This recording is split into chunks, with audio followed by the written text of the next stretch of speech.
What's up, everybody? John Maddox here, coming at you with another late-night logical, plausible, probable. We're going to be having an open mic discussion. You never know where we might end up. But I will tell you this, before we're done, we will have put some Evos in their place, because when I'm finished, you done. What's going on, everybody? Welcome to this short notice, impromptu, rather late night stream here. See if it turns anything. Anybody wants to join, the link is... Actually, I don't know if I pinned it. I think I put it in the chat. Let me pin that sucker. Oh, man, already starting off well. Doki Doki. Appreciate the super sticker and getting things kicked off. Yep, stream link is now pinned. I'll post it in the chat again in case anybody's missing it. You want to join for some discussion? I'm open to a variety of topics.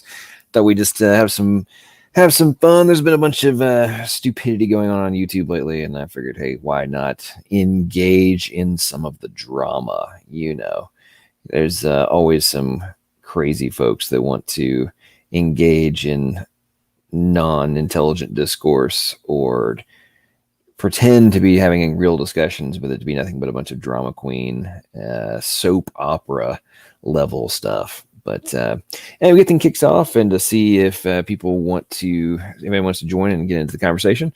But leading up to that, I came across something pretty interesting this past couple of days. For those of you who know, and don't know, I had a debate like a week and a half ago over on S.J. Thomason's channel with this ridiculous atheist named Jeffrey Williams, who still maintains that the genetic code is nothing but a metaphor, and in spite of his utter annihilation, continued to talk more trash. Anyway, as a result of that, I decided to do some more Googling, and I've also been reading some books on neuroscience lately, and was intrigued by the premise of like what do we know about how data is being stored in the brain, and did a little bit of Googling, and lo and behold, ladies and gentlemen, it turns out this paper was actually published in February of this year. There's a whole new model being put forth on how data is being stored in your brains, and it's pretty fascinating stuff, I'm not gonna lie. And they call it the mesh code, and they found out that these the proteins called talin proteins have 13 different binary switches, and it's storing information and providing signaling. It's doing some really amazing stuff. But one of the things I thought was very fascinating about this was I was going to read this little portion right here. So this mechanical coding would run continuously in every neuron, extending into every cell in the organism, ultimately amounting to a machine code coordinating the entire organism. And what's interesting is this is, unlike the genetic code, which is quaternary code base, has 4 letters in the alphabet versus binary, which has 2. This would actually be a binary code, and it's pretty interesting. It's a very interesting paper, but they get into some crazy stuff. But one of the things that really struck me was that, for those of you who heard streams before, I say, the current estimate is 2.5 petabytes of potential data storage in the human brain. Well, actually, what they're now estimating is, let's see if I can find where that was in this paper. It was 10 petabytes. Before I get to that, machine code. Every mesh code of every synapse, of every neuron, of every circuit would contain information representing the current state of the organism. The coding would therefore represent a type of machine code the organism is using. Like most computer machine codes, in the mesh code framework, the brain would be using a binary format. Every synapse of the brain would be written with the code, which would be constantly changing in response to the signals from the system. Some circuits would be stable and others would be rapidly changing. Furthermore, mesh codes are found at all places where cells engage the ECM. So having a machine code running in every cell in the organism would hint at a unifying theory of cell communication, which provides an instruction set for every cell working in synchrony.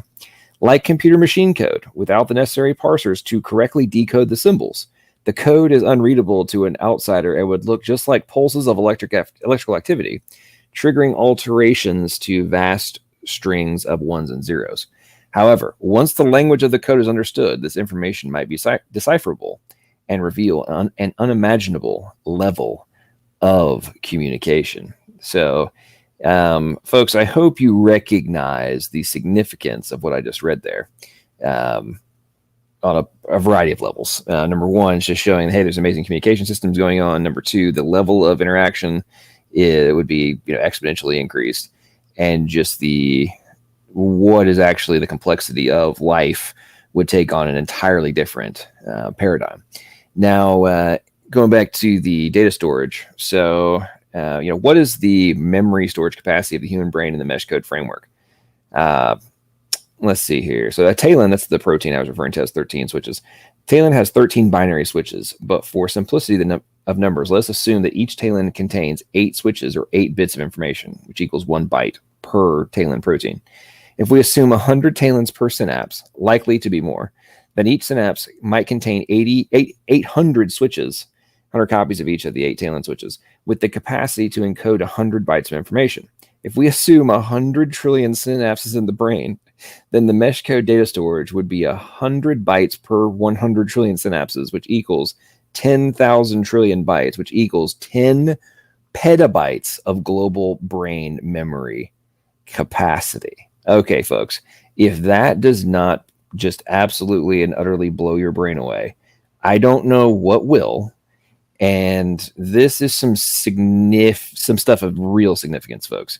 And it's quite fascinating. It's a great read throughout the paper, but it's just yet another example of how atheists on YouTube are still running around claiming there is no code, period. And what I'm, just cracking the door for you tonight is on a entirely different level than the genetic code is almost simple compared to what I'm discussing here.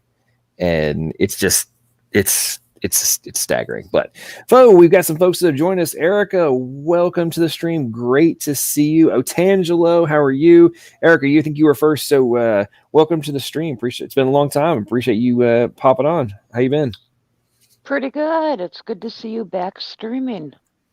Oh, appreciate it. Appreciate trying to get things back in order. My move was nuts first part of the summer, and then my car wreck. Imagine.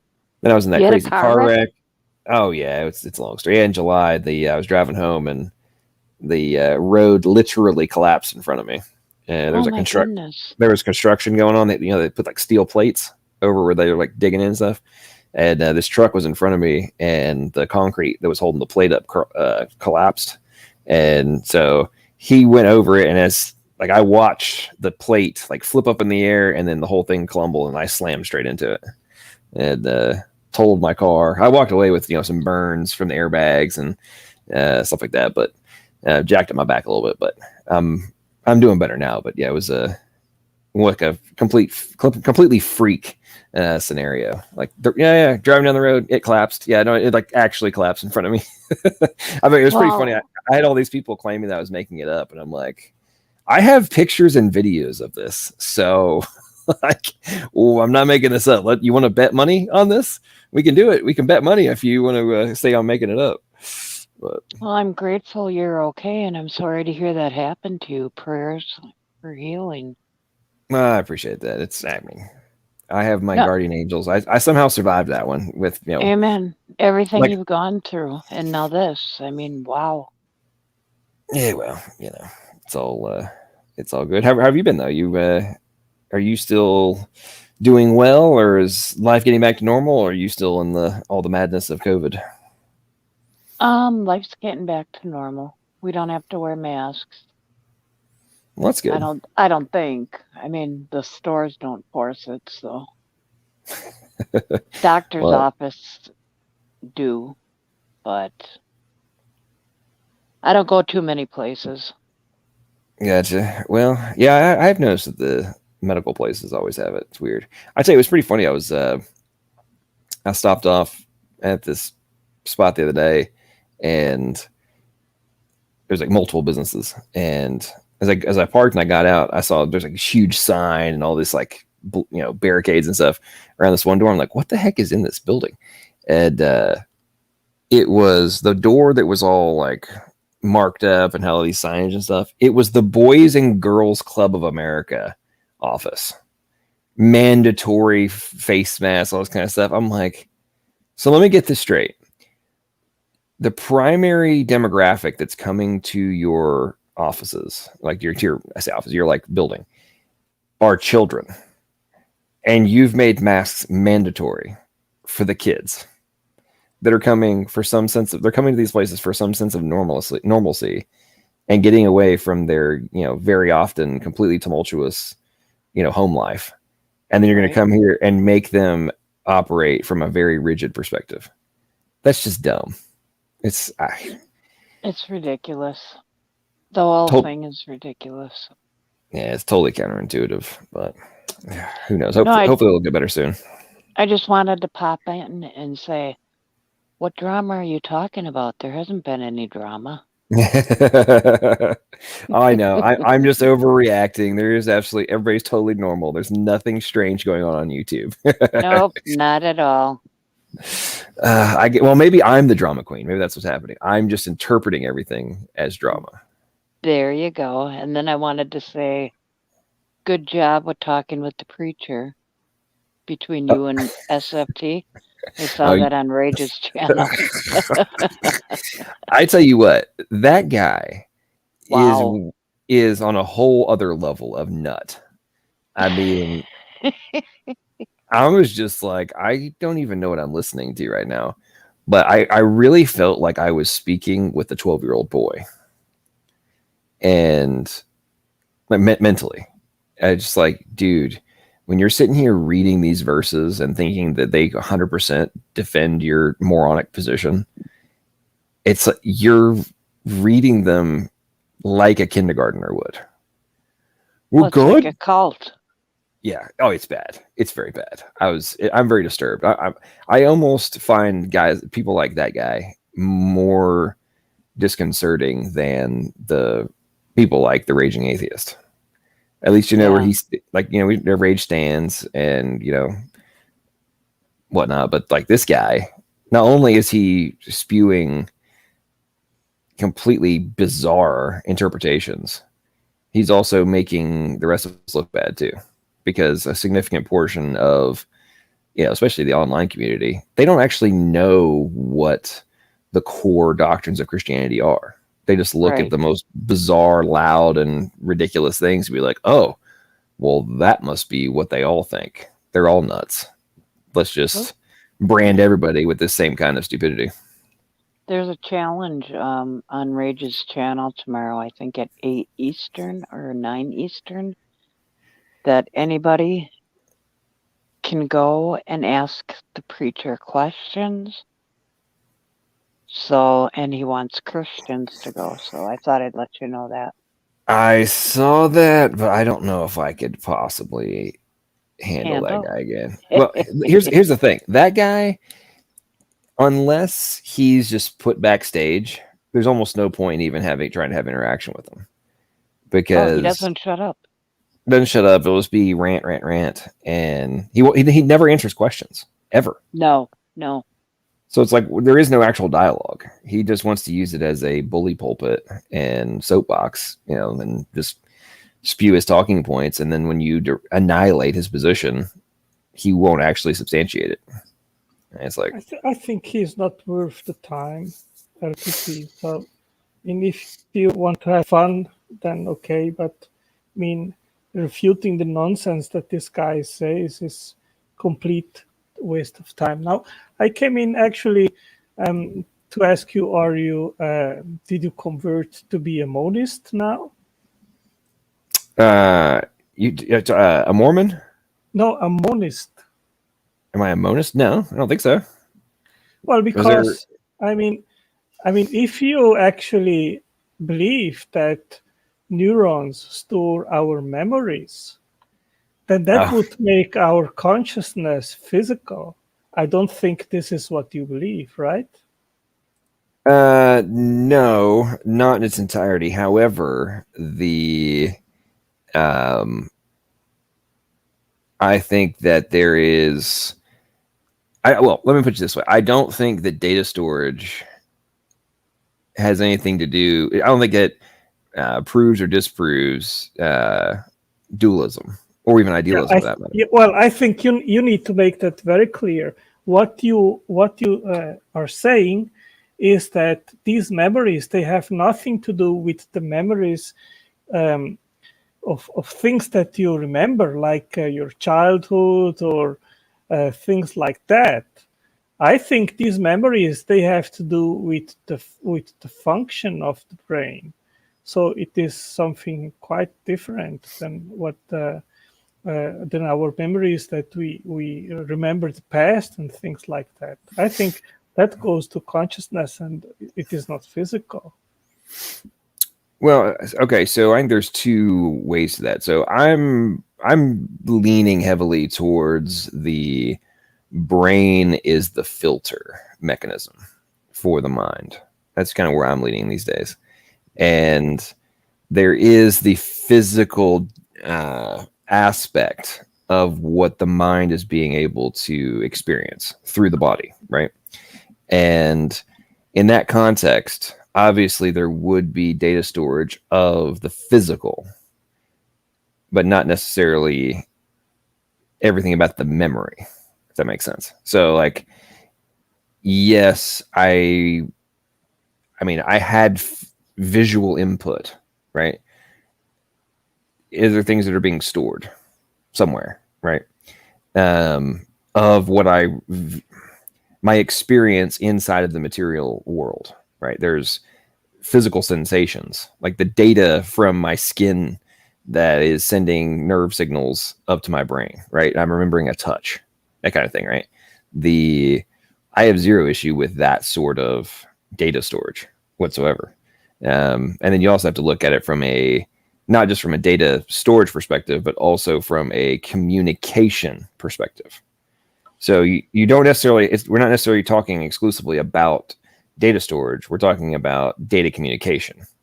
And the thing is, let me stop you here, that cells, they communicate with each other, which is an entirely different kind of communication than you and me, we talking together right now.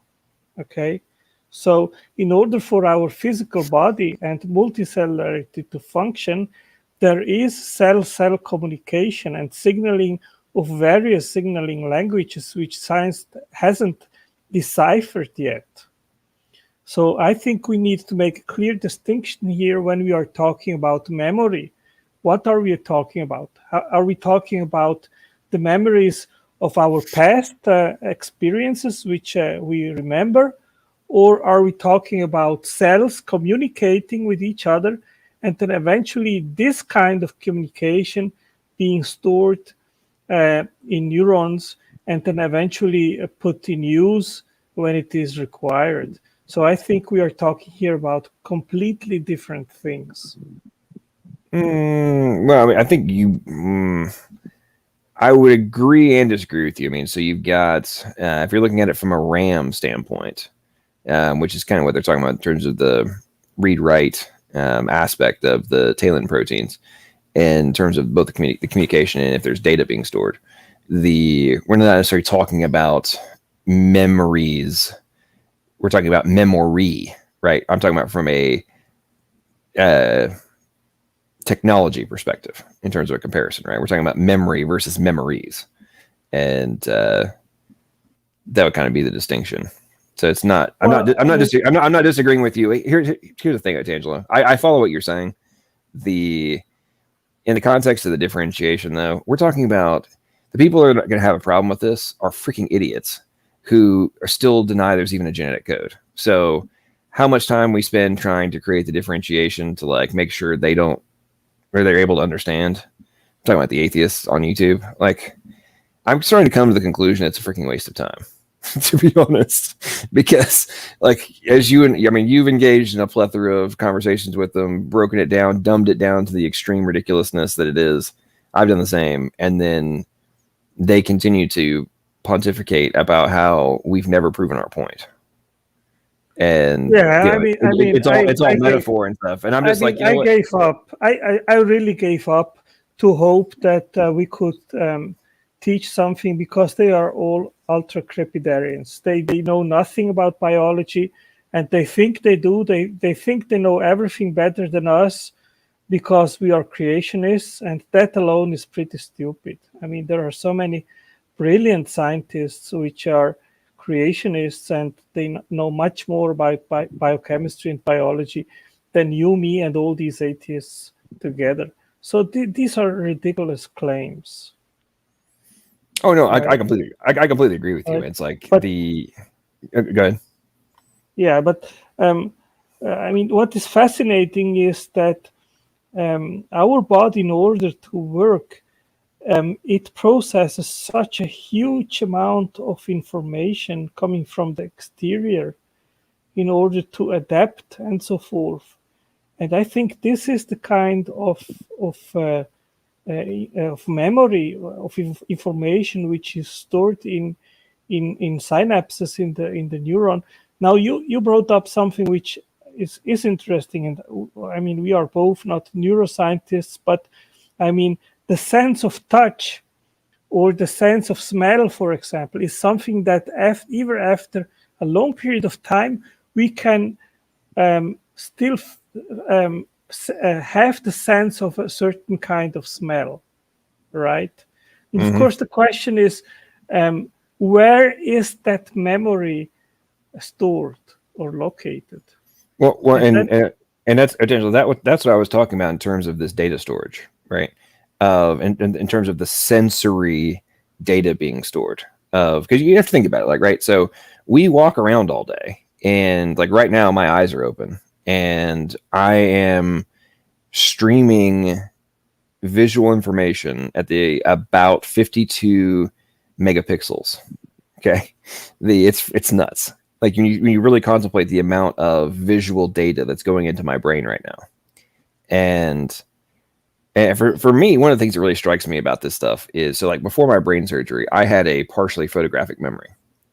And I mean, if I looked at something for about, 15, 20 seconds, and if it was like like it was words or whatever, I would like repeat it back to myself while looking at it. And I could remember it, and not just remember what the words were, but I could close my eyes and I could visually see what I'd been looking at. And it's weird post surgery. Like I'd still do it to an extent, but it's like fragmented. It's like I can't access it the same way I used to. It's weird. But anyway, my point is that somewhere that visual data was being stored. This is interesting. There are some people which are, if you show them a picture and they have some kind of neurological deficiency, but on the other side, they are brilliant in remembering a picture of Paris, for example, and they can put it on a piece of paper exactly as it actually is, something which you and me, we are not capable of doing this, but some savants, they are capable. And I mean, that raises the question, how is that possible? I mean, I don't think science has actually an answer to that.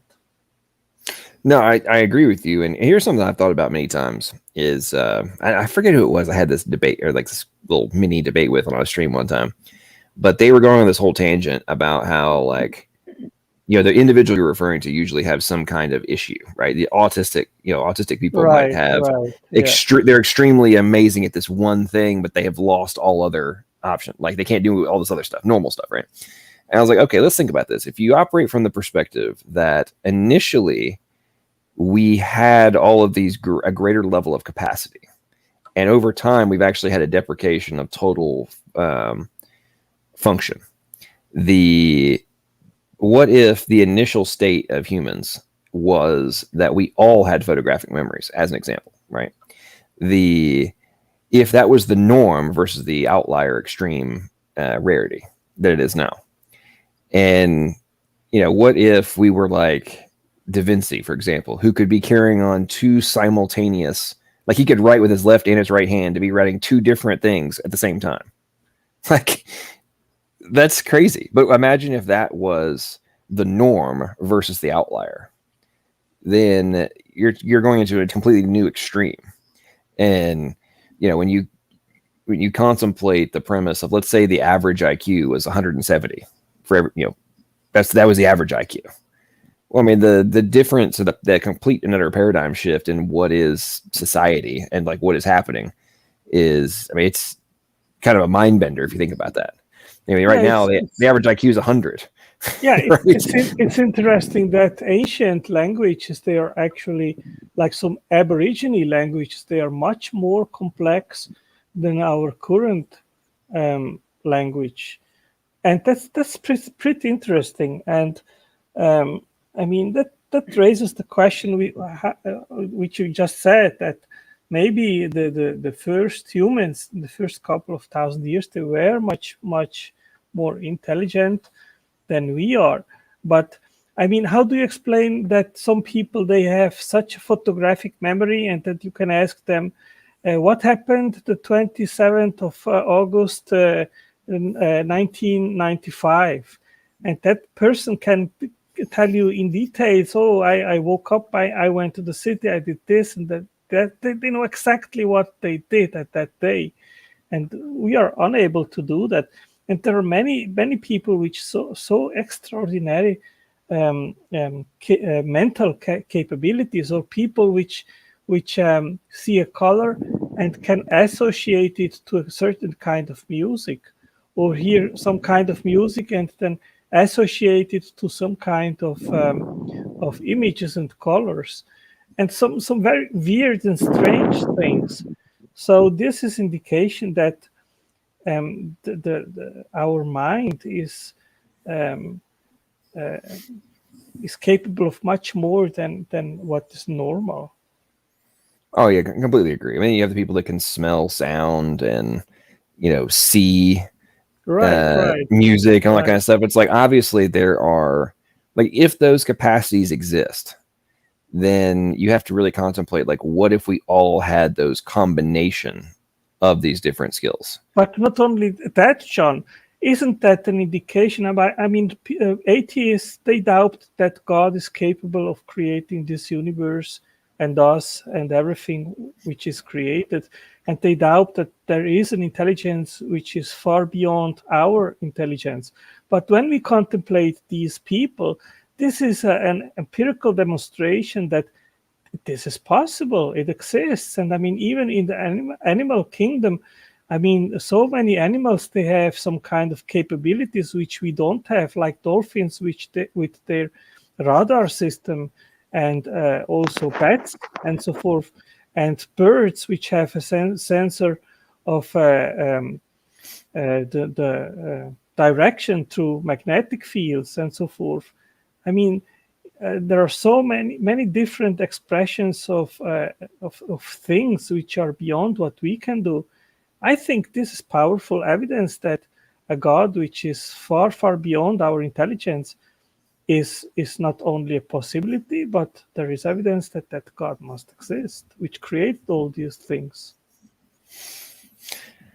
I'm going to hop in and say goodnight and let you guys talk about your science, because I'm not a science person, but I'll be listening. It's very, very interesting.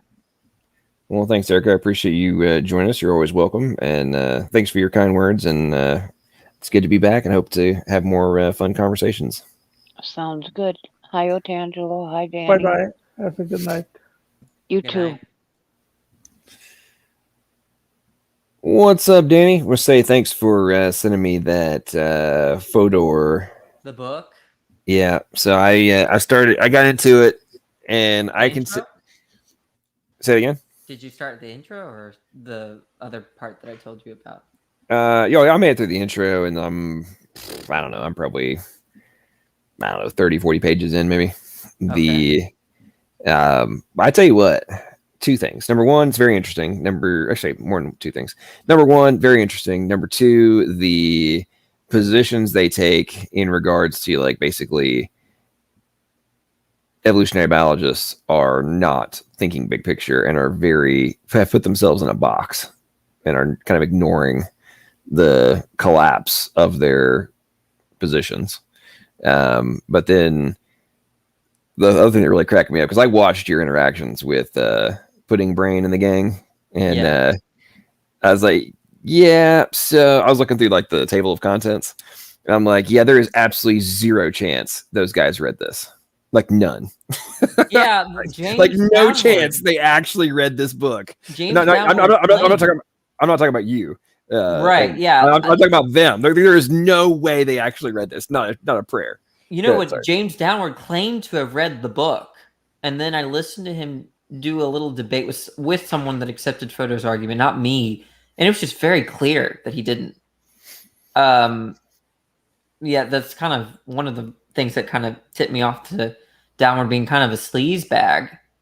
Was saying that he had read the book and then he didn't even know the argument that Fodor was trying to give, and pretended to know. But anyways, and the other thing that really struck me is, like the Pudding Brain and all them were acting like Fodor didn't have. Is it Fodor or how do you pronounce it? Fodor, right? Yeah, okay, you're doing it right. Okay. Names like that, it's like that would be seems like the obvious pronunciation, but it seems like very often those guys have like you never weird, know, like very bizarre abstract interpretations. Like to argue and to claim that he had not actually contemplated and didn't have any knowledge of the subject, therefore his argument was false and like just wrong on its face.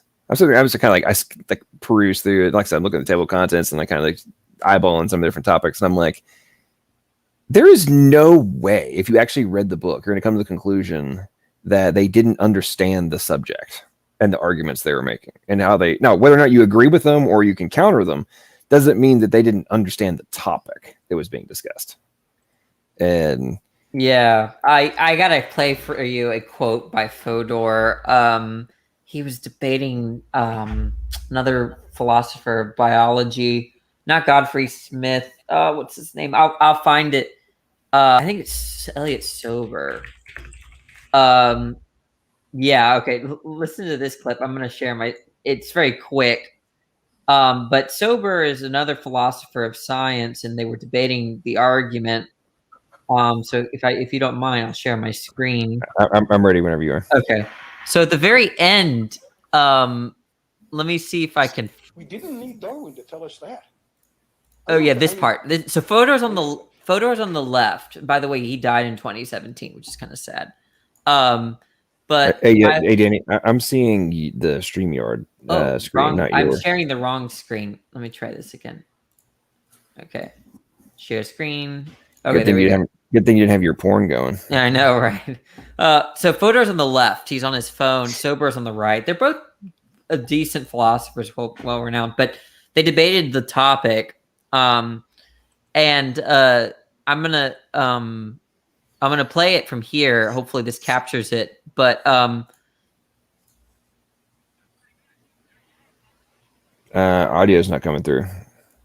God dang it. Let me try one more time. Man, checkbox that share audio tab, bro. Come on now. I thought I did. That's the weird thing. Okay, try this again. That's pretty good. Can you hear him? Yep. It's pretty good. It's better than nothing, right? But it's not. Why do you refuse to call that a theory? Natural selection. Yes, it is. It's part of it. Well, okay. I mean, I think the part-whole relation goes the other way around. I think, roughly speaking, the way you make a prediction in macrobiology is you have the theory of natural selection and you have a lot of gossip. The theory of natural selection is not very interesting. If it's not definitional, it's pretty close to it. The gossip is rich and interesting, and it's what you learn in the field, and it's what you learn from the pictures in the textbook, and so forth and so on. And if you put that stuff all together, you've got a prediction. But if you take all the gossip away, the theory of explanation is just bare. A theory of selection is just bare bones. Okay, it's not bare bones explanation; it's just bare bones. Here's the basic difference between what we see when we look at evolutionary biology. You see the definition of what natural selection is, and then gossip. I see the definition and the development of mathematical models, and of course the gossip too, which is just a word for natural history here. And I think you've just missed that middle category. Well, okay. I mean, look, this is becoming terminological. There's this view that Darwin held. It's the view that gives substance notions like function Adaptation. And adaptation. Yeah, good. Thank you. That's what Darwin thought he was talking about. He was talking about, roughly speaking, teleology and adaptation. The theory of natural selection, for the reasons just that we've been suggesting, doesn't give you an account of either of them. The theory of naturalization plus a lot of the theory of natural selection plus a lot of gossip does. But then if you look back and you say, now wait a minute, just what does the theory of natural selection contribute to this? My suspicion is it's not just tautologies, but it's tautologies plus grandmother biology. Like, for example, all things equal, dead organisms have fewer offspring than live organisms. We didn't need Darwin to tell us that. I don't think that I think there is a distinction to be made between the Darwin and the gossip, but I think the intuition that people have had over the years that when you take away all the gossip, the Darwin stuff is just a way of talking. I think that's approximately correct. Very like with Skinner. I mean, let me just preach another sermon that I'm fond of. Look, you can defend Skinnerian learning theory. This is a point we make a lot of in the book. You can defend Skinnerian learning theory if you go to enough abstraction. That is, if you abstract away from all the variables that make the difference between associative learning and imprinting and modification of instincts, all that tremendous range of stuff, which is what people worry about. If you abstract away from all that, you can get generalizations. They're generalizations like reinforcement changes response rate. Now, it's okay. I mean, I don't care whether that's a definition. The point is, that's at the level of insight of, if you want to get somebody to do something for you, pay them. I mean, sure, there is this generalization, whether it's definitional or not, but it's not what's doing the work. What's doing the work is how imprinting works. I think exactly the same situation is going on with Darwin. Yeah, Danny, everyone pause for a second. Yeah, it's interesting looking at the body language of the guy on the right. Who's he talking to? Elliot Sober. Okay. Here's what I'm taking away from just his body language is he's basically just like letting him talk, but none of it is computing. He's like it's like he's dismissing and just ignoring the points that are being made. Like, this has already been solved. We already have the answers to all this. I'm just gonna. He's frustrated. Yeah, he's very frustrated, and the part I wanted to show you, it comes up in the next 2 minutes. It's very short, but it's funny what Fodor says about biologists, because Sober makes a point like, why don't you go talk to the biologist? And what Fodor's response is hilarious. Well, I tell you that the line in the book where he says, paraphrasing, but he's like, biologists, is it biologists and mathematicians? Like, biologists don't talk to mathematicians, or don't read what the mathematicians are saying, and then and vice versa. And he says, then the philosophers don't read either one. That's pretty funny. Vastly smarter than the theories. That right there, he said that, right? I think that was pretty important. But he said the theorists are much smarter than the theory. So the way that you know that the polar bears are being selected for in virtue of camouflage in their fur is not for some generalizable theory. It's you're going into the field and you're seeing what's happening. And really, you're doing the work to determine that. You're not appealing to like these universal theories of selection. And what you get is Darwin plus a theorist, plus a characterization of the ecology, plus a characterization of the organism, including its internal states, blah, blah, blah, gives you a prediction. That my grandmother could have told you. I hope you'll talk to some evolutionary theorists. I don't mean natural historians, and ask them what they do with their time when they develop models. That's absolutely. Look, I think your picture is that there is no such enterprise. I think you might be surprised to find out what they do. I think there's an enterprise, but I think it has nothing to do with essentially nothing to do with Darwin. And I think, by the way, I mean, this is will sound hubristic, and I'm accused of that all the time. But I think going to the biologists is a very bad idea. It's a very bad idea because they don't know how to describe what they're doing, even as well as we can.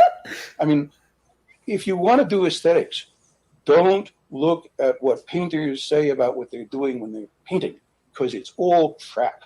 I mean, it's Platonism and expressing the deepest impulses of the soul and connecting at the human level and so forth. So all this is no good at all. I mean, the last person to ask how you do X is somebody who's good at doing X. What you want to do is let him do X, watch him carefully, think through what he says, and maybe you'll get a reconstruction, and maybe you won't. That's pretty funny to me. I thought I loved his analogy. You don't go to a painter to learn about beauty and aesthetics, right? They're not going to give you a very coherent picture about what those things are, probably.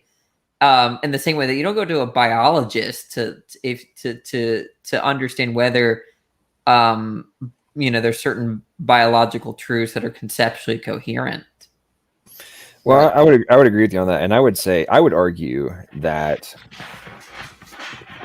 especially now, and this applies to not just biology, it applies to a lot of things about modern academia, is the hyper specialization has reached such an extreme that I think a huge portion of quote unquote expert academics, they can't see the big picture of their own area of expertise, like their own discipline, right? Because they're having to just hyper focus on this like one little sub niche, and it's like, okay, man, come on, you've been researching this one little microcosm for the last 20 years, and you have, per your own admission, you guys haven't been paying attention to the big picture of everything that's happening in your field, let alone what's happening in other fields that also have influence on yours.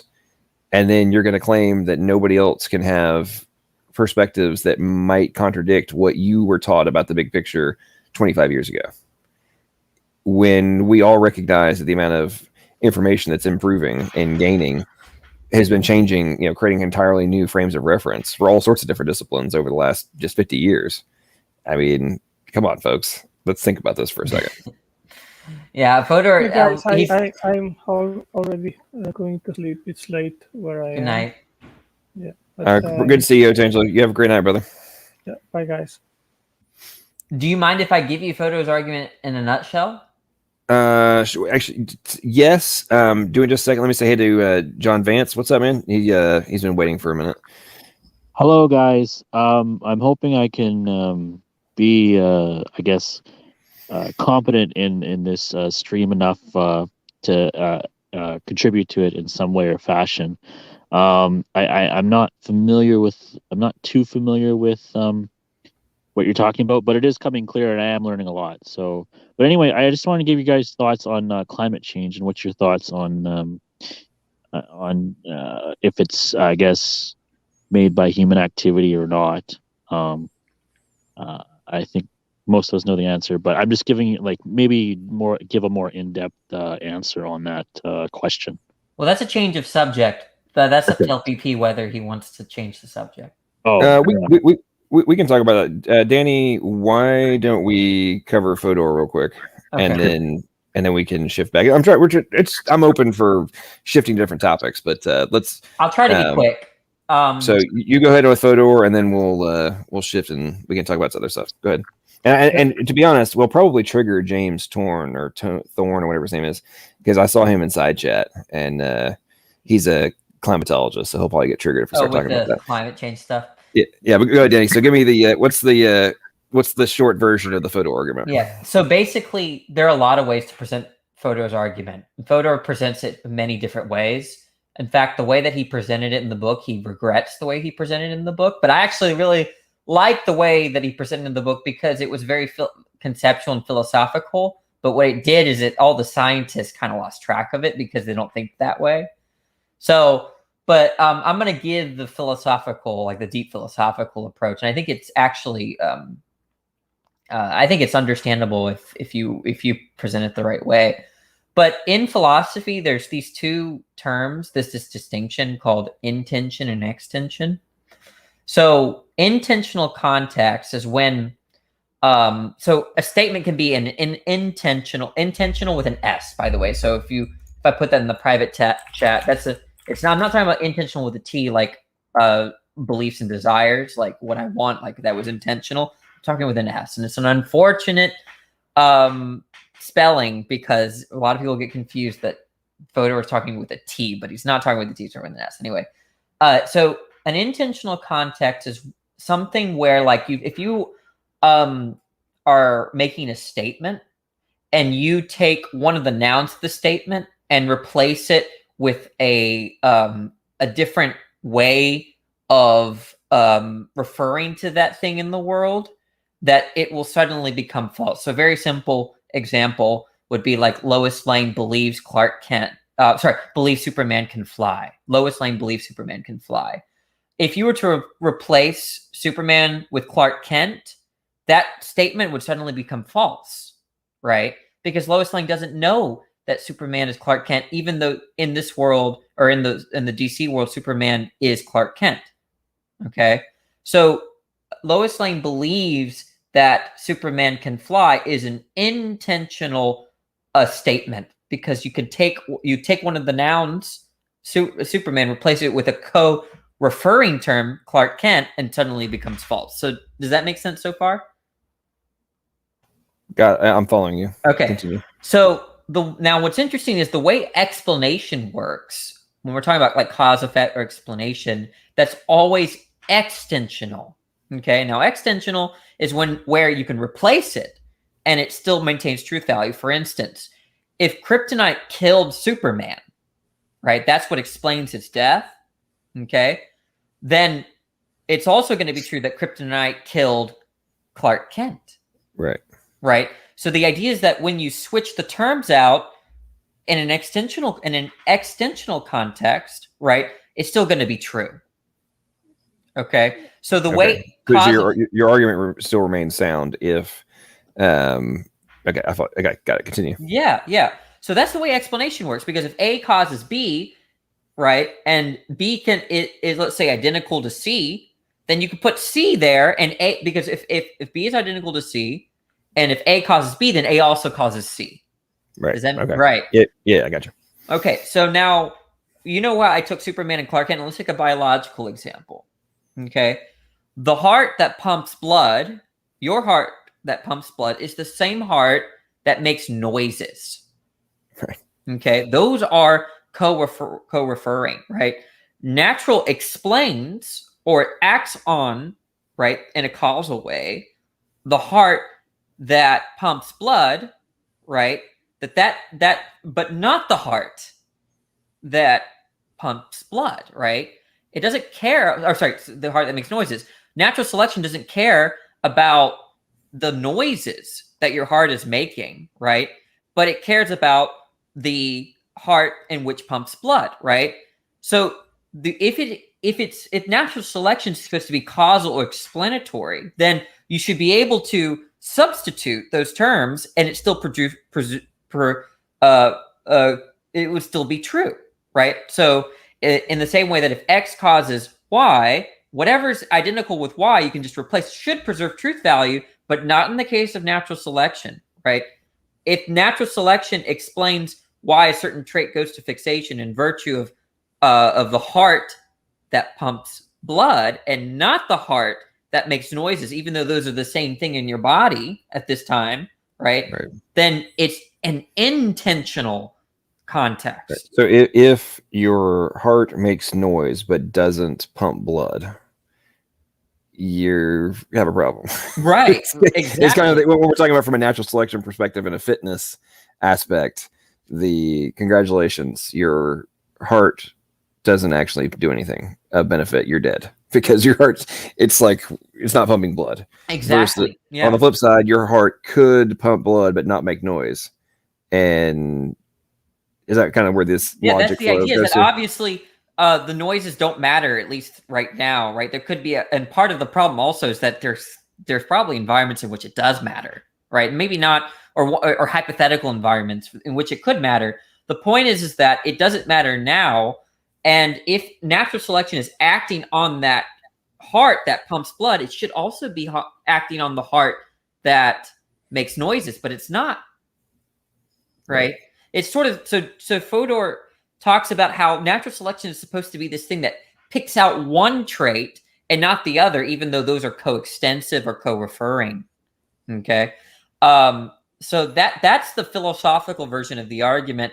I think the non-philosophical version of the argument has to do with the idea here is that you can take an ecology, let's say A, that's completely different from the ecology, let's say B, that acts on two completely different organisms, and you can have a state in which they want to say that natural selection occurs in both, but if all the physical facts, all the ecological facts are different, right, then what is to unify the natural selection as a mechanism between the two cases? Nothing, right?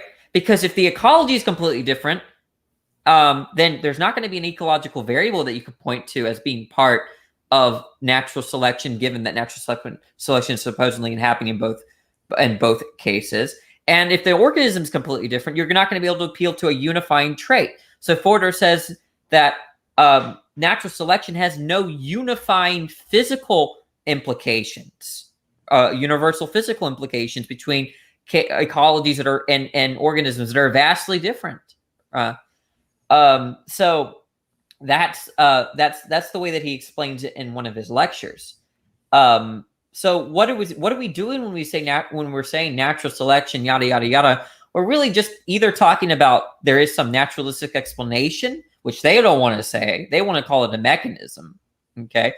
And or we're just talking about how there is a trait being selected for, which is not what they want to say either, right?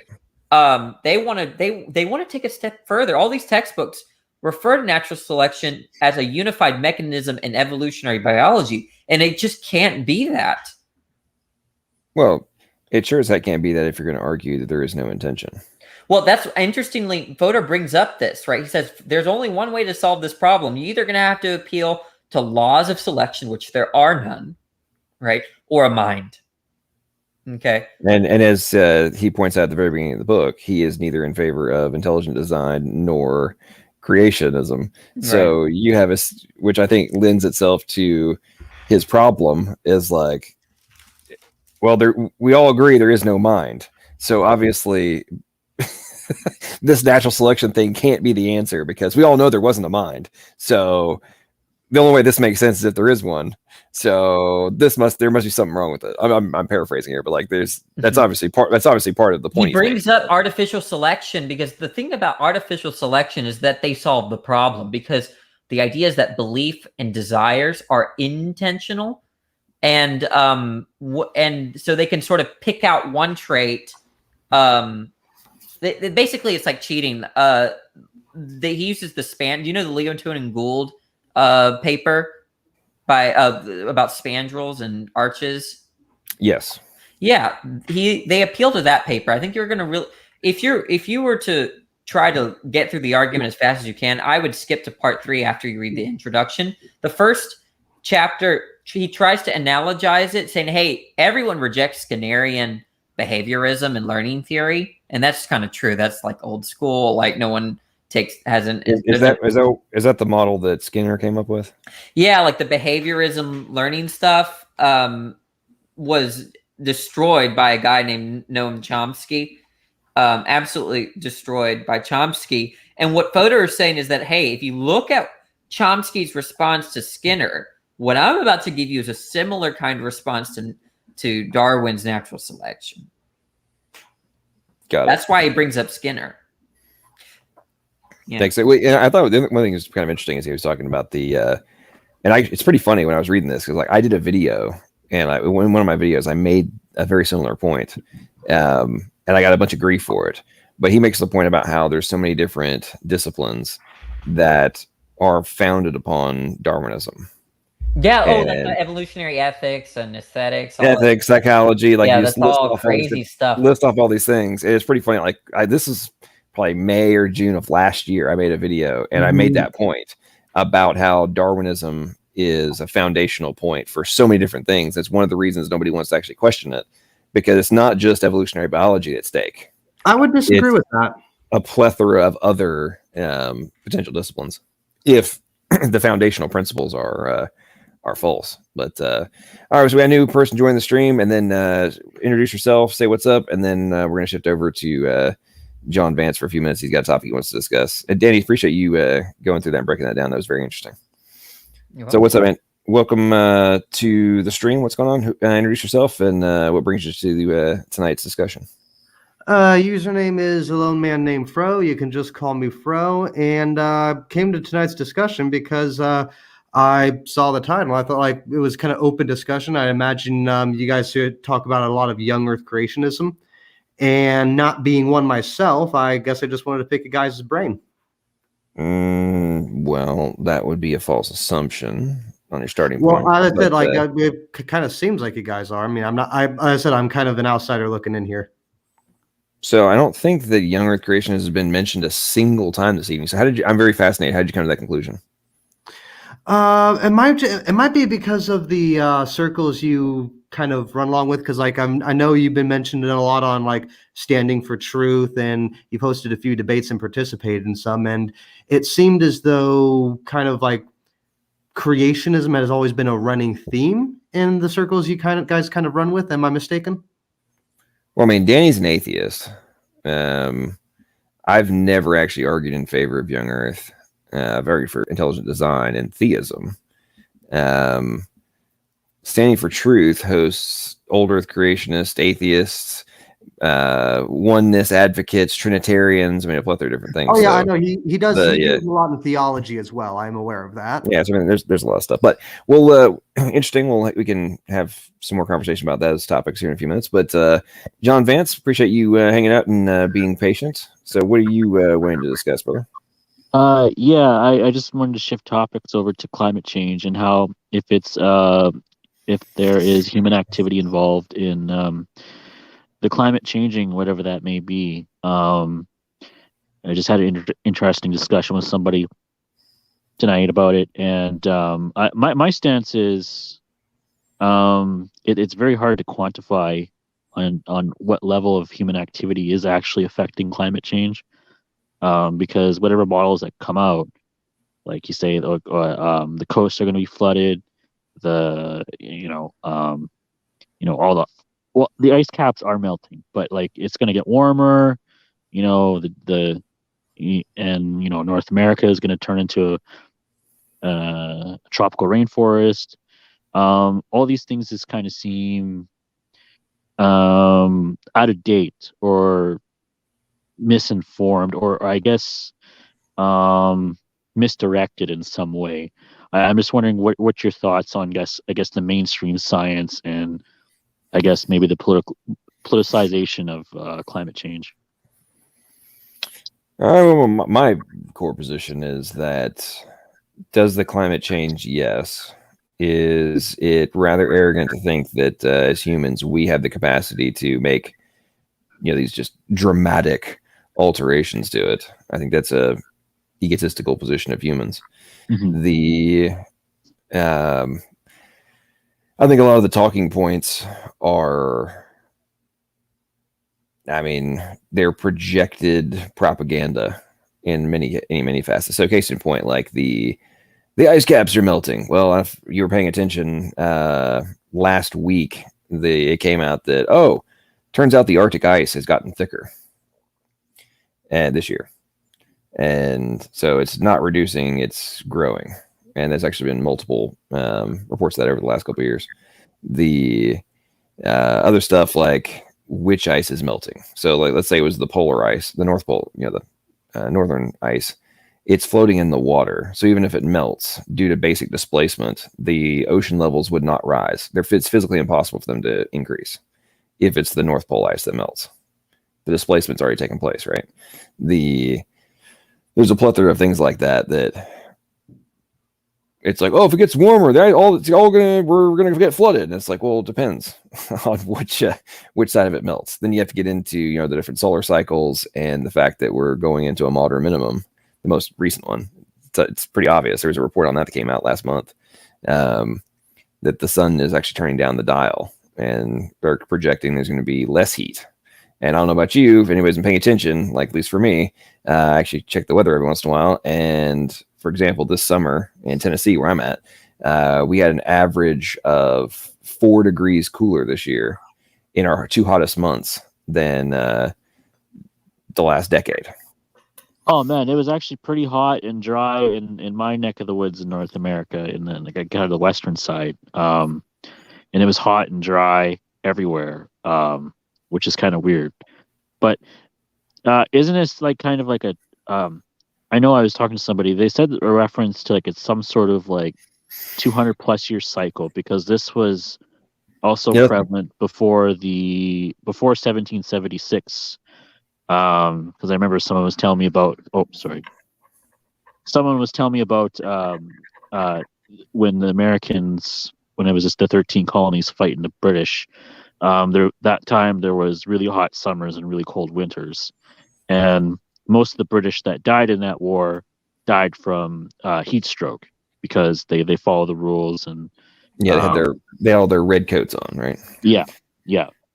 So Here's the other thing. The what I mentioned a minute ago was the Maunder minimum, which is like the little mini ice age, and that was 1645 to like 1716, 17, something like that, and it was extremely cold during that period, and we're actually late, and that's like a historically known cycle, because we have like the 11-year cycles of the sun, and there's like the 34, whatever it is, and then there's like a 203 to 400 year cycle, which they've documented throughout history, and we're actually late.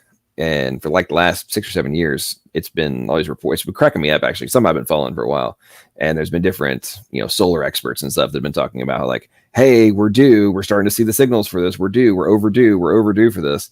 At the same time, you hear all this like propaganda about how like it's the end of the world, right? And I'm like, okay, so on one side we've got the the guys who are studying the sun telling us that the sun is getting ready to turn down its dial and it's about to get cold, and it was the equivalent of the Maunder minimum in 1650s and 60s. It's going to get real cold. So, for example, and I grew up in England. I remember one time when I was in London, there was like these old paintings, and one of them was a painting of people ice skating on the Thames River in the summer.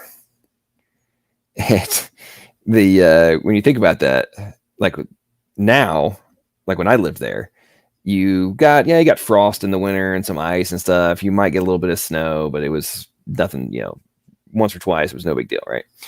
But I remember this gentleman I knew, his name was Mr. Harley. He was in his late 70s, and he told me about how when he was a young man, when he came back from World War II and stuff, the snow would get up to his chest and all this kind of stuff. And the 18 years I lived in the United Kingdom, I think this highest I ever saw snow was maybe up to my knees, and I was a kid, right? I think and he's talking about. Oh, I'll let you finish. Sorry. No, go ahead. I think there's just a much more simpler explanation of what's going on, because just like when you're looking at just the fossil record, we're coming off of the coattails of an ice age. Okay. And I think that is because before, and not relatively speaking, not too long ago, the ice caps used to be a lot bigger than they were now. Like when you look at a map of Canada, I can't recite the names of the lakes right now, but from the Great Lakes going up northwest, you can basically just trace a straight line between these lakes, from the Great Lakes in that we know, like Ontario, Superior, Michigan, and you can just trace a line up the lakes that go up Canada. And those were formed due to huge ice caps and glaciers that melted. And if we're seeing ice melt, like whether it's polar, doesn't matter if it's in the north or the south, this is normal behavior for coming off of an ice age, because by and large, the Earth is going through a heating season because, well, this isn't the first ice age we've been through either. There's been multiple throughout millions and millions of years. So this is just the latest one that has appeared with relative frequency. And I think we as humans are we think we've been around longer than we have been, because there are even and you can find them, there are places in England, since we brought that up, where when Rome had conquered England, or what it called Britannia then, they Roman citizens settled land up there and planted vineyards. In fact, there are names in England right now that are named after ancient vineyards. Now, if you've been to England, you'd realize that it does not get nearly warm enough to grow wine up there, to grow grapes. but there was a time you could, but that time is gone now because the Earth kind of cooled in that region where before it was very warm. These kinds of climates just happen, right? It's very normal. And even when you're going towards Africa, we have found cave systems in the Sahara Desert where there were ancient humans that painted what they saw, and we see things like caribou, bison, buffalo, a lot of waterfowl, and just like fish that would hang around riverbeds. None of that exists in the Sahara anymore. So I'm good with you guys on this, that this is just us thinking we've been here longer than we have and failing to recognize a natural process and thinking it's just apocalyptic. Well, yeah, and the other aspect of that too is like the CO2 levels were in like 1940, whatever it was 0.03% of the atmosphere. It's now 0.04%. And I'm just like, so you're telling me that it's about to be the end of the freaking world from going from 0.03 to 0.04% of the atmosphere as being CO2.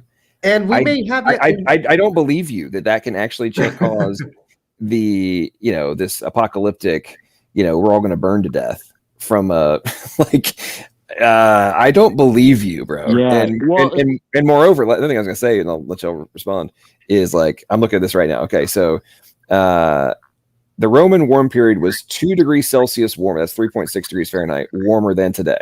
That was that's 2020 publication. So it's like, okay, are you trying to tell me that the Romans were pumping out CO2? Like, I'm thinking no. So, and when you also have to factor in, Ray makes a good point. Water vapor is a greenhouse gas, and I believe it makes up like 90-something% of the greenhouse gas. If you actually look at the breakdown, water vapor is the primary. And I'm like, so it was warmer back then when humans weren't doing all the things that it's being claimed that we're doing now, which is causing the problem. And I don't know. Yeah, but who was trying to respond? John, was that you trying to respond? Well, I mean, there's so many different points, but obviously, like, my skepticism comes from the predictions we've been told, like the coasts will be flooded, and we're experiencing, like, maybe I'm just referencing Al Gore, but he invented the internet, That's true. Yeah, but I basically I don't know, I somehow I blew this person's mind by analyzing the cause and effect of climate change, because it just turned into kind of this, like, you're either for it or you're against it, and I just, like, that's just such a divisive proposal there. It just, like, to me, it's just like, why there's just so many other things to care about in the world, and like to care about, like, whether CO2 emissions, or it hasn't really been proven exactly on what the effect is whatsoever. There maybe is effect, but it's really hard to quantify it, and it hasn't been quantified. So for me to be, yes, climate change is due to human activity, that I feel that would be irresponsible because of the implications of saying that, I guess, in the current climate. But well, and I think in line with what you're saying there too, I think that there's been a very active move, whether purposefully or from a Machiavellian perspective, or just from a stupidity standpoint, all these moves to be like, you can't care about the environment and not believe that climate change is caused by humans. Like, you can't want to prevent pollution and needless pollution and not believe that the prepackaged definition of what climate change is, we hear from the UN all the time. You have to agree with that 100%. Otherwise, that means you just want to, like, destroy the planet. It's like, they don't have to be mutually exclusive. Idiots. Like, well, I agree. I don't want smog everywhere like it was back in the day. I agree with you completely. Yeah. But that doesn't mean that what they're, and this is the other thing I think we kind of forget about too, is, the majority of humanity lives in a very small microcosms in terms of when you actually look at the entirety of like the surface area of the planet, for example. And it's like, I don't disagree for a second that Shanghai metro area, which has like 45 million people, there's a ridiculous amount of pollution that's going on in that little microcosm. Mhm. It's overpopulated, and some days they can't see the freaking sky. Like, it stays dark. There's that much pollution, right? That's a problem. And if you're operating from that frame of reference, then it's going to seem like... Hold on. Somebody has their audio on, because I can hear you echoing on someone's screen. Okay, I guess try it now. Hello? All right, you're good. Yeah, I was hearing the echo there for a second too. But anyway, long story short, my point is that I think very often a lot of the people who are pushing these talking points a lot, they have a tendency to live in those one of those microcosms I was referring to, right? Like, if you live in New York City and the world is overpopulated, and therefore what we're doing must be destroying the planet. It's like, well, yeah, if you live in New York, your frame of reference is that the world is overpopulated because your microcosm is overpopulated. I agree with you 100%. 100%. Go to Shanghai, like Mumbai, Mexico City, Tokyo. Like, if that was what the entire surface of the planet looked like, I agree with you. And I would think, yep, there's a very strong probability that we're like killing ourselves. Yeah. Killing ourselves. But you drive, like, I live in Nashville, which, it's 2 million people in 526 square miles. Like, population density is like 1,300 people per square mile. But you drive, 10, 15 miles in any direction, and you're in literal farmland. And then, like, 2 million people of the 6.5 or 6.8 million population of Tennessee live in 526 square miles. The surface area of the state is 47,000 square miles. I was like, let's put this in context, folks. Let's really think about these, the macro view of what these arguments actually mean. But anyway, enough of my rant.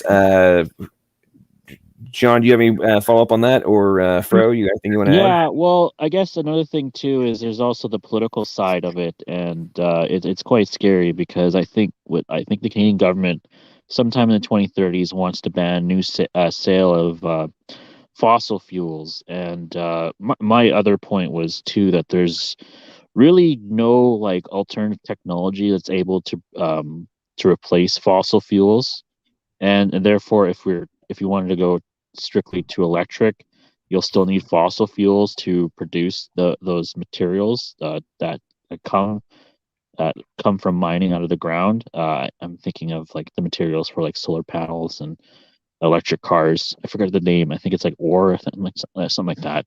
But anyway, yeah. So John, hang on 1 second. Nicholas, are you honestly that dumb, buddy?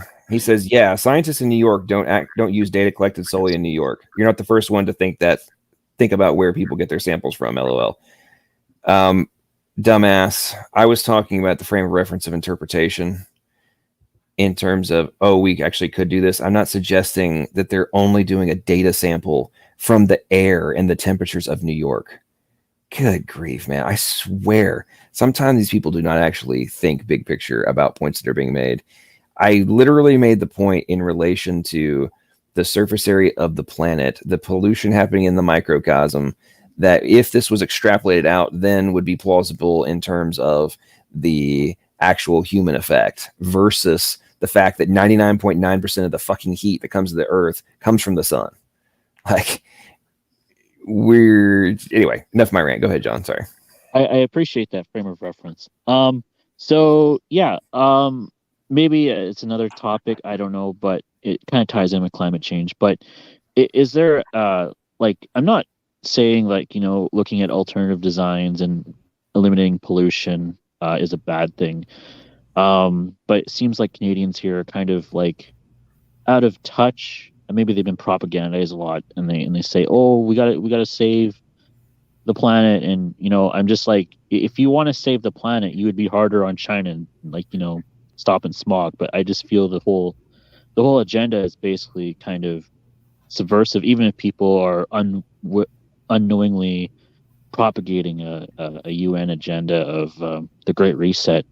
I find it's very disingenuous. I'm not saying that there is technology out there, and I think there should be but in terms of like to replace fossil fuels, I don't see it right now. So maybe somebody here will know some technology that might be able to replace fossil fuels, but none to my education right now, anyway.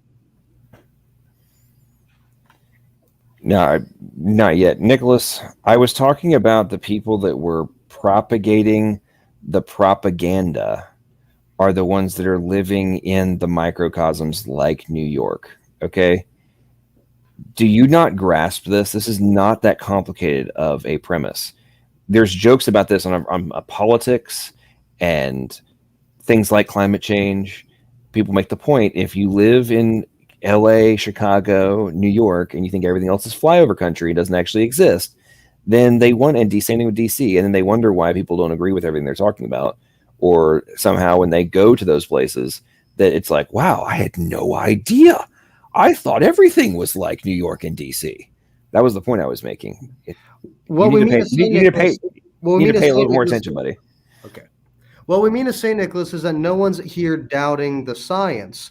What we mean to say is that the propagandists take the science and overinflate it. And we are explaining as to why they do this, because the propagandists, they don't know the science, but they just take it, overinflate it, because they are taking that science and comparing it to their environment, not counting that their environment isn't the only one that exists.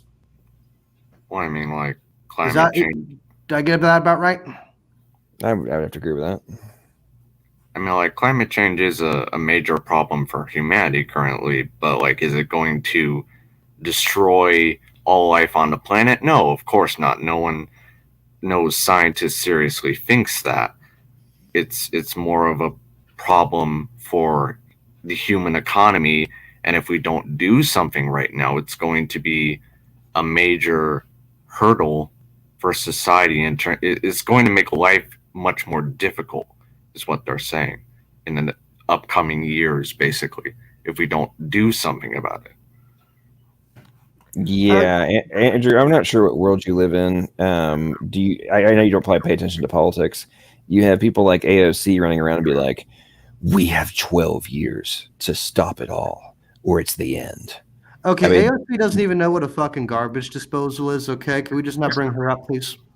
well, I mean, I agree with you, but my point is that the naive comment that Andrew just made is not actually the propaganda that's being pushed by people of influence and power. Well, I wasn't speaking on people of influence and power. I was speaking of right. Well, just like Nicholas, you need to pay attention to the actual point that's being made. And if you want to argue about what the freaking nerds are saying in their little lab coats and their research centers, that has, like, that's all well and good, but we're talking about what's actually being discussed right now is the big picture ramifications for the planet if the propaganda is, well, if what's being presented is true or false in relation to the way it's being presented from a power grab perspective on a global scale. And like, in case you haven't been paying attention, what's being propagated right now as the next step as a result of COVID somehow is we need to go into carbon credits and do all this stuff, as somehow that's going to solve the COVID problem. I'm like, which makes no sense, but apparently it does from their frame of reference. And you were like a little boy when Al Gore was running his carbon credit exchange in Chicago, and it came within a couple of votes of carbon credits being required by U.S. businesses, and it failed. And he managed to sell that thing to Al Jazeera's investors. I think he sold it for a stupid amount of money, and then the carbon credits bill failed in the U.S. Congress, and they lost stupid amounts of money. But it's still going on. Check, yeah. It's only a matter of time before that. I mean, it's being, that concept is being operated in multiple countries outside the United States. It's just a matter of time before it, assuming I would be stunned if, at least another attempt isn't made under the Biden administration to reinstitute that. I mean, they're already starting to discuss it, and Trudeau was talking about it as well. So Yeah, we already have they bring carbon that tax. into the market once more, and you've got an entire potential paradigm shift in. I mean, you think about that from a business operation perspective. If you now have an entirely new tax you have to account for, I mean, cost of doing business is going to goes through the roof. It's insane. Well, What's up, Joel? Welcome to the stream, man. How you been? Hey, man. Doing well. Can you hear me okay? I'm on the road. Why not, huh? I can hear you. I can hear you just fine. I can hear you. You can't hear me? Yep. I can hear you. I can hear you. Okay, You're good. Good deal. Yeah, I was sitting here listening. We had to say something. We just had to say something, didn't we? Hey, Joel, you're a robot you there guys for a second. were- Yeah, I'm on the phone. I'm on the road. I'm driving my son home from work. So I'm on the cell phone. How's it sound right now? That's better. Hi, That's Joel's son. Okay. Well, you can't hear me. I'm on a Bluetooth. But yeah, no, I was curious if you guys were paying attention to the latest federal budget crisis going on in Congress right now regarding the electric vehicle mandates and subsidies going on. You guys following that? I haven't seen this up in Congress. I saw what passed in New York. They're going to ban internal combustion engines in 2035. I think it was. Good luck with Oh, that. that's funny. Yeah, no, this is on the federal level. So the Democrats or the Biden administration, whatever, they have officially ruled that it's never about science. It's never about it's strictly politics because they're currently trying to pass a new subsidy for electric vehicle companies as long as they're unionized only. So all of the Okay. non-union EV companies out there like Tesla and there's this other one out there, forget the name of, they're not unionized, they don't get the subsidies. So it's not about the climate, it's just about who gets the money. Listen, at this point, I would not be surprised if Biden just decided to walk across the White House front lawn with nothing but his underwear being worn on his head. I genuinely would not be surprised by that image. That might actually gain some popularity points. I don't know. Old Beavis and Butthead image going on there. Probably. Well, in line with John, what you were bringing up earlier about the alternatives and such. What I find very interesting is all of the push for the topic at hand. I find it so extraordinarily fascinating that the environmental lobby is not advocating very aggressively for nuclear power. I mean, the Chinese, for example, I think last time I looked, they had over 100 nuclear power plants under construction as we speak. And one of the reasons they're doing so is they're actively searching for an alternative to the pollution problem they have with all of their industrialization. And they're like, okay, we got to solve this problem. We still have to have our power, the energy. We still have to have the energy. We actually need more energy than what we have. And at the same time, we can't just keep relying on coal power, right? And one of the other interesting things I know they've been testing, and this goes back to the whole electrical car thing, is I know that in one of the little ghost cities they've been building, they've been testing out having wireless chargers built into the road. So the premise being, could you drive your electric vehicle down the road, have it be charging as you drive, and basically have energy and potential charge in perpetuity, right? And I think they'd be better off if they tried to install that, let's say, in parking areas, because anybody that's charged their phone will know that trying to charge your phone as you're using it is usually a bad idea. But if they can get something like that working, I'd be impressed. Oh yeah, I mean, if it's accomplished, it's a crazy. I mean, it's an awesome idea, and I would immediately be like, okay, electrical sound makes sense if you're doing it through nuclear power, because when you think about it, I think it's like right now, less than 3% of the vehicles in the United States are EV, right? Right. And can you imagine the demand? And we're basically at capacity of our power grid right now, right? So, and that's at 3% of the cars. Imagine if you tried to put 20%. into like charge every night when you get home from work, when the demand is already at its peak, right? And then you like everybody plugs in their car to charge for tomorrow. I mean, you're going to be in perpetual brownout if you don't have nuclear power. Ultimately, I the think we safety will be too? forced into nuclear power. It's a question of when, not if, because, well, progress is going to keep going regardless of what the powers that be want. And at some point, we will be forced to use that nuclear power. But when that day comes, like the reason people are so hesitant on using it, and me to a certain extent, I too am hesitant because we've seen what happens when that fails. And it does not necessarily have to be a leap of incompetence like happened in what was it? In Ukraine. What do you call that? Chernobyl? Yeah, Chernobyl. I'm sorry, I'm stupid, but yes.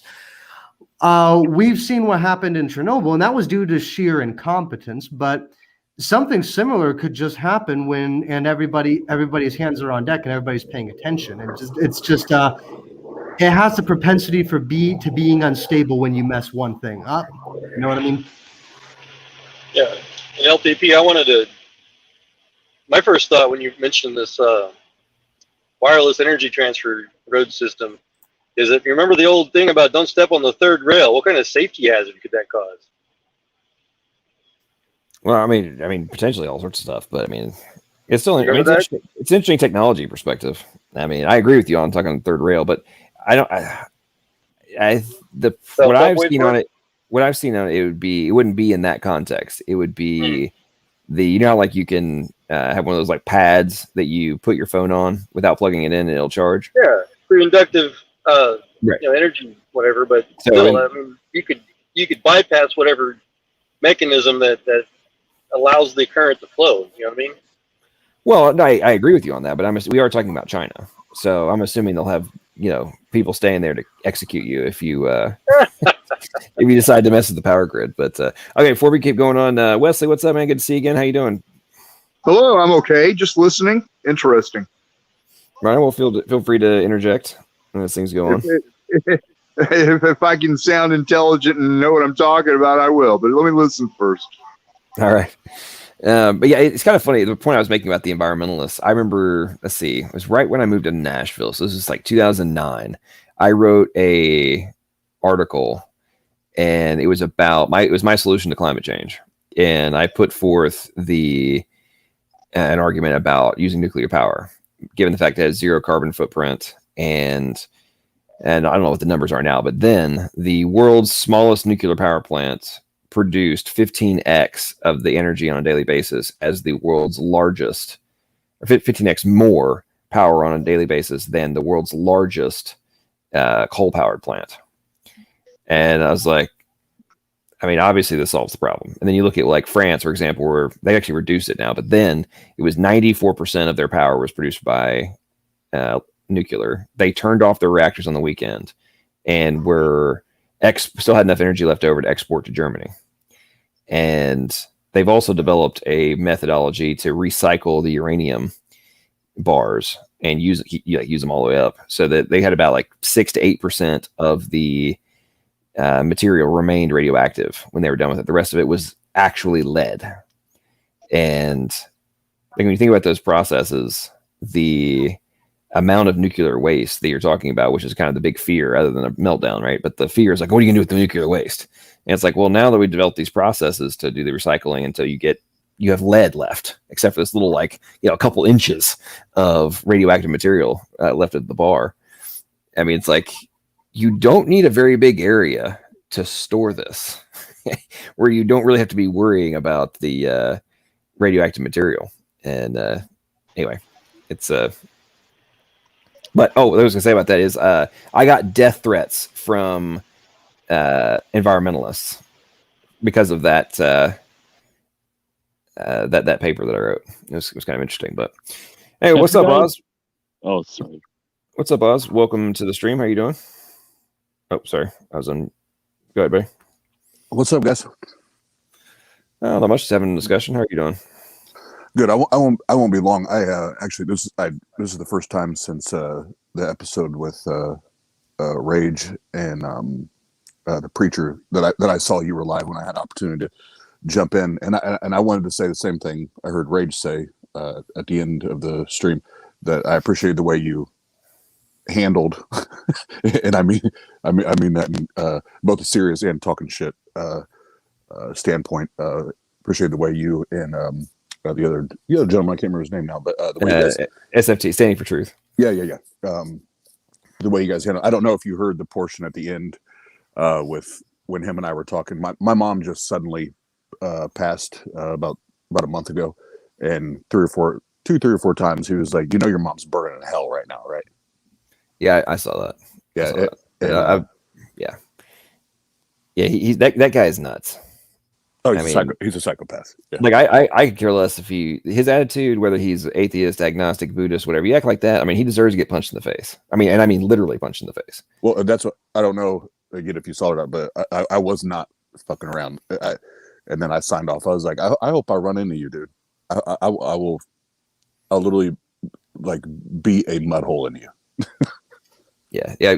People like that are just. I mean, obviously, we all have our differences of opinion. We'll talk some shit and have some conflicts and back and forth and stuff. But at the end of the day, it is not in my objectives to either, completely just destroy somebody emotionally or to take advantage of like extreme things. Like, you just lost your mom. Like, that's messed up. Like, I don't care who you are. In no context is that acceptable.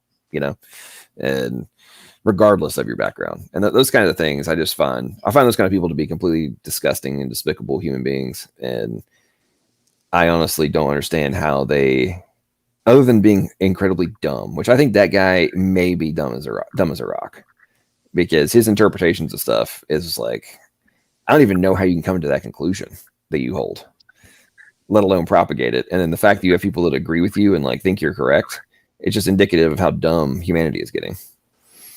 Yeah, and I did appreciate you and SFT, like since you watched it. Here I've been atheist for about 4 years now, something like that, and there were multiple scriptures that I brought up just as basic Christian doctrine and theology. I brought up to him, and then it was like you guys said it again. It was like, how many times? I think I even said it to Rage. Like, how many people have to tell you the same thing before you start using the analogy that I used there on that stream, where say, if one person calls you a horse, don't worry about it. If two people call you a horse, reconsider. If three people call you a horse, buy the fucking saddle and ride that shit. You know what I mean? And it's like he has different people giving the same message. So it tells you, I agree with you, whether it's just a complete disconnect or a lack of IQ. Who fucking knows at the end of the day? But I did want to make sure that that I told you. I haven't got to talk to SFT. I haven't seen him live anywhere yet, but I did want to thank you guys because agreements or disagreements or whatever, I did appreciate the way you guys handled that, because you tried to do it respectfully, just like we did, and eventually it's like, okay, enough's enough. Now I just got to talk to you like the dumbass you are. Yeah, he's well, I'd say what I got the most entertainment from was the fact that the Rage was the reasonable person. I'm like, man, you can't make this up, man. Like, if the Rage is coming off as the most reasonable, normal, sane, individual in the conversation, you have a fucking problem at that point. If like, oh man, if you make the Rage look totally normal, man, you got a problem. That's all I gotta say. Well, it's not even just quote unquote normal, because what the hell is that? But when you have Rage siding with the Christians, like he said it like 3 or 4 times, like, I'm offended for you guys. Like, to get Rage to that point, you done fucked up. Well, I'd say the funniest what you're referring to, that was hilarious. I was cracking up. I actually had to put myself on mute a couple times, because when Rage kept being like, "Damn it, preacher, you're making me defend Maddox right now. This is not normal. This is not normal." And I was cracking up, man. That was I had to put myself on mute. But I tell you what, I can't believe that I said this earlier in the stream tonight. I was like, I cannot believe that the Rage is going to have that idiot back on his channel tomorrow, because that is just guaranteed dumpster fire. And the problem with it is, like, even if you're gonna have a dumpster fire, I mean, like, I'm all about some dumpster fires, man. Like, it's fun. I get some enjoyment of it. But if one of the members of the stream is there's talking trash and like coming back, having back and forth and stuff, and then there's just like perpetual talking over somebody, and it's gonna have to be like Rage is gonna have to just put that dude backstage when it's the other guy's turn to whoever the other person's turn to talk. Otherwise, there's gonna be absolutely no discourse that actually transpires. Is this that preacher that Amy Newman had on the? Yeah. Oh dear Lord. Oh my God! If he's going to be on with Knockout, yeah, I'll watch that.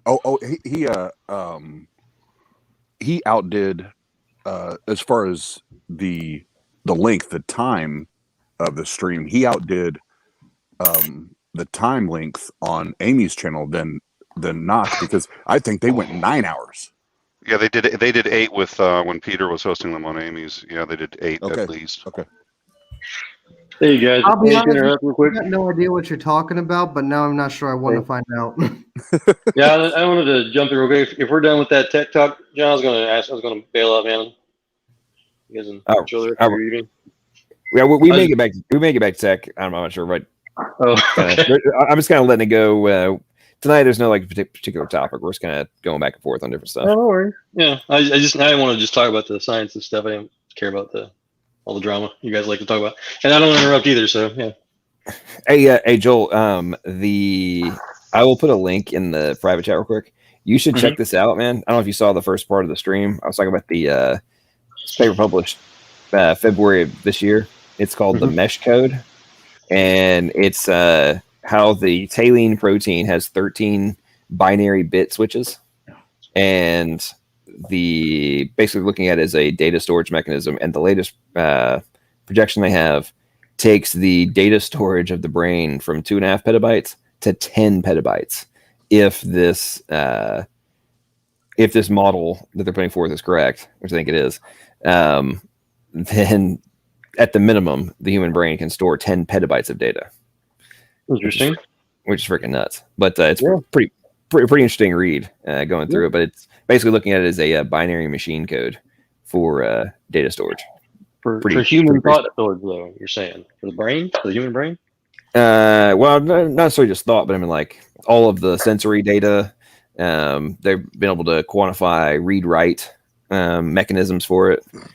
Dynamic data collection and modifications. It's crazy stuff, man. You should read it. How the brain is able to comprehend years of time in less than a moment, and like real time. Well, I'd be interested in how this might kind of play out with the whole Neuralink project of trying to literally integrate, our meat computers, as I like to call it, with our hardware interfacing. There's got to be some sort of way of translating however our brain does operate, to a binary system somehow. So that sounds like the thing to do. Are we talking about transhumanism? Well, are we talking about transhumanism? Basically, not necessarily. No. I mean, anybody want to talk about the California lava surfboard? I wanted to ask if you guys are familiar with fusion. You're talking about the climate change stuff and energy. Is anybody following the Lawrence laboratory breakthroughs they had with the tritium gold laser igniter project? They you're talking about the MIT. You're talking about the MIT project that just was no, announced? It's at Lawrence. No, I don't think it's MIT. Because MIT just announced a fusion breakthrough, and then you're talking about the Lawrence. You're talking about the LP. It's ironic, the LPP lab. By the way, have you watched the videos of the president of that group, the physicist? Have you watched his videos? I have not.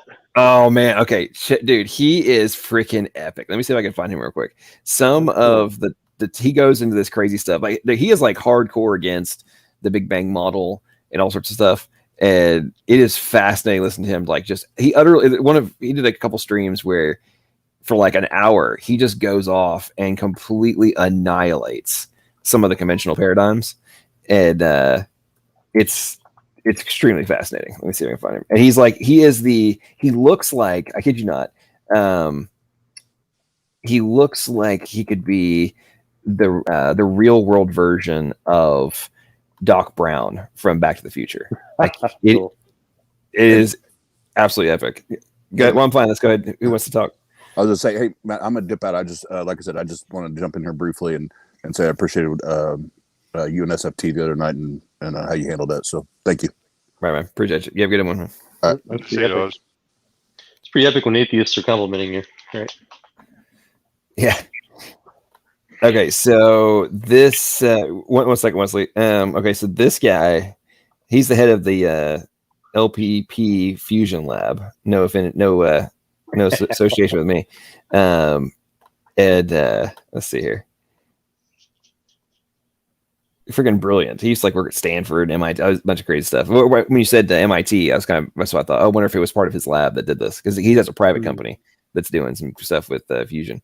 But all right, let's see. Okay, tell me this is not the real world version of Doc Brown. I'm chief scientist at LPP Fusion. I'm going to be talking in this video series about the crisis in cosmology. He looks like one of those professors from Animal House that captured the startlingly beautiful co-head over the weekend, and they smoke a joint when her boyfriend shows up and he reveals his ass. He's a little more gray hair too, maybe. Yeah, I tell you what, it's very interesting to listen to him talk. Like he just completely, he spends like, I don't know, 4 or 5 hours of like different episode streams where he just like goes into crazy detail about the cosmological arguments and the physics of it, and really breaks it down. It's like basically, we operate from the just complete acceptance of the conventional paradigm, and nobody wants to actually challenge it anymore because it just gets shut down, and puts him in. He's like, well, guess what? I'm in private sector now, so and I have all my awards. I've been I've been this, I've been that. Here's, I've got all the prizes and such. And basically, I don't really give two shits about whether or not you accept it. So here's why you guys are idiots. Basically, it's pretty interesting to listen to. Yep, that fits my whole thing. You hear me talk about often that there's no atheists in science. They're just stuck in their atheist churches. So he's able to break free from the church. Yeah. The Lawrence Livermore lab. They got 2 megajoules of just raw pure electron, just energy, electricity from this tiny little, like less than a gram of a capsule. It took about 200 lasers, but it generated. In theory, it'll generate more energy than the entire United States can generate from their one lab. They just have to figure out how to contain it. Wow. But it's not surprising to me at all, a person becoming an atheist, especially if they do observe or have been involved in modern day synagogues and churches, because they're not. They all, every pulpit in this country, they all heard Jesus say it is time, and they all deny it. And that's when he came from the clouds, the second coming. None of them say it. On August 11th, I said, Jesus, I saw the foot cut off in the dream. It didn't bleed. Would you give everyone bread? I cannot prove this, but I believe he did. I also said that vision of the square pit and the 2 creatures that had cone heads, one cutting off the foot and the circle saws. And I said, Jesus, will you heal a tooth in everyone's mouth? Now, I cannot prove it because I did not ask it for me, but the proof is in your all's mouths. But there's not one pulpit, not one Baptist, Pentecostal, Apostolic, Presbyterian, Catholic church that is going to say anything about it. So I can't, I completely understand somebody looking at these people professing their beliefs and they don't believe because they saw Jesus in front of them and they deny it. So, yeah, I can understand anyone wanting to become an atheist. I quit going to any churches ever again. I'm not going to. Not until after I die. I've had my full of that bullshit. So I can't stand somebody standing in a pulpit professing a belief in Jesus and they're lying to my face. It just really, really bothers me. So Well, I can't Well- speak from that perspective because I don't go to church for the preaching. Yeah, and if you guys don't mind, before we change subjects like that, I just wanted to mention on that, John, that the Holy Grail in fusion energy research was the entropy problem. It took more energy, of course, to maintain the reaction. This was the first experiment. They had 85% energy gain from the 190 whatever lasers. So it's a good start. It's showing that it can be done. Well, to maintain and contain, and the reason the and contain is important is because it looks like they haven't found an energy efficient way to contain this. It's containable, but the problem is doing it and keeping it under that energy barrier where it's efficient enough you're getting the energy back. They're able to measure it. So and That's good. Great. They initiated it, so if they can capture it, it's a very good way to, it's a cheap way of fueling the planet for the rest of forever, basically. Ends the debate on climate change and fossil fuel crap. It's just a matter of are we going to put the focus into actually following the rabbit hole to figure it out, or are we going to operate from a perspective that there is no solution other than deindustrialization? I mean, and depopulation of the planet. I mean, the fourth industrial revolution. It's been preached by the elites, I guess, in the West. So that'd be like North America and Europe.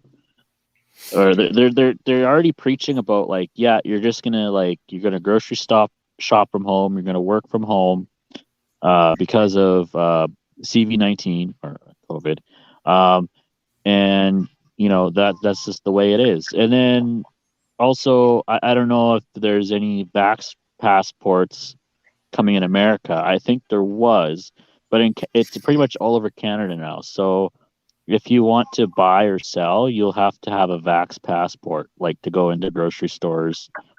No, it's non-essential right now. So gyms, movie theaters, you need to show proof of vaccination in order to get it in Canada now. I've heard Australia is experimenting with that too. Yeah, they just rolled it out in Seattle, I believe. I know it's in LA, New York. Yeah, have done it, and I know a few other places. I can't think on the top of my head, but I mean the moves are being made. But I'd tell you what I find interesting is what's happening in France right now. You can't go into the grocery store without one, and I'm just like, man. The day that happens in the United States is the guaranteed day of violence. It's almost guaranteed. Depends on which state you're in, obviously. But if it's it's the day of violence in France already. They're having riots about this shit. The day of violence in the U.S. either way. I mean, the Proud Boys and Antifa are going to start going at it pretty soon, and the whole night. Well, Antifa. I mean, if you look at what's going on, Portland is the microcosm of what is going to happen in the rest of the country, right? So when you think about the Antifa and Proud Boys have been going at Antifa has brought in guns into the equation in Portland, and everyone else will too. That's what I'm saying. It's the next stage of what's about to happen, and because we have idiots in. Well, the Proud Boys brought them in too. It's just the video. The only video footage we have of anyone shooting, the first one who seems to have fired a shot would be Antifa, but the Proud Boys had guns too. Oh, I'm not suggesting they didn't have guns. The point is whether or not you used them, and having something for self-defense versus actually. Let's get real. There's plenty of justification already for the guns to have been used if they wanted to, right? I mean, there's the justification. I would say they've actually shown a lot of restraint in not using them.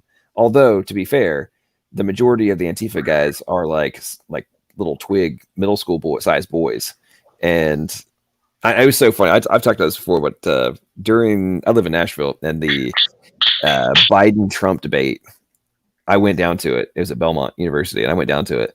And I'll never forget this. There was two groups on either side of the street on Wedgwood Avenue, yelling at each other and stuff. And then there was a other little huddle of Antifa people, and all their their black garb and such.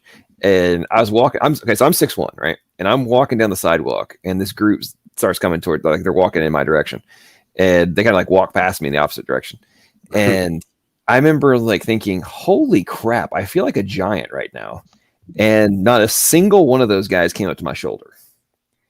And I'm sitting there thinking who are these people right now? Like, you guys are running around thinking you're gonna like go crazy and actually do stuff if at any point there's actually, response and real, like, I'm done with your crap, you're gonna stop writing, we're just gonna beat your ass.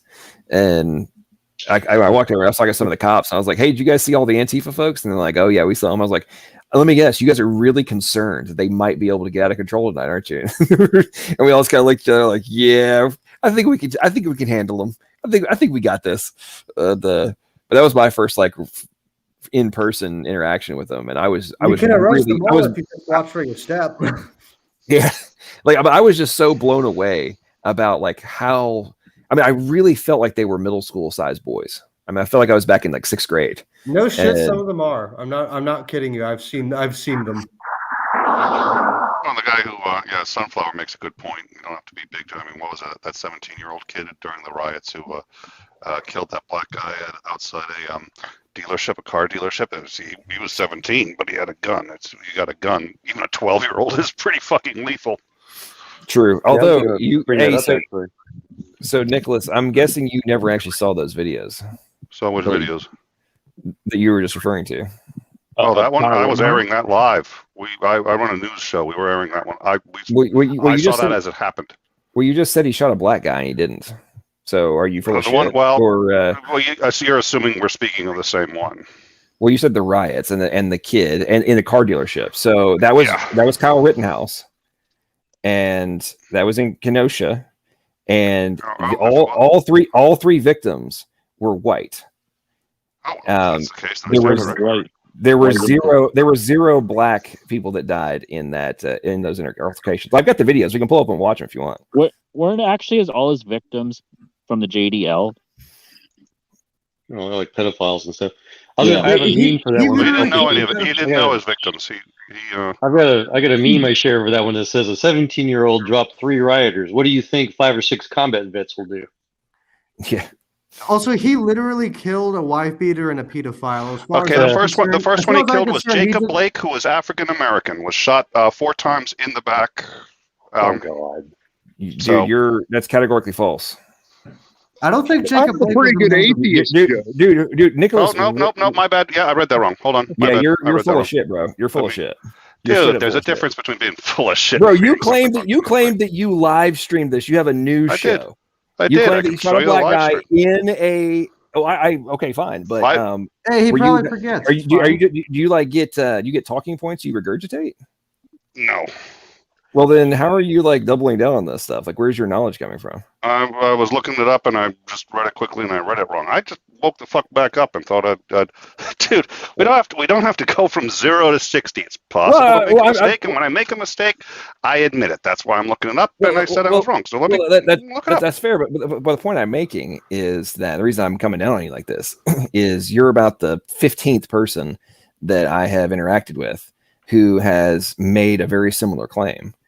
And I'm like, where are you guys getting this from? Yeah. And this is a problem with modern society, and on both sides of the equation. But it's like I've watched I did a debate on this exact topic. I played the videos. It was edited together by the New York Times, and it shows in real time a gun was fired at the kid as he was running away. I mean, he's literally running full speed away from a group, like multiple people that are chasing him, who have already said they're going to kill him. It's on video from like 5 minutes before where they said they were going to kill him. And then he guns down 2 of them and does a great job spring cleaning up scum. Yeah. Well, but then after he leaves the first one, another group decides to attack him. He gets hit in the freaking head with a skateboard. A dude does a gigantic flying kick to his face. The kid's on his back with another guy running up with gun. A convicted felon running up, gun in hand, pointed at him. And now he's been charged with multiple homicide, manslaughter with intent. I mean, all sorts of stuff, and is facing life in prison for taking out a pedophile, a drug dealer, and a wife beater, who were trying to kill him. And the guy whose arm he blew off, who had the gun, said he wished he hadn't hesitated and would have killed him. That's what that little fucker said. Now, the first person he killed, he came up and shot the guy in the back of the head. Now, to the best of my knowledge, categorically false. categorically false. Okay, well, let me look that up because so to the best of my recollection, let me just tell you. Let me tell you what I recall, and if it's dead wrong, it's dead wrong. I'm just going to tell you what I recall, and I'm always glad to be corrected. Quick question before you make this statement. Okay, have you or have you not seen the videos? I've seen. I saw live as he was coming out from having killed the first guy. I assume he killed the guy. I didn't. I heard the shot. Hold on, please. It's very easy to make this misunderstanding. You're thinking of the guy called Jacob Blake. He was the black guy that police officers. Yes, I confused it with the Jacob Blake shooting. That is correct. Okay, that's I can only answer one question at a time, though. That's why those domestic terrorists that Kyle was protecting his friend's place of business from were right. Well, no. The one I'm thinking of came from another state. Came down from another state. He was 17 years old. Yeah, that's Kyle. And it's perfectly legal to go to another state. Okay, so that was his friend's business that he was protecting, because I was unaware of that. Nicholas, let me give you the quick rundown, bro, because this is, and you are being the prime example of what I talk about in the context of politics in modern America, of people who don't know what the fuck they're talking about. Well, okay, so number one, people make it easy to misunderstand. I think, John. If you're going to take positions about things, you're going to claim you have news about these things. You're going to claim you actually have read about these things, and you come to this conclusion. You have zero excuse. So number one, the kid Kyle Rittenhouse was employed by the YMCA in Kenosha. He lived across the border in Illinois, and it was like 12 miles from his house to where all this took place. It's like it's a town. It's like a sub where he lived is a suburb of that metro area. It just happens to be across the state line. Okay. He was in Kenosha earlier in the day, volunteering and cleaning up graffiti at the local school that had been done from the previous night of madness. The rifle that he had was the one that he and his friend owned, and they went and shot together and stuff. They were buddies. They went to school together and all that kind of stuff, right? He'd been trained as a medic. He'd been going to like the young cop, like training to be a cop, all that kind of stuff. And they went down and were helping to protect. They were going down to protect a property, like where the place of business, to keep it from being burned. Yeah. Okay. Now, right before is, by the way, I'm about to say is on video. Okay. Right before, like earlier in the day, before this happened, the first dude he shot, the little midget pedophile, is on video talking to black guys, black men at that place of business, calling them N-words and telling them to shoot him. I've got the video. We can play it now. Right before, he knew that the guy was a pedophile and knew this when he shot him. Doesn't matter. But it absolutely matters. Well, he brought up that he's a pedophile, so presumably that was cause for the shooting. We're trying to figure out if he was justified. The only question I thought was he justified? Everybody shut up. I'm gonna make an argument, and then we can get to this. Okay, nobody say a word. Now, I'm getting to that point, buddy, and I'm assuming you are staggeringly ignorant of self-defense law. It's tragic to even hear this from you. Now, the right before the altercation, which resulted in the shooting, that same group who earlier in the evening had been dropping N-bombs at black guys, telling them to shoot them, and they were going to burn the house, burn everything down. This is what the guy gets shot. That's what he's saying to black guys. Okay. Mm-hmm. Now I got the video. We can play it if you want to dispute this. Now, right before the shooting ended up happening, the same group of thugs had set a dumpster on fire and were pushing it into a gas station. Rittenhouse is on camera. Running with a fire extinguisher to put out the fire to keep the gas station from blowing up. These little fucktards decided that because he had stopped them from being able to blow up this thing, that they were going to kill him. Also on video. So now they're now chasing the kid. The kid is armed to the gills, right? And this group starts chasing him, saying they're going to kill him. That's just dumb as a rock. Now, as he's retreating, which from a self-defense perspective, even if he shouldn't have had the weapon per the state law, and this is really standard in many other states, but is specifically delineated in the self-defense law of the state in which he was in, that if you have retreated, then you regain all privileges of self-defense if you are now being chased, if you have made an attempt to retreat. Now, he is now running full speed away from the group of multiple individuals, no less than 4, that were chasing him. The short little pedophile is running out, hitting full speed. He's running into the parking lot. He runs up to a fence. He turns right after one of the other members, which is also on video, fires a handgun in his direction. So he now turns, pivots, and sees this guy who's also thrown an object at him, running at him in full speed from a self-defense perspective, also reaching for his weapon. The second that person is reaching for his weapon from a self-defense perspective, you now have justification to kill him. He does, fires. That guy's down. He then he actually makes a phone call, attempts to retreat, leaves and runs. He now is attacked by another group and is being chased by multiple individuals who have the stated audibly, it's on camera, state their intent, which is to hurt him. He gets struck in the side by a skateboard. A guy with a skateboard hits him in the side of the head and the neck. He goes down. He's now on his back. Another guy runs at him, leaping kick, which he's kind of dodges, hits him in the shoulder. He's now completely on his back as another guy runs at him and tries to grab his gun. He shoots that guy in the gut. He ends up dying. And then the third individual runs up, pistol in hand, points it at him, and then like ducks as he starts to raise his weapon. He shoots him in the arm, then gets up and attempts to surrender to police, who tell him to keep going because they're in the middle of a freaking riot. He then proceeds to turn himself in the following day. So you have a kid who makes multiple attempts to retreat. Now, the gentleman who he gets shot in the stomach, from a self-defense law perspective, if you are on your back, there is literally no further retreat possible. If you are on the ground on your back and you have somebody that's attacking you, you have multiple individuals who are coming at you, one of which also has a gun. At this point, from a self-defense perspective, you have the most perfect defense of all time. You've made not one, but two attempts to retreat. You now have idiots who are attacking you when they don't have a gun and you do.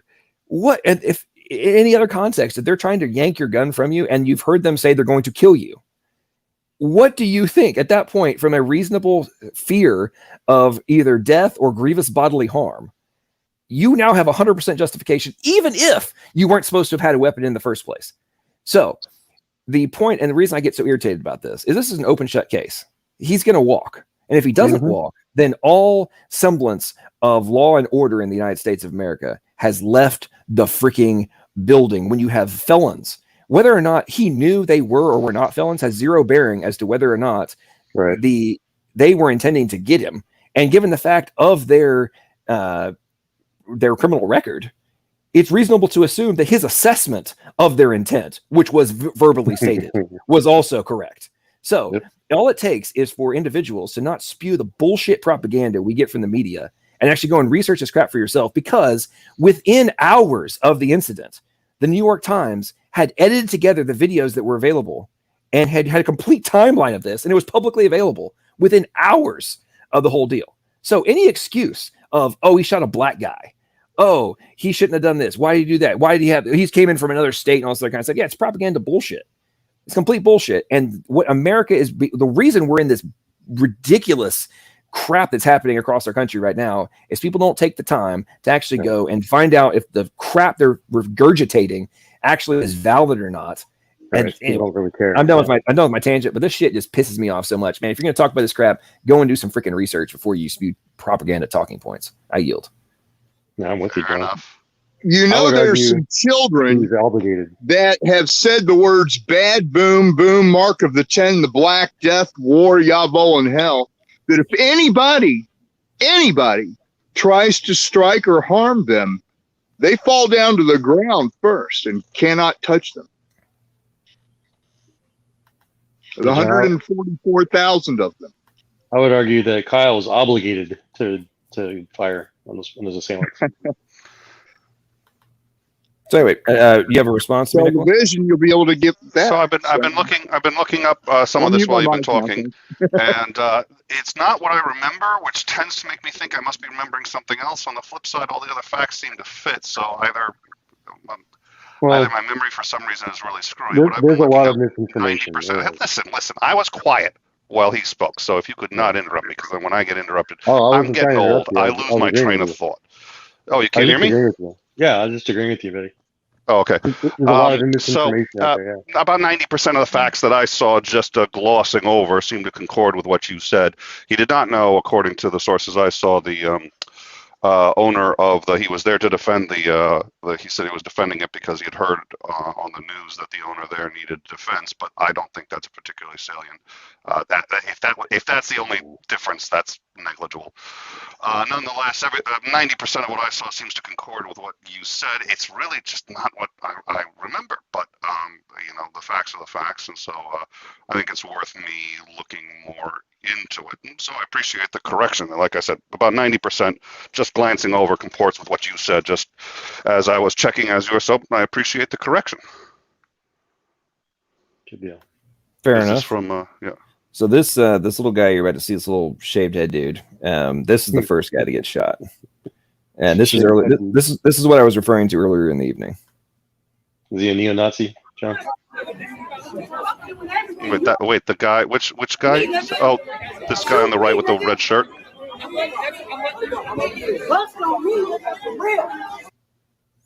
Which was the one whose elbow got exploded? That's a different guy, but that's now let's observe him. That guy being removed from society. Wow. So Nice way putting it, huh? Let's see. Which video is it of him being removed from society? Oh, by the way, this is the picture. This is the flying kick. So check that out. I don't think that guy, Kyle Rittenhouse, on the ground has zero reason to be afraid for his life right now. Now this is before he's fired the first shot. No, this is right before the second two guys get taken out. This is after the first one. This is like when I said earlier. Remember earlier I said take a flying kick to the face, like bounce like off his shoulder. Yeah. This is what I'm referring to. Oh wait, there's no reason for him to be remotely afraid for his well-being. Oh wait, let's check out him getting hit with a freaking skateboard. I mean, there's nothing to be while he's on the ground, man. There's absolutely nothing to justify his actions in any way, shape, form, or fashion. But let's go back to the other guy, him attempting to retreat before he takes out the little dude who was dropping N-bombs earlier in the evening. I'm sensing sarcasm from you, John. Oh, we got a gun, baby. Oh, shoot. Oh, he shot him. Get back. Shot him, man. Shot him. Oh, by the way, the thing on his back is a first aid kit. He laid him out.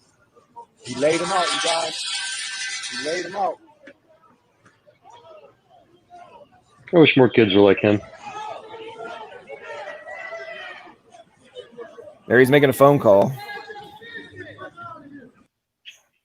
Okay, now let's I've got another one somewhere that shows like the guy shooting the gun at him from behind, but let's go real quick to a short clip of these three little bastards. And then the one to the left of that, actually, I'd like to see for a second. So he's running towards the police line. That's where he's going right now. And then now is this where he surrenders? So he actually puts his knees down and he gets on his knees and then they go past him. Is this I'm trying to make sure I'm remembering the right one. Okay, so he's now on his back. Here comes the kick. All right. Gun, gotta get shot in the gut. Trying to get his gun. And then here, this guy on the right has a pistol in hand. And he gets his arm blown off. This clip doesn't have there's another one where he shows his arm getting blown off. It's freaking epic. Is the one on the left of that from the same night? The one with the car on fire? Yeah, this is where he's being a medic. He's being a medic for freaking rioters right now. He's helping them. There's a medic right here if you need help. What is it? She got shot in the fucking. Turn the car. All right, we're gonna go over here. Cover. I need cover. I need cover.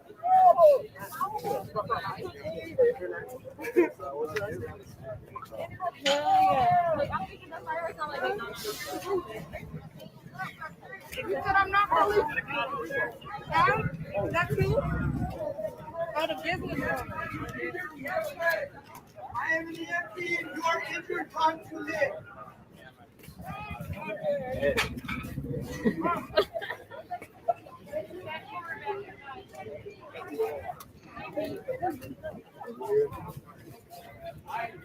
That's the business owners up there, y'all. That ain't the police. You got any injuries? Yeah, right over here.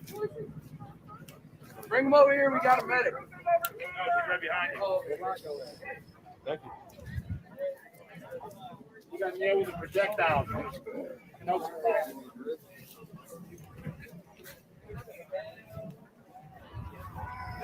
A beautiful day in the neighborhood. Yeah, it's like, man, this stuff is. Anyway, this might be. Let me see if this is the one that's the whole. Them is white boys. I think this is the one where you see the gun being fired in the background. Let's see. Yeah, that's Antifa, man. Oh, we got a gun, baby. Yep. See, that guy shoots at him right there. So well before Rittenhouse stops retreating and turns, when he gets up against the fence, he's already had one of those guys behind him is chasing him, has already fired a handgun at him. Yeah, that in general. If the other one was the first one to fire, pretty much after that he can It's There'll be a lot of that coming up soon. Road ahead is a bad train wreck. They were assaulting him first. Yeah. So I mean, so that's why I say, Nicholas, in this whole context, I'm like, how has this kid even been charged? Yeah. I mean, we have a straight up political propaganda machine, and right before this, he's freaking operating as a medic, like helping people that are getting hurt. Like, there's a crazy interview that's right here. Let's see. Oh, wait, hang on. I stopped sharing, didn't I? Yeah, it's let's see. This is from earlier in the evening. What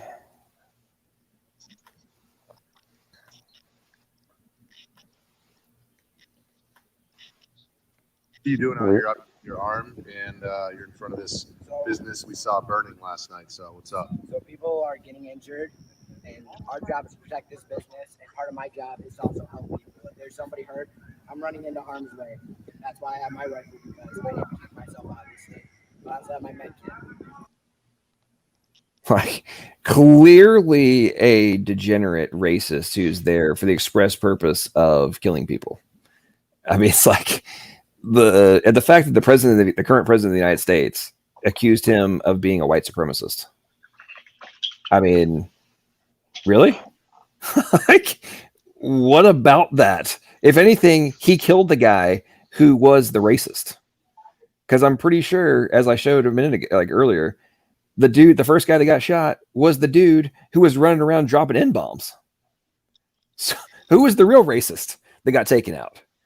I mean, we have a racist pedophile that got his head blown off for being a criminal and a rioter and burning stuff down and trying to blow up gas. Ostensibly, no, that's not why. And that is an extraordinarily important point, especially since just to be clear in terms of he wasn't. That's not why. If he got ostensibly your argument, which seems to be reasonably well supported, he got blown away for attacking somebody with a firearm. Right? Rioting is not an offense for which you can shoot and kill someone in this country. Trying to kill someone is. He was shot and killed for self-defense, not for rioting. Well, true. I didn't make that claim, though. You just said that's what he got shot and killed for, was for rioting. You said that about 45 seconds ago. I think the relevant point is that people are defending the actual racist pedophiles, calling the kid the racist whenever he's the anti-racist. They're defending the criminals and trying to attack the kid. Well, Nicholas, you're playing the semantics game. I classified him as that, and that was something. You said that's why he was killed. You said it was 45 seconds. You said that's why he was killed, and I was correcting it because I do not want to encourage violence against protesters. At the beginning of this conversation, I'm talking like a minute ago. I was responding to a claim you said a second ago, and I was clarifying it. Nicholas, dude. Let me meet all the world leaders. All my friends call me Nick. Please call me Nick along with them. You don't have to call me Nicholas. Listen, from the very beginning of this, yes, I substantiated the fact that it was self-defense was the justification for the shooting. Did I not? Yes. From the very beginning. Yes, okay. Sir. So to be outlining the actions of the individual that are part of what resulted in the result of the actions which necessitated self-defense does not make the argument that's the primary reason for why he was killed. I didn't say it did. I was correcting you misspoke. All I was doing was giving a misspeak. I'm agreeing with you. You misspoke and said he died. He died because he was protesting. That's not what he would. That was not the justification. I didn't given. use the word protesting either. So okay, I can stop. Tell you what, I will stop it and go back and quote you. This is what I did earlier. Nick, I was making the point specifically about the accusations made by the president of the United States about him being a white supremacist. I then proceeded to state that he was that the guy that got shot was actually what the accusations that were levied towards Rittenhouse. He was actually the guy that got shot was actually the epitome of what the accusations towards Rittenhouse were. Yes, he did. Okay. I wasn't stating that was why he got shot. You weren't in general. You literally stated it. I think it was a misstatement, so I was correcting to be of assistance. Tell you what, maybe you're correct. Let's rewind and let's find out if you're correct or not. All right. Or if you're just misinterpreting the point that I was making. That's entirely possible too. I'm 90% sure I'm right on this, but you know what I mean. And there's also a difference between a rioter and a protester. A protester can protest peacefully, and there shouldn't be any violence towards them or any justification. But a rioter, a rioter is definitely someone that's violent, and you can possibly use self-defense, or if the police... No, you can't use self-defense against a rioter. You can use self-defense against somebody who's causing you harm, and rioters may intend to cause you harm, but legally there's a distinction. Right. And I'm saying that because we are in an era now where people are leaning a bit more towards vigilantism, going out into the streets and shooting people. So I think it may be a bad idea to say you can shoot people for rioting, even if you don't mean it, even if that's not what you meant to say. I think it's worth correcting the language if that is said. So I'm going to go back and listen. Isn't there a standard? Isn't there a castle doctrine in the United States? Not in the United States. There isn't a number of states. Okay. I think Texas has it. A few other states has it. The majority of the states have castle doctrine, and there's like different interpretations of castle doctrine. There's like, does it extend to your like front yard versus just being the physical walls of your house? And there's like different, and there's like the stand your ground versus necessity for initial retreat before even defending the castle. There's a variety of interpretations of it. Because I'm just thinking about that St. Louis couple that got charged for brandishing weapons when Black Lives Matter protesters showed up at their front house. All right, I just listened to it, and my headphones cut out. I can't hear both the stream and this. We have a racist criminal who was blown away for being a criminal and for rioting. That was what you said. Which was my objection was that's not why it was blown up. Okay, so I'm about to share it and play it. So what did I say directly before that? You were saying that he was the one who was a racist, and Rittenhouse is being painted as all of the things that actually the person that he killed was essentially what you were saying. That was right. Was I making the point that him getting shot was the culmination of his actions, and which start up with you may or may not have, which is why hold. Burning that stuff, may have been your trying point. to blow things up, and is now the culmination. Yes, that may have been your point because that wasn't what you said. I thought you should clarify. Hang on, that's all. So Nick, this is why I was calling you a dumbass earlier, all because from the beginning of what I've been calling you out about from the very beginning was that the interpretation of the actions and whether or not he had justification for what he did was being propagandized, and people were being spewing a bunch of bullshit, which you were. So from my perspective, I've already made my case, both verbally and visually, to which you agreed, right? Yes. I've then substantiated the point that he's a racist and the other things, right? And then I'm making a point about the propaganda that's been put forth by the current president of the United States and the media and other folks, right? And the DAs of the county and such, right? And then it's like, but on the flip side, we have a guy who has done all these criminal activities and ends up dead. And then even though I've already proven my point about the self-defense being justified based on the actions of the guy, I specifically stated he's running out in full speed. He's thrown objects at him. A gun has been fired, all those kind of things. And then you want to, because I don't make a specific clarification in relation to the other crimes that have been performed that night, somehow that means I am not making a clear point.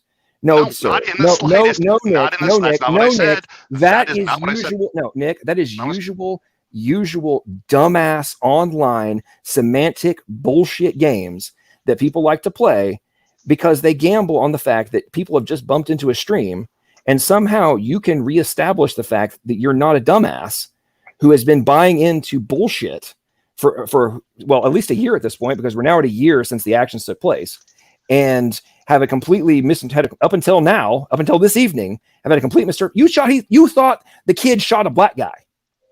30 minutes And ago. if I ever try to change that, now you're going to try and play games with me in terms of like a very blatant and obvious point that I was making in terms of, look at what all this guy has done, and then Rittenhouse is the one that's being accused by the president of the United States, and you want to interpret that as me somehow saying that those other actions and him being a rioter was the justification for him being shot, which to anybody with an IQ above a fucking gerbil who's not playing bullshit politics games would be able to comprehend that. So I'm assuming you're not dumb.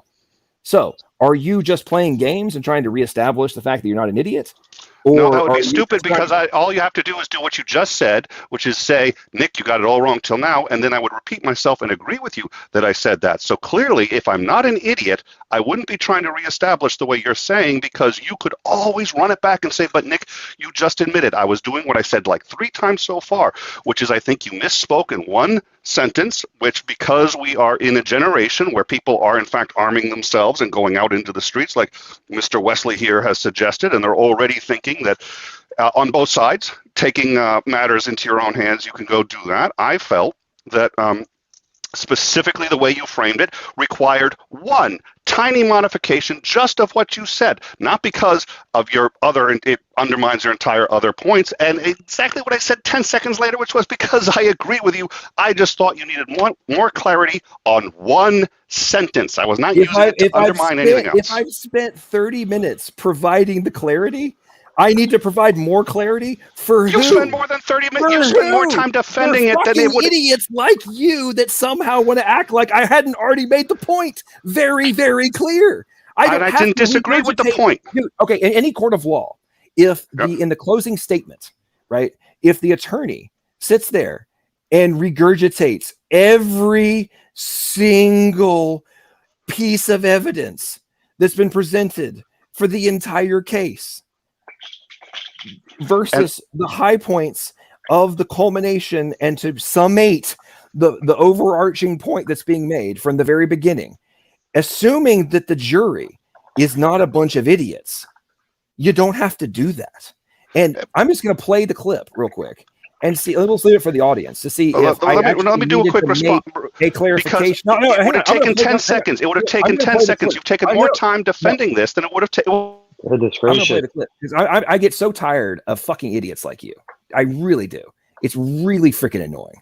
Play the semantic. Atheists do this all the time. I used to have to sit there, and every fucking sentence, if you don't say, well, I don't mean this, and this, here's my point. If you don't do that every single time, even if you've clarified it 10 times before, the next time you open your mouth and make a statement about another point that's being done, if you don't issue every single fucking disclaimer, then they're like, well, you didn't actually mean blah, blah, blah. It's so obnoxious. It's childish and very, very either low IQ or just semantic gamesmanship that just is so fucking obnoxious. And it's why rational discourse is being completely annihilated in modern society. Let's play this shit. It's accused him of being a white supremacist. I mean, really? Like, what about that? If anything, he killed the guy who was the racist.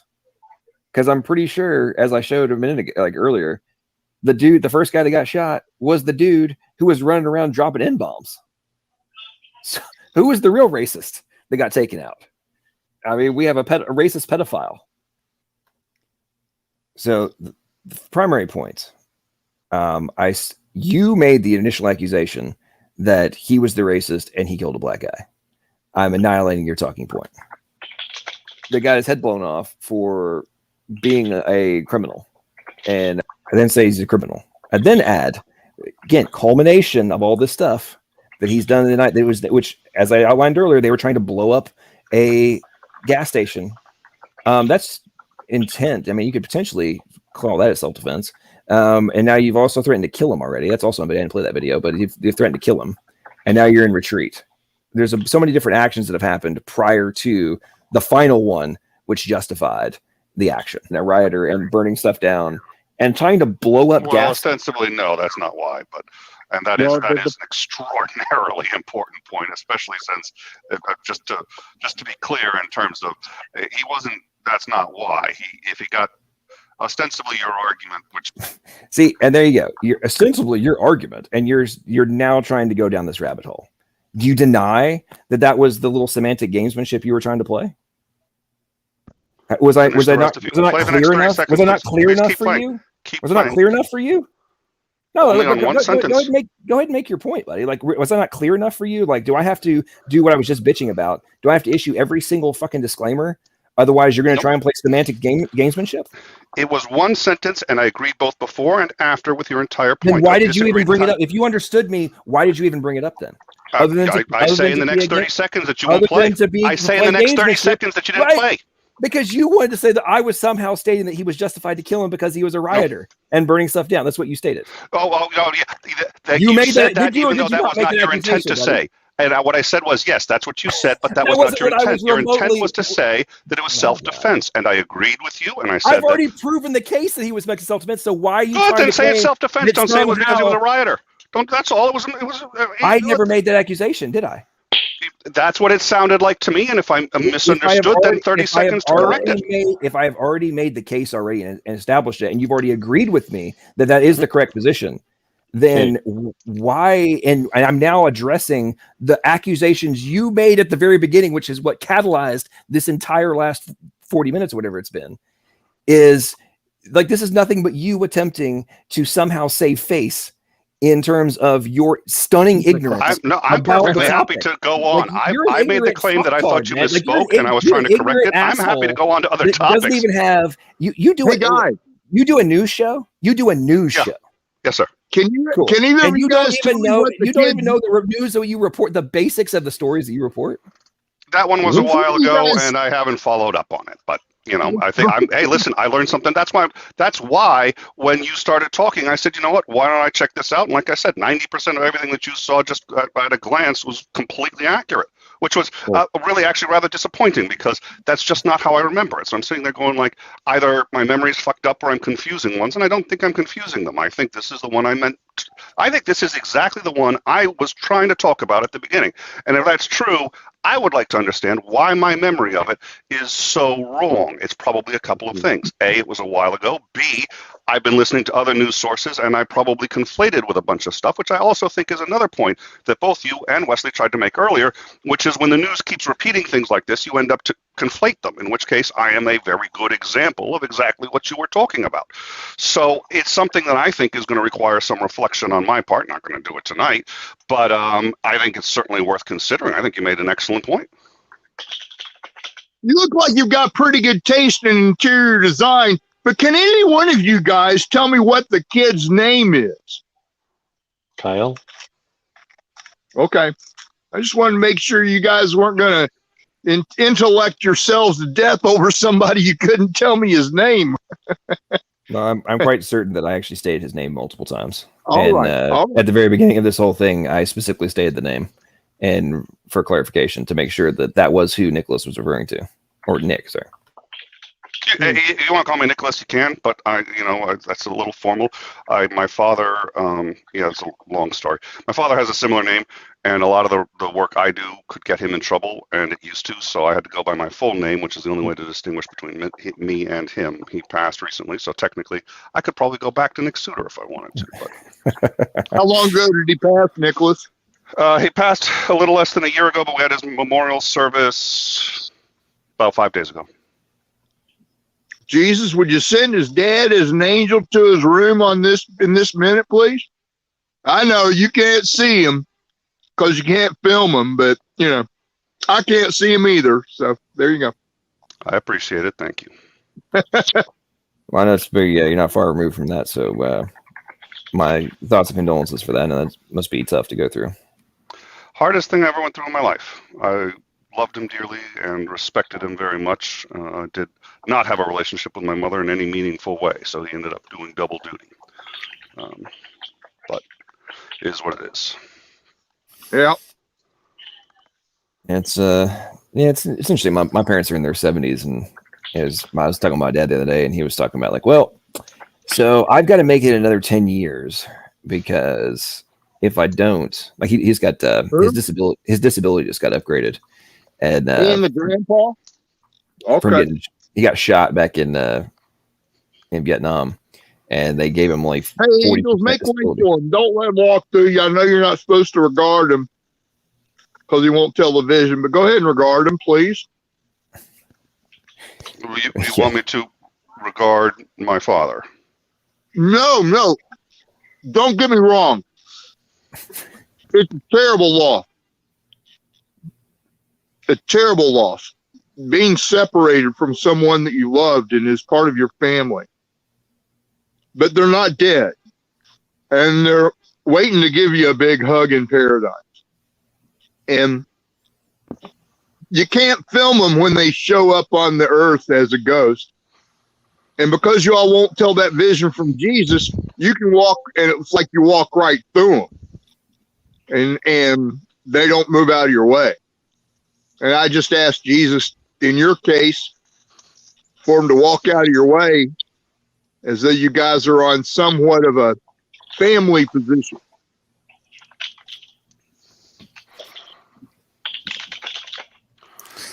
And that was Sunflower was here. I haven't seen Sunflower in a while.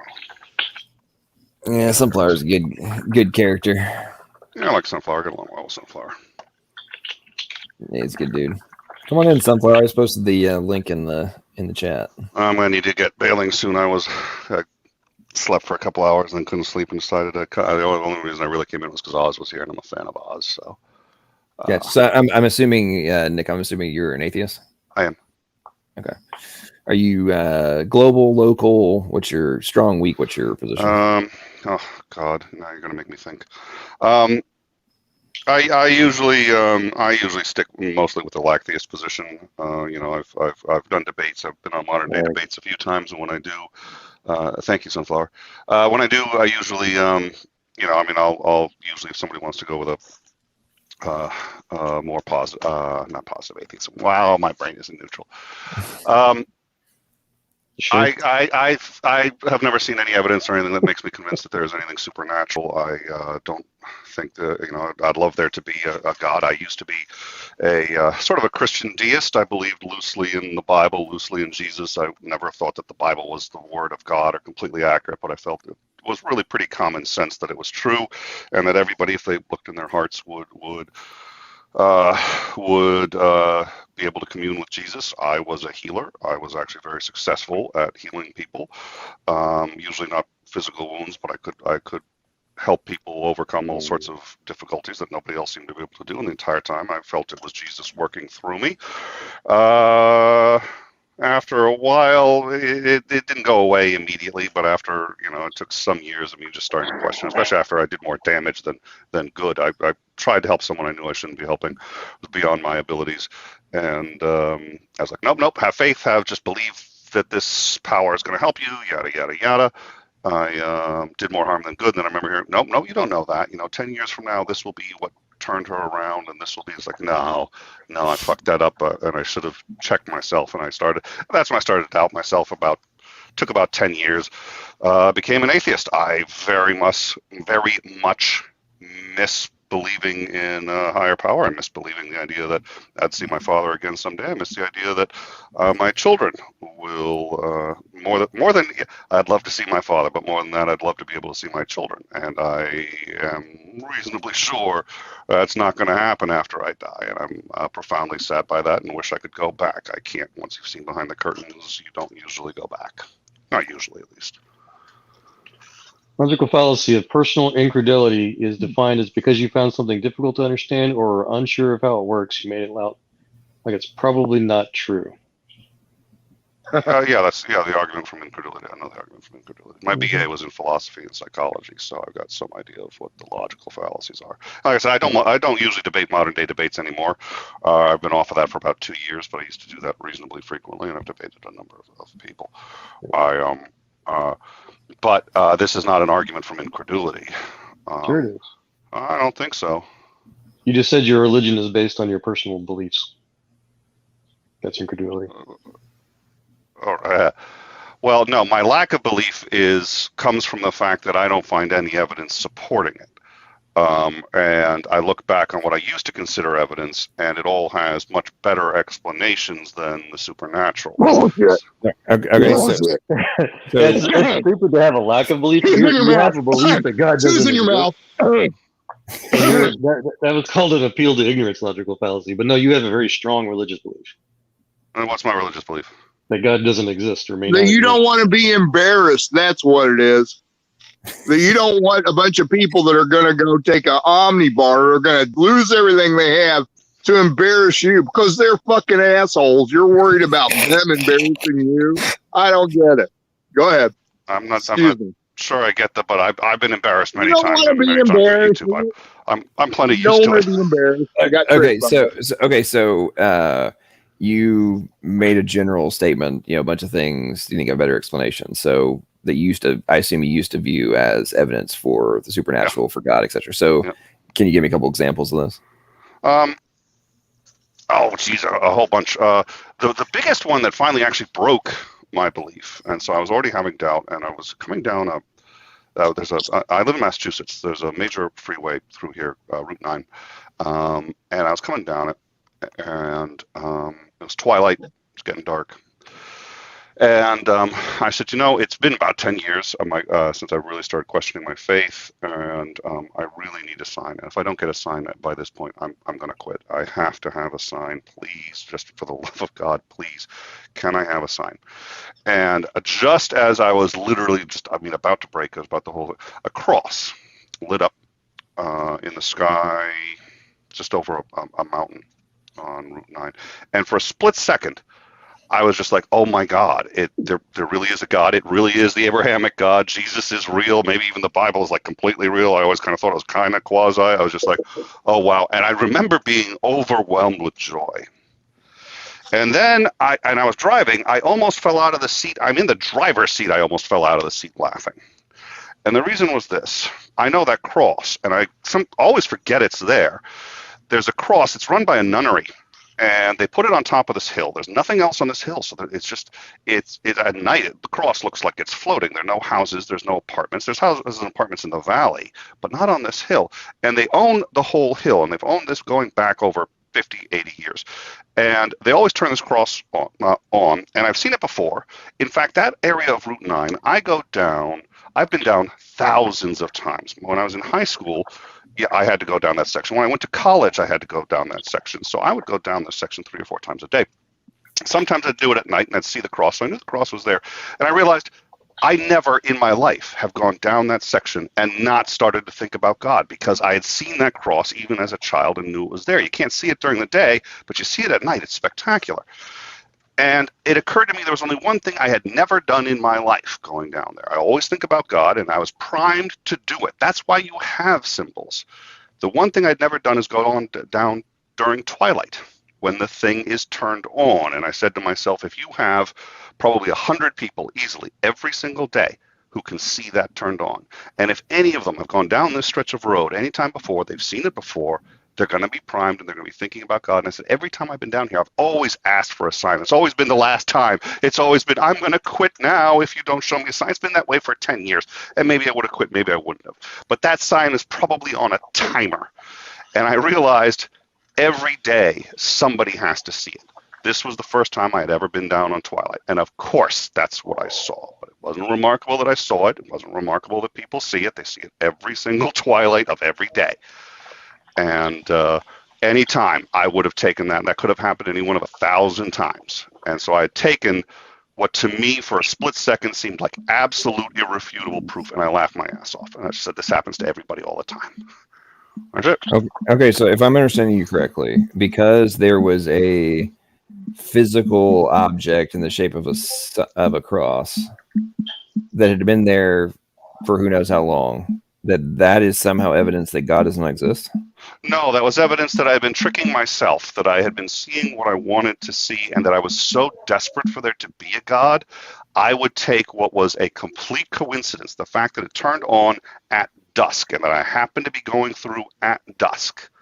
I took this complete coincidence and decided it was a signal for me. And I had been going through all of my past experiences. I get that part of it. What I'm saying is, I don't really sure. I understand where you're coming from. I see how you interpreted it and all that kind of stuff. I get all that part of it. Jesus, when you have the angels give regard to the kid too, don't let the kid walk through. Sorry, I'm sorry. I'm talking to Jesus. He's a black guy that wears a Beatles wig in pizza pubs at Wrigley Field. Okay, Wesley. The real one, not the imagined one, Yes. All right. The point I'm making is, I'm not really understanding how the fact that you misinterpreted something is evidence that there is no God. It's not. It's there is no. I have never found any evidence to. Okay, so if it's not, then I asked you, what were the things that you used to think were evidence for God? You just said that wasn't evidence for God. So I'm saying, I did think it was evidence. I thought it was evidence for God when it happened. Yeah, the second I saw it, I said, this proves God, because I asked for it and it happened. But I'd asked for it every single time I went through that area, and it was bound to happen at some point. Okay, well, that's more of like a sign. I wouldn't necessarily, from a philosophical perspective, I wouldn't have expected somebody to put that forth as evidence for. People put forward signs as evidence. S.J. Thomason uses, I think, her primary evidence for. Well, there's signs from a experience perspective.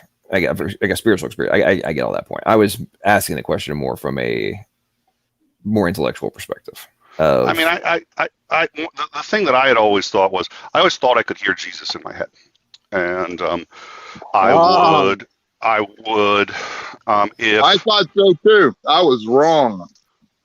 Yeah, well, I have no doubt now at this point I was wrong too. Well, it turns out basically most people hear something in their head, and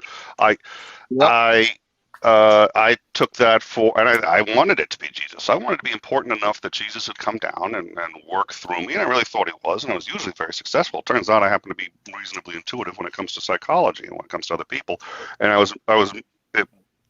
my current interpretation of all these events it was me applying psychology, me applying a basic intuition towards people and being reasonably successful at it. Nobody was working through me. Like I said, I remember there was a woman whose father had died.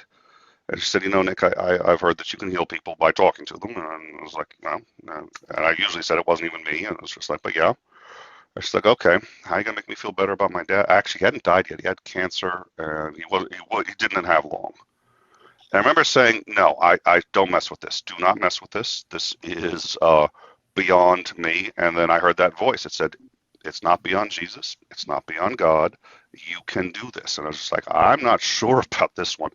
This is not, you can't just intuit and work your way through this. And but then this voice again is just like, nope, have faith, believe, and you can do it. And I tried, and I made it worse.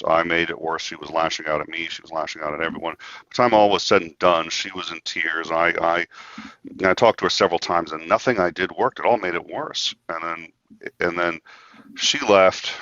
And I remember saying to myself, I had on one hand, my sort of rational mind was like, okay, I fucked this up. And I should have just said, I'm sorry that you're losing him. There's nothing I can say or do to help. And then this voice again was like, no, 20 years from now, she's going to say this was the best thing. I was like, you can't falsify that. I was like, I have no way of. And then I was just like, am I just telling myself what I want to hear and just hitting myself with false? I said, I've always thought that my gut, that this intuition, that what I'm hearing from Jesus is never wrong. Never wrong. It's never been wrong. Am I right about that? Should I go back? And so I started to, and I keep a journal. And I said, I'm going to start to go back in my journal and start to figure out all these times when I said, I know I'm right, and how many of these times was I really right? And about half the times I was right. And the other half, I just post hoc justified it so that I could believe that I was doing God's work or something like this. And that's when it started to break down. And that voice was just like, okay, you're losing faith. You have to have faith. And if you don't have this faith, I'm going to go away and I'm not going to help you anymore. And I was just like, I don't know that you're helping me. I don't know that you're not even just me talking to me. And so I started a journey of trying to re-examine all of the times I'd helped people and said, is this just me? What did I actually screw up more times than I thought, and then justified it later that I hadn't done, like I did with her. I screwed that up badly, but I found a way to justify that I hadn't, and then I came real suspicious of that. And that's sort of one of my reasons I have some concerns with religion now, is because I think it causes damage that's reasonably easy to justify when you have a metaphysical belief. Okay, so I mean, I have a problem with many aspects of what religion is and the human created facets of it, which I think are plenty of them are very bizarre, and I don't think they actually have substance behind them. But I don't understand how that negates whether or not it's the rational conclusion that a God exists. I don't think I've ever claimed that there is no God. And if I have, then it was a misspeak, but I don't think I have. I'm usually reasonably try to be accurate about it. No, I don't. I have no way of knowing, but I go with the Bertrand Russell view, which is, the Russell's teapot. Anybody can make an infinite number of claims until you find a way to support your claims. And I've found no support for any God that I've heard of, and I found no support for a higher power. And I'm not even sure how metaphysics would be possible, since metaphysics presumably, not metaphysics, wow. I am talking metaphysics, but it's not metaphysics, supernatural, sorry. I'm not even concerned, I'm not entirely sure how you could have something supernatural, since presumably if it's, anything that's supernatural, how would you wouldn't be able to apply, what is it when you, Science. Oh, wow. Yeah, if you cannot use empirical ways of deducing something that's supernatural, then it can't be scientifically understood or rationally understood, then by definition, I'm not even going to try to make that argument. I apologize. You guys mind if I interject? Go ahead, Joel. Appreciate it. Yeah, first of all, man, speaking as someone who's had a great deal of loss in my life, I've lost my parents, I've lost grandparents, I've lost a child. I've been a military soldier. I've lost, friends on the battlefield. The thing that, guys like me and people that I relate with that upset us the most are what you're saying was the quote better thing to do. Just the friendless, caveat, heartless. Oh, there's nothing I can say. That's what pisses us off. So what you were saying proved God was. You were talking to yourself and saying God. That was the exact opposite in my experience. And then. We have all kinds of scientific fields. The entire field of quantum physics, for example, is predicated on the idea that there is what's called a decoherent or supernatural state outside of space-time, where information is literally transferred into this what's called the temporary or the coherent false reality. As Einstein would call it, he said that this is just the reality is just an illusion. It's not really real. So there's all kinds of science that we do use to not just confirm and talk about supernatural events and stuff. We have mathematics for it. There's actual math for supernatural. There's even constructs of actual what's called supernatural numbers even. So field theory and different things are relying on it. So there's all kinds of things that you're just not aware of, essentially. Yet sounds. Yeah, it's entirely possible, but I've been around long enough to hear, every 10 years somebody's got. I'm sorry, Wesley. Please, Wesley. Sorry, I'll turn my mic off. I mean, I've been around long enough. I mean, every 10 years somebody's come up with a new thing that proves. I remember when the retrograde spin of Venus was proof, irrefutable proof of God, and that what God had done was set Venus in retrograde, the spin in retrograde, so that believers would have finally what they have, this one evidence of this thing that was completely supernatural and couldn't be explained naturally. And of course, we eventually figured out why it does that. But, it happens. Now, I don't know a lot about quantum mechanics. I do know I've spoken to a few quantum mechanic people who study quantum mechanics, and they usually say, look, anyone who tells you that they understand what's going on in quantum mechanics doesn't understand quantum mechanics. I don't know enough about it to agree with or refute any of those claims. What I do know is, until I've seen specific evidence that that's the way it operates. And my understanding so far from scientists is nobody can make those claims with certainty. They don't know what's going on. So yeah, you're thinking of Feynman. He was an atheist, so naturally, yeah, he did not know quantum physics. He claimed he did, but he really didn't. But those of us that use it for a living, we understand it well enough to use it, for all kinds of applications, from microchips to all kinds of things that we build things on the nanoscale. But regardless, it's still a conversation, at least, or ability to comprehend and quantify supernatural, forces, events, whatever you call it, consciousness, global consciousness, for example, versus local consciousness. There's all kinds of concepts that we use in science to discuss the things that you say you're simply not aware of yet. Listen, I'd rather there was one. I would much rather there was one. And I get into this argument. And one of the reasons I know Sunflower is because Sunflower goes on a few atheist streams, and I usually am the one who's sitting here saying, "Oh, well, I don't think you guys are understanding what he's saying." Because Sunflower and I agree on far more, and I have no problem getting into, just as you guys each seem to get into arguments with a number of theists, I get into a number of arguments with atheists. And I actually consider myself an anti-theist, but I go by classical theism. I have no objection to God beliefs. I have no objection to, quote, irrational beliefs. We all have irrational beliefs. We have to have irrational beliefs. We cannot operate without having irrational beliefs. The belief that that induction can be properly rationalized, can be rationally defended, is an irrational belief, because you cannot rationally defend it, but you have to assume it in order to be able to obtain any knowledge whatsoever. So I got no problem with irrational beliefs, and I've got no problem with people who believe in gods, and my best friend is a minister in the Greek Orthodox Church. That's great, but if I may... You're never going to be able to rationalize it. He said he would confound the wise, and that means he confounds me. There's no way I can ever rationalize it. It can't be done.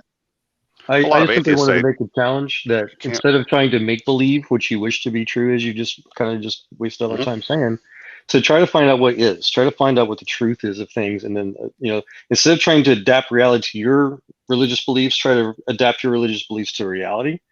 So there's all kinds of things that, again, you're not aware of yet, and so people can either make the decision to try to study the things that they don't know about, to learn about them, to see how it makes sense, how to rationalize it, as you put it, versus those who don't, versus those who just say, okay, well, I'm good enough, I can just believe this, and I can tolerate these people, I cannot tolerate these people. So that's what you're doing. You're avoiding using the scientific method to rationalize your beliefs right now. So what I would challenge you to change. I haven't seen enough evidence from somebody who is a scientist in the quantum mechanic field that suggests to me that I should study it, because there is something there that could lead to the supernatural. Okay, so I'm gonna interject here. So I just want to say real quick, John, that is a travesty to hear people say that. I agree. Founders of quantum physics talks about that. I mean, it's like people literally do not want to. It's worse than the Kyle Rittenhouse thing. They do not want to know about basic science. It's so frustrating. Go ahead. Sorry. Well, I was going to get on that rabbit hole. So, Nick, have you actually gone about 10 or 15 minutes? It's getting real late and got to go back to bed. But please. Yeah, it's almost 2 my time. So, what's wrong with you people? Have you actually gone? Earlier you said every 10 years I hear something. Yeah. Have you actually personally taken the time to go and look into the topics? Because I think you just a minute ago you kind of alluded to the fact that you haven't actually gone and looked for yourself. I've looked a little bit into the observer effect, the idea that whether or not somebody's observing it, that changes it. I have very, very superficial knowledge of waveforms, collapsible waveform theories, on the fact that maybe every possible reality exists depending on where the quantum field collapses. A few other. It's been a long time, and so for the most part, Carl Sagan stood in front of the New York Public Library and said, every book behind me here, there's 40 million books. It would take you 100,000 lifetimes to read them all. The question isn't, are you going to read all the books? The question is, which books are you going to read? And until I hear a scientist who understands this data, who says, this has compelled me. Now, we interviewed Cy Gart, for example, and I like Cy Gart a lot. And even though I'm an anti-theist, the show does interviews. Sometimes we often interview anti-theists more than theists, because that's who I have the most access to. But we interviewed Cy Gart for his conversion story, where he would talk talk about how and why the practice of science, he got his PhD in biochemistry, made him become a theist. And the point was to let him tell his whole story unchallenged. It's his view. This is what happened to him, and I want people to be able to hear it, and I want to be able to hear it. But until I get a scientist who says something like what he was saying, but I already understand his view, but a scientist who's studied quantum mechanics and says this is why it proves God and you should take a look, hearing laymen tell me this is what I hear laymen tell me what stuff means all the time, and I don't have time to read every book in the New York Public Library, so I usually get just a cursory glance at the stuff and go forward. I've had theists my entire life tell me what's going to get me back on the track to be, and after about 1,000 attempts of everything, I'm just like, you know what, I think I'll wait, thanks. Everybody always says this will do it. Nick, what I'm hearing from you is a very verbose dance to justify lack of investigation by yourself. I'm a verbose guy. Well, and the reason I say that is you say that, I hear these laymen say something. Okay, well, what about all the books that have been written by people who aren't laymen, who make formal arguments from a scientific perspective, from a philosophical perspective, a combination of the two? Like, for example, have you read Return of the God Hypothesis?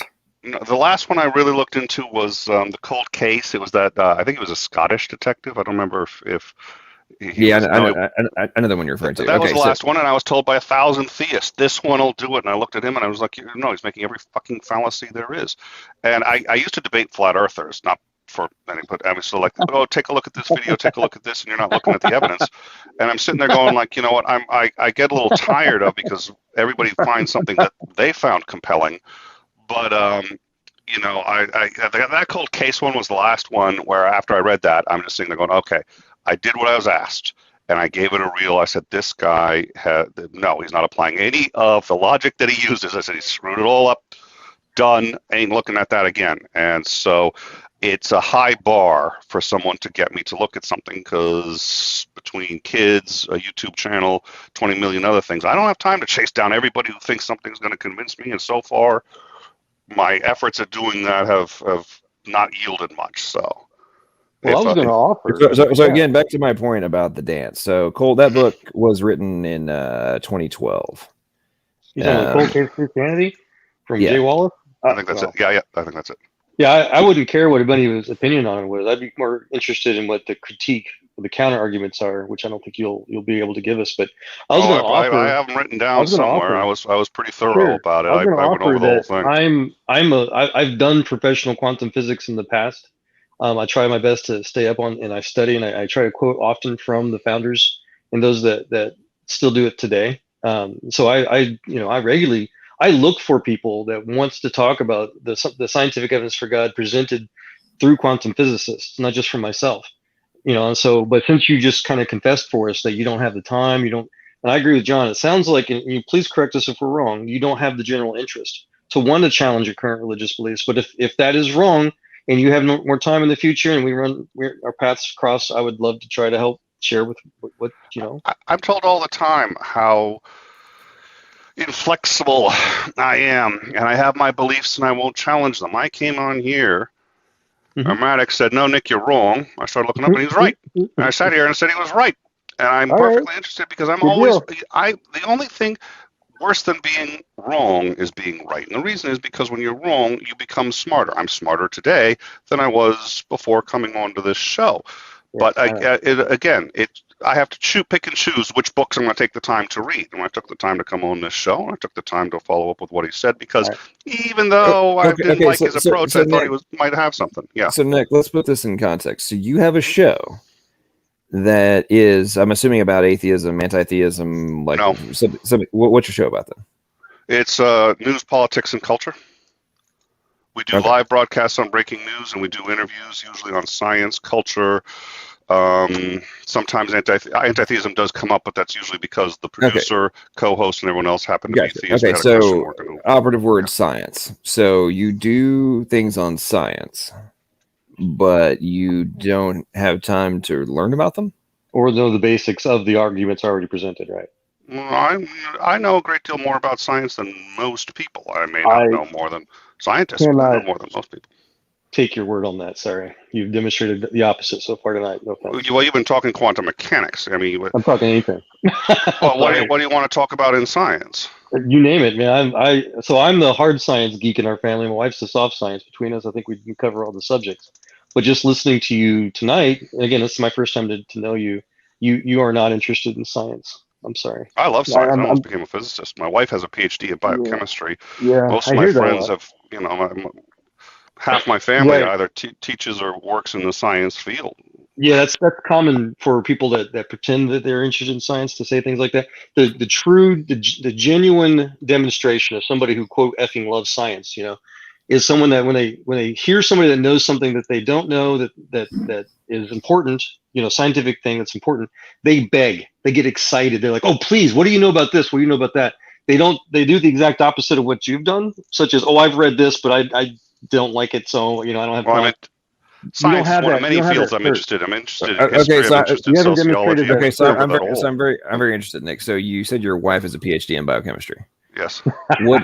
What's her area of research?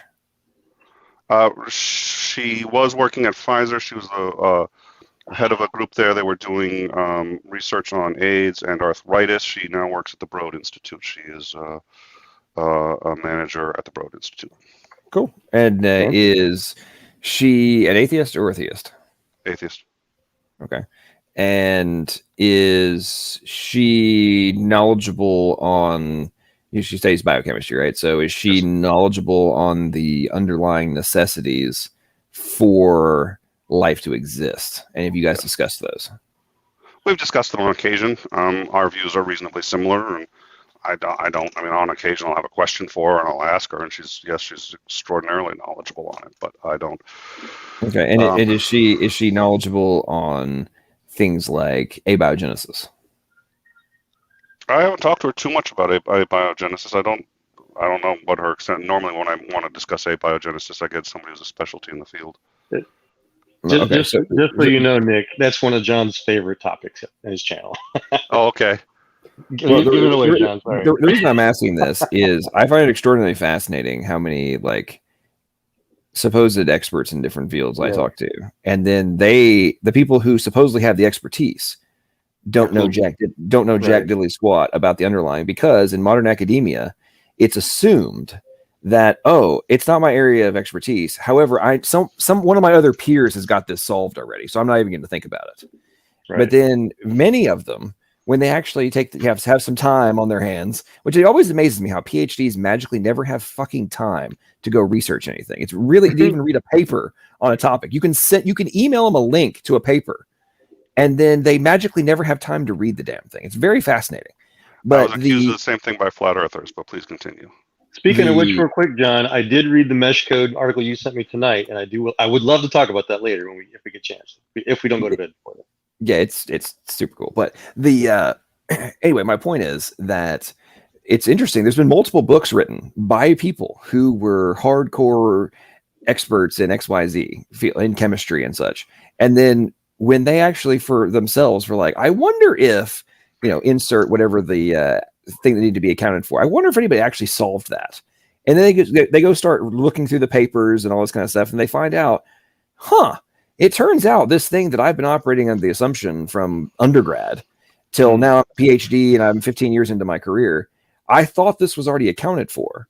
And then when they find out that it's not, they're like, wait a freaking minute. Well, what I've been being told that this stuff is all solved and I don't need to think about it. I don't need to worry about accounting for this from my very existence perspective. And then they find out it's not answered. Hold the phone. And then they start going down the proverbial rabbit hole. And then many of them, it don't necessarily become Christians and all that kind of stuff. A lot of them, when they go down the rabbit hole, they're like, yeah, so this Cygart being an example of this is not plausible without a external higher power being necessary. And in order for these things to be accounted for. And then one of the reasons I'm bringing this up is why I made the point about, I don't feel like you actually go down the rabbit holes and you're almost afraid to go down the rabbit holes, is there's plenty of books out there written by PhDs. They go into great detail about a plethora of the arguments. And if you actually take the time to A, comprehend what they're saying, and B, you actually read them, and at the minimum, if you come out of it with there's no remote evidence in favor, even if it doesn't convince you, to people, the lack-theists that run around claiming that there's just nothing, the vast majority of when I debate them and ask them questions, about X, Y, and Z, it's no, I don't have time. I'm not interested, or that's not consensus. Therefore, I'm not even going to spend the time to go find out. And I hear the exact same talking points over and over again. And every single time it's so you're claiming there's no evidence and there's no reason for you to have any belief while consciously refusing to actually go and look at the evidence. And then be like, well, once every 10 years, I like kind of sort of consider it. And then it's like, nah, I'm good. And you're good for another decade. It's like, come on, man. In any other context, you would be like, people would be like, so you're a lazy fuck and don't want to go and actually take the time to find out if you're right or wrong. In any other context, if you're like, I think that Tom Brady won a while ago, but he's been a crap quarterback ever since. And somebody's like, what are you talking about? Have you not like paid attention? Like, go look at the stats. And you're like, no, I'm pretty sure the last time he won a Super Bowl was a decade ago. And you're like, yeah, but go look at the stats. Like, just use Google and like go look at this and see what he's done since.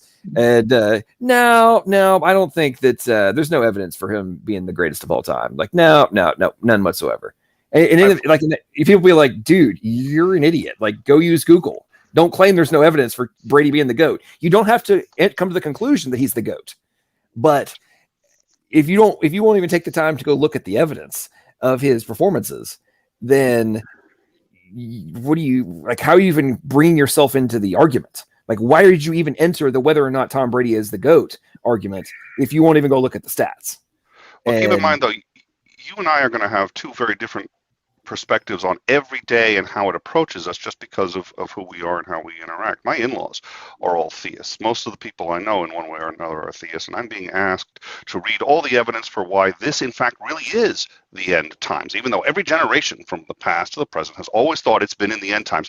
This is the exception, and here are 13 books on that. So it's not just your points, it is everybody who knows me all the time. I'm getting requests all the time to read all of this stuff. Now, if quantum mechanics has a proof for God, first of all, I haven't heard a credible source suggest that to me, and I have no idea who Joel is, so I don't know if he's a credible source. And I have people who, well, hold on a second, I'm almost done here, trying to be quick. Until a credible source tells me that, it's kind of like one of the millions of claims that I end up getting of all the evidence that I need to check, and it would be odd to me, just from a, really, this is now the end times. This is what Reagan thought he was in the end times. So did Bush. So did all these presidents who are dead. And they've all thought they were in the end times, and they all thought they had the evidence, and they were all wrong. So I'm not convinced that I am now living in this one. Just let me finish. Well, I'm almost done. The idea that God has given no evidence until the quantum. Now the quantum, God has hidden the evidence of the supernatural in the quantum. There's no evidence until then. You just didn't care to look it up. As a man who has devoted his whole life to the most clear-headed science, the study of matter, I can tell you as the result of my research about atoms this much. There is no matter as such. All matter originates and exists only by virtue of a force which brings the particles of an atom to vibration and holds this most minute solar system of the atom together. We must assume behind this force the existence of a conscious and intelligent mind. This mind is the matrix of all matter. This is Max Planck, the guy who he won the Nobel Prize for discovering quanta. He started the entire field of quantum physics. This is basic. This is this is like 5th grade science. And you're saying that's not common knowledge. This is what frustrates those of us that study this. Well, let me tell you this. All of this talk, all of our reasons, all of our why, all of our intellect in rationality, acquiring comment and inquiring about these things, the logic, the reason, the why, to Jesus is just a fashionable black shoe on a foot that's going to get cut off. Because I saw that in the dream. It was a square toe, it was dirty, and there was a head in a pit and it didn't have half of its like a slice of watermelon, like a quarter of a watermelon removed. And what was removed, what wasn't there, was knowledge of the Bible. Man, Wesley, I would love to know what drugs you were on. Well, you know what? I tried to do all of them so there wouldn't be any more for you guys. Is it non-discriminating drug abuser? Sorry. I understand you were, you were just looking out for me. I appreciate that. Again, the point I'm making is and this is where my frustration. So, I have an ongoing feud with Jim Majors, the freaking mustache soy boy, high maintenance, one of the most high maintenance drama queens on YouTube. I know Jim well. He talks trash. We were supposed to have a debate months ago. He claims it never was scheduled, even though it was like up there, and he's emailing asking for a time change. He claims that the debate never happened, even though there's email of him asking to change the time. Anyway, he is now refusing to debate me. He wants to debate me on another topic, but he won't debate me in relation to like just theism versus atheism. Okay. And I'm like, he wants to just jump to Christianity. And I'm like, look, I'm not going to even bother wasting my time debating somebody about if a specific religion is correct until we establish whether or not it is the rational conclusion that a higher power exists. In my opinion, it's a waste of time. Mm-hmm. And this is why I see, and I'm not saying it's a waste of time for everybody. I'm saying in the context of people who are, actually discussing these kinds of topics, like if we can't even lay the foundation, it's a waste of time. It's going to turn it's absolutely pointless. And that's why I say, like, you make it like, well, I have people in my family want me to go read eschatology books and end time stuff. And, this is why Jesus is the real thing and all that kind of stuff. Okay, I get all that. But my point is that you are, that's why I started this whole thing off with, are you, local, global, strong, weak, like what's your position, all that kind of stuff, right? And if you think that there is absolutely no reason to believe in any God, period, then, and there's no evidence for it, whether even from a inference to the best explanation, principle, sufficient reason, all those different things, to like, okay, from a probability aspect, it's more likely that a higher power does exist versus doesn't. If you're not even willing to go down those paths, then you actually have, my assessment would be, you don't actually have any intention of finding out whether you're incorrect or correct. You're happy with your little position, and actually don't have any intention of determining whether you're right or wrong. Precisely what I was saying, right? I've heard that before. I do think that you can have differences in perspective. I think that we have a consciousness bias, and I think that we tend to think that there must be consciousness behind it because we have consciousness. I'm not sure consciousness means what we think it does. I would, on any given day, much rather believe than not, and I profoundly miss the times I did, and I find myself on occasion starting to slip back into it even, and finding ways to just say, nope, I have very specific reasons why I hold the rational above all else, and I don't want to change those reasons. I don't intend to change those reasons, despite how good it would be for me, because I didn't have much of a problem with depression until after I became a theist. So I think you and I look at our basics a little differently, and I get how and why too, because I'm not a lot of atheists were genuinely on the other side, and it's a lot of fun for whatever. No, I get why, because atheists do the same thing. Atheists talk a lot of trash on theists and say, oh, theists are being disingenuous and they can't. No, most theists mean exactly what they say, and they're not scared, they're not stupid, and they're not incapable of rational thought. There's no evidence of any value that I can tell that suggests that atheists are. But it's your position that even if we are capable of rational thought, that our belief is irrational. Right. You stated that earlier. Yeah. No, I stated that earlier. I just want to make sure that I think that's I think it's an irrational belief. Yeah. Yes. And my challenge was that you confirmed that your religious beliefs are all arbitrary or subjective, and I challenge everybody to try to be more objective with their religious beliefs. I'd argue I don't have any, but well, no, everybody does. Religion is universal. It's just people either believe God does exist or doesn't exist. That's what John was talking about. There's a basis for the Stanford Encyclopedia definition that people like to. Well, and Orwell taught us about how people will misuse encyclopedias or even dictionaries, things called like Newspeak, for example. Atheism is a religious belief, regardless if atheists believe it or not. So, but the point was, though, is that we can, even theists and atheists, we can try to be more rational with our religious beliefs about God, either for or against, and try to use that instead of just subjective. Oh, I only believe it because this is what makes me feel good, like you just said. May I say, I when I was younger, I got baptized, Baptist, and then I went to college, and I got into a Pentecostal apostolic church and got baptized there. And then later on in life, I claimed I'm baptized, I'm saved, no problem. Then my head was lifted up one night, and I saw my washed in the blood of Jesus soul. And it was the filthiest thing I'd ever seen in my life. I wasn't washed in his blood. My soul looked like a burnt into ashes Giacometti statue, if any of you know who Giacometti is. It was dead ashes on clinging to barbed wire. And there was a pearl as big as a soccer ball in my belly. And I tried to move my head a little bit, and it seemed that there was another pearl inside of it. And it was snow white. But my soul was not saved. It was death. It was the shadow of death in that Psalm 23. The wages of the sin is death. Just is not only the moment I die, I have to die. I can't, live forever in this body. It's an active thing.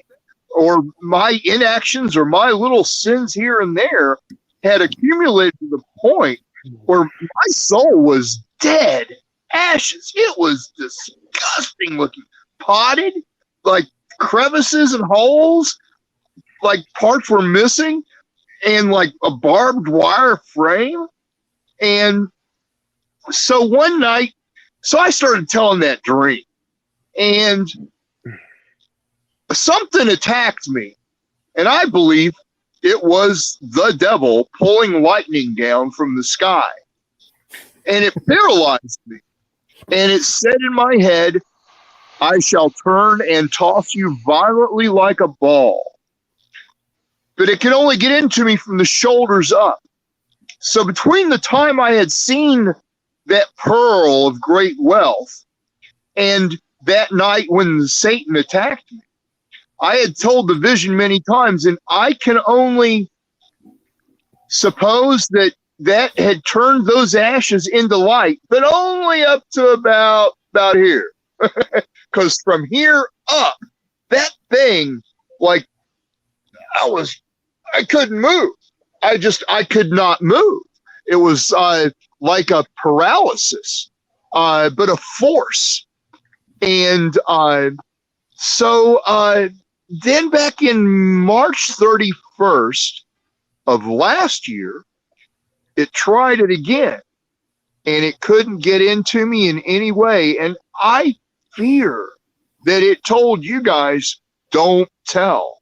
And that thing is not on the earth in the body of a man yet, but it is the Antichrist, the only evil, the devil. Satan. That's all I'll say. That's what I saw.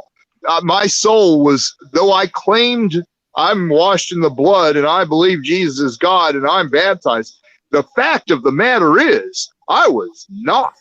My soul was dead ashes. They were soaking wet with clear, clean oil. I'm going to use this as a little bit of a segue. All right, great. That's all I'll say.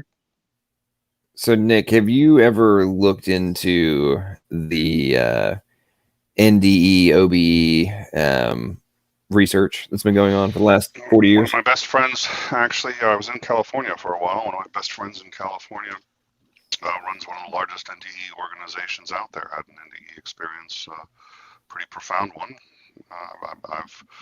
I did a lot of research back then on it, but it's been a while. Okay, so and what's your opinion? There seems to be some phenomenon, to the best of my knowledge, I could be mistaken, nobody has ever been detected to be brain dead and had an experience that was verifiable. Oh, yes. Oh, yeah. Oh, yeah. There's a huge amount of research going on internationally about that now. Yeah, it's amazing. Absolutely. Now, her experience, she believes happened. It didn't. But that's she's the head of one of the major organizations out there. So how do you know this? I know this because did you have quick caveat? So, do you have telepathic ability to be able to enter her frame of reference? God, you're so nice. Be more obvious about it, John. Come on. Okay. No, I know this for a number of reasons. It started with, I figured it out after about a year. She told me her story. She told me what had happened, and we talked a lot about it. I try very much to be respectful of other people's beliefs and acknowledge that they're at least very important to them, and so I didn't challenge her too much. But we talked a lot about it. I started finding there were some inconsistencies, and I couldn't reconcile them. And then at a dinner party, her husband and 2 children came and took me aside and said that it never happened. She did have a traumatic experience. She was in the hospital. She did lose consciousness, although her life was never in jeopardy. The doctor had told her that she had not died, but she woke delirious and said that she in fact had, and later said that she had, and her family thought it was harmless that she thought she had, and eventually built this entire thing out of it. They had the original records from the ambulance. They had the original records from the hospital. Didn't happen. She was never declared dead. She was never in any danger of dying. She thought she was, and she believed it, and built a very lucrative, and is still, to the best of my knowledge, making money off of it. But I will take the medical records and the testimony of her family who witnessed it versus her who was unconscious at the time and what she says the doctor said. Okay, Yeah, so hey, Angel. So the okay, so everything you just said there proves to me beyond doubt you have not actually looked into this from a research perspective. You've taken one anecdote, and case in point. So she wasn't declared dead.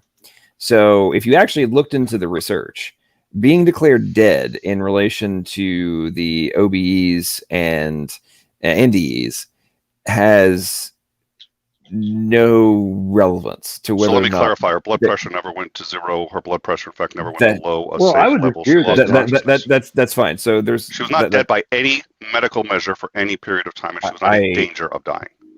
I would understand disagree. that. And the point I'm making is that if you had read a single compilation, like review paper of the topic, you would know that they're not necessarily classifying every single potential like OBE to necessitate being declared dead. She called it an NDE. She said she had died. You asked me what had happened and why I did not believe her, and that is my answer. Now, I did not say that I spoke with a number of her friends, and I didn't do any. You just asked what my history was and how I knew. I never claimed to have. No, that's irrelevant, buddy. And I think what John might be getting at is that the actual research outside of the one anecdotal story that you're kind of wasting our time with, there's real world like money, actual research dollars going into this all over the planet today. New York University is hosting one of the ones that I follow the most closely with right now. They've got 15 different hospital systems all over the planet right now, and they're clinically testing for heart and brain death before they use one of their patients at part of their study. And are they the ones who are putting the clocks up at the top so that they at the top of the ERs? That's one of the that possible criteria, but that's not the only one. No. The primary experience you're referring to, that was like 30 years ago. Yeah. They had little screens, and it would randomize images and then be correlated with whatever the time frame of that individual. But that was 30 years ago. And actually that particular experiment that you're referring to, they had zero, nobody that they communicated with, even the ones that claimed the out-of-body experiences, nobody, not a single person referred to that. And it's never been used as evidence for or against. The original question I was asking you is, what have you actually gone? Have you gone and looked into the research? To which I'm assuming you're going, unless I'm Outside of his incorrect, frame. the answer to the question is no. Outside of his You frame, have- right? Not to any significant degree. I just, like I said, I knew somebody who was a leading, and Yeah. she introduced me to a whole bunch of people, and most of the stories that I saw, in Okay. my view, weren't necessarily credible. The only one that I did any deep dive into, who was a big name in the industry, was not, in my view, credible. Right. So Okay, like your experience of quantum mechanics, you have a very small frame of reference on this topic as well. Reasonably small, yeah. I think that's probably safe.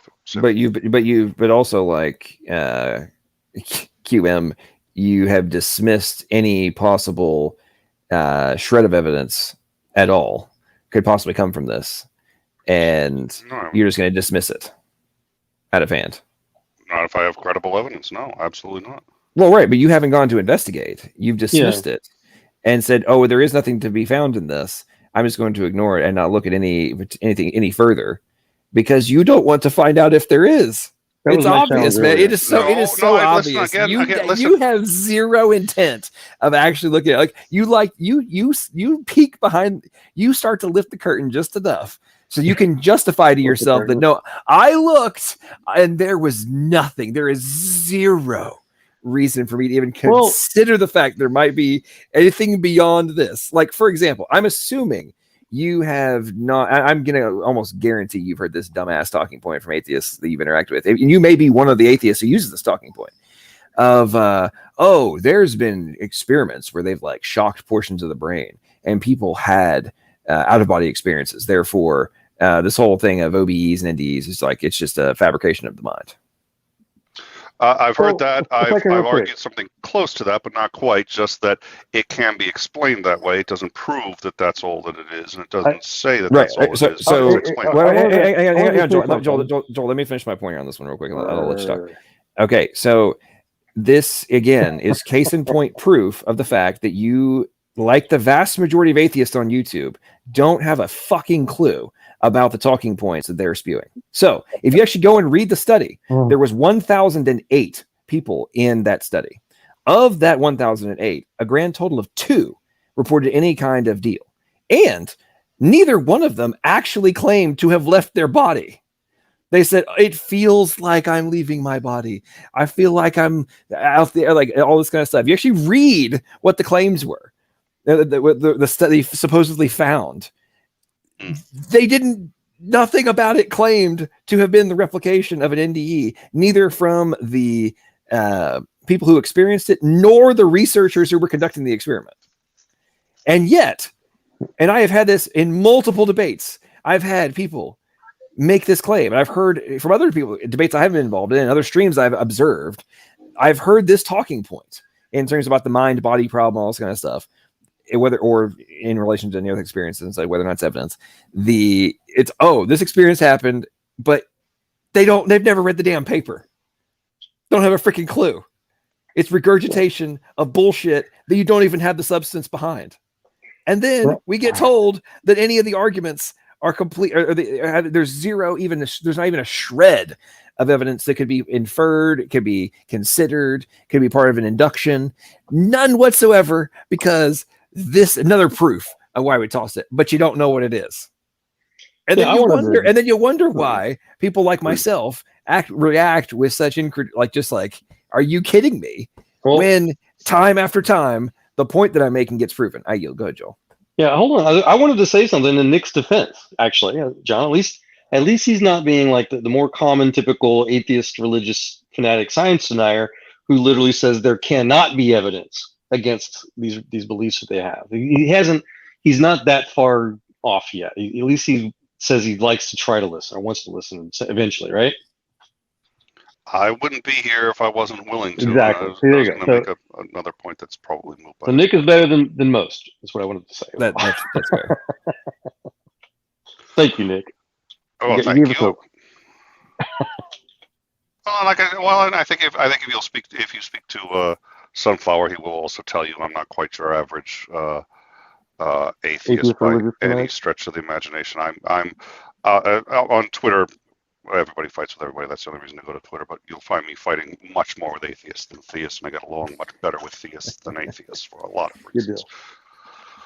But all that aside, yes. and I'm going to say part of my frustration with all this is I spent the last coming on 9 years now. Before, I've only been goofing off on YouTube for the last year and a half since like the madness started last year, and I wasn't even engaging in any of these things. I was actually on a personal quest looking for the answers to whether or not it was the logical, plausible, and probable conclusion that God exists, or if He does not, and it's not the rational conclusion, then to not continue down that path. And the further I went down the rabbit holes, the more, and I went beyond the talking points, and I went and actually began to analyze and trust my own intellect to be able to learn different concepts and then make my own assessment of whether or not it is evidence for or against, and what is the overall, as Greeny says, the preponderance of the evidence. And then when I started to create a pretty, my conclusion was pretty well substantiated. And then I got on YouTube and I started interacting with all these people, and I'm like, even if you don't think, X, i.e. the genetic code, for example, even if you don't think that necessitates an intelligent agent being necessary, if you're going to run around and claim that it's not actually a code, then you're still living in 1985 from a quantified, like empirically proven beyond all doubt science that's agreed upon. And we're arguing over whether or not it's actually a code. See, I know biochemists would say it absolutely irrefutably is not a code in the sense that it's being used by theists, and they use code only because there's no. And then my wife, again, PhD in biochemistry, and that's exactly the argument she'll make. It is not a code, and since you don't have one, and I would argue that your wife probably knows jack diddly squat about a communication theory, right, or information. So that's what I do today, Nick. I've done a lot of different varieties of fields in my career. I'm what's called an information scientist today. I not only do code or whatever, I study code. I manage information, professionally. And part of the projects that we're doing in the leading or bleeding edge of science, as we call it, is literally reverse engineering the software in what the director, Dr. Collins of the Human Genome Project, he called it the language of God, the DNA code. It's considered what's called universal information. It's not just regular information. It's professionally described in IS as universal information. And I can go into the details of it probably another night because we're already talking about needing to go. But like John is saying, those who simply want to claim that the DNA code in all life is not code, it's not universal information, are literal science deniers. Literal, not figurative, not pejorative. They are literally denying. And Nick, then I think my wife should give back her PhD. But let me ask you a question. Is that code what convinces you? Is that code what convinces you? No. Please don't do that. I won't denigrate your wife or anybody. I would simply say she needs to learn beyond whatever indoctrination she got through her PhD program and learn the basics of information science, which as a scientist, you have to be multidisciplinary today or you cannot get a professional job. I agree, but I don't. But since you're not a scientist, but is that what convinced you? Is that what convinced you? Let me ask a question. Is that what, or is that one of the more compelling things to you? It's got nothing to do with me. My personal beliefs are irrelevant. This is raw science. This is irrefutable. Here's why it's relevant to me is because it seems to me odd. Because what I find is God is always on the bleeding edge of science. Wherever science is the bleeding edge, that's where we have finally proven God. And we have done that for the last 400 years, where we have now proven God with this new discovery. That was why I made the point about Venus. When we discovered that Venus was moving counter to what the angular momentum should be, in violation of the law of angular momentum. We said Venus violates a known law. The only way it could do that is if God literally came in, intervened. This is what they were teaching when I was in college, was that this proved God. There was no other way, because you can't violate the law of angular momentum. Venus spins the wrong way. Turns out wasn't God. And so when you say that this cutting edge, what we're doing with the DNA, what we're doing with quantum mechanics is proof of God, it's been proof of God since day one until we figure it out. And then it's like, oh, the next new thing we don't understand is going to be proof of God. So I am unconvinced. What's going to be really exciting is when quantum physics finally discovers that those nano orbits of the protons and the neutrons in atomic structures are not ovular or circular, but are something similar to the shape of a hexagon. How could something orbit in the shape of a hexagon? We can't explain, but I believe that that is what the science of it is and how they are able to maintain integrity of fit. If It's going God to be wanted incredibly exciting that people of your intelligence, when we get to heaven, unhindered by the flesh, the things that you guys are going to discover is just going to be wow. Well, and if, All right. if I may, last thing I wanted to say is I'm going to go. require an electron I wanted to microscope to say do it. something. Everybody, quiet real quick. Okay, so you need to go tell The your last wife. thing I'm going to say, Wesley, quiet. Okay, you need to go tell your wife that number one, some of you've interviewed Cy Gard. It's his personal pet peeve is people who run around claiming it's not code.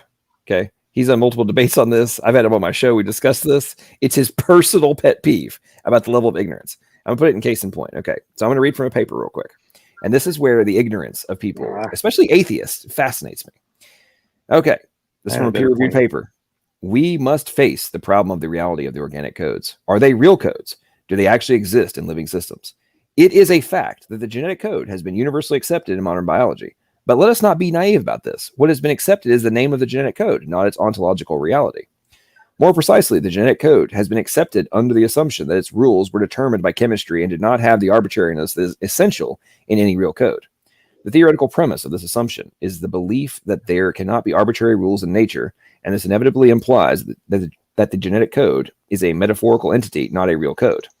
This idea has a long history, and let us not forget that for many decades it has been the dominant view in molecular biology. And he goes on to the different models that were put forth, and then both theories imply that the rules of the genetic code are chemically determined and no arbitrariness exists in them. It has taken a long time and much experimental work to overturn this conclusion, but eventually it has been shown that there is no deterministic link between codons and amino acids because any codon can be associated with any amino acid. Then there's a bunch of references. This means that the rules of the genetic code do not descend from chemical necessity, and in this sense, they are arbitrary. Today, in other words, we have the experimental evidence that the genetic code is a real code. A code is compatible with the laws of physics and chemistry, but is not dictated by them.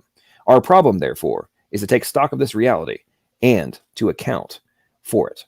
Now, I can go on and on about this, about like ongoing explanations of this whole deal. But what I find very fascinating in the and who was that?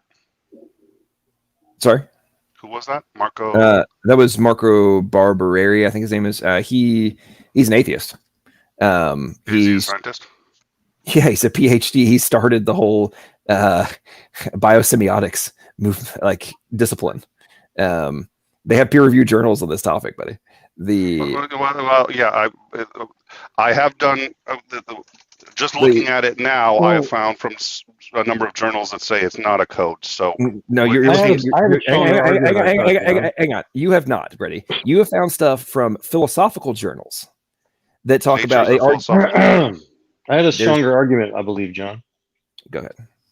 Appreciate it. I believe it's a strongman logical fallacy argument to claim whether or not the debate, if God either flipped Venus or slowed it down to create an opposite spin, as has been debated since Kepler, literally hundreds of years ago, that's irrelevant to the irrefutable fact that those of us that are in information science today are literally reverse engineering God's code in life, in all life, plant, animal, and microbe, to improve our own.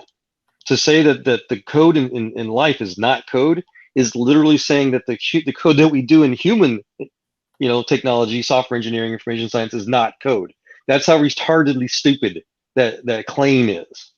So either we humans are not doing code, and therefore DNA is not code, or we humans do code. I love that word. And the code that we're literally reverse engineering for our own science today to improve human technology is code. So God wanted proof that he exists. He hid it in our DNA, and we're not going to know until we develop the electron microscope and break it down. Is that... No, not at all. I think that we've had scientists from even Francis Bacon.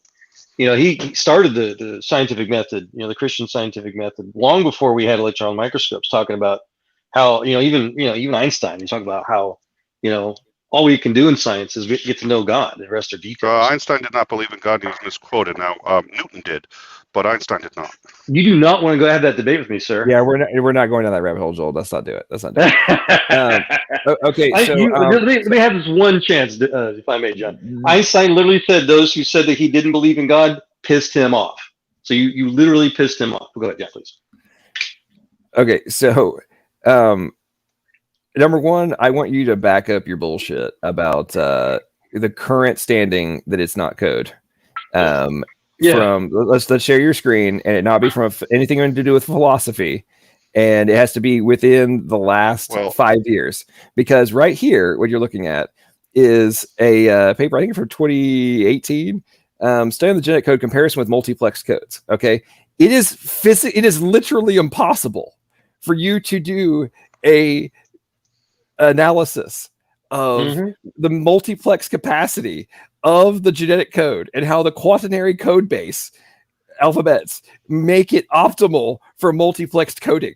And that's the amateur level, John. You literally can't do this if it's not a freaking code. We have polymorphic code structures. We have all kinds of just the most advanced code stuff that we do as humans today is already in the DNA. And the argument is that we can't understand the language of God in DNA until we've learned how to adapt our technology base to match God's. His technology is light years ahead of ours. The more that our understanding and our science improves, that's when we start to be able to understand God's technology better. It's amazing. So we have compared the genetic code according to multiplex code theory. In our comparison, we have also taken into account that some features of the genetic code, in particular the fact that the genetic code is the same for all species. Our experiments show that the genetic code is almost optimal according to multiplexed codes theory. Indeed, our study involves the comparison of compression rates. Like, you can't do this if it's not a code. This is why I laugh at atheists on YouTube who make this sort of just there's literal object-oriented positions, code structures.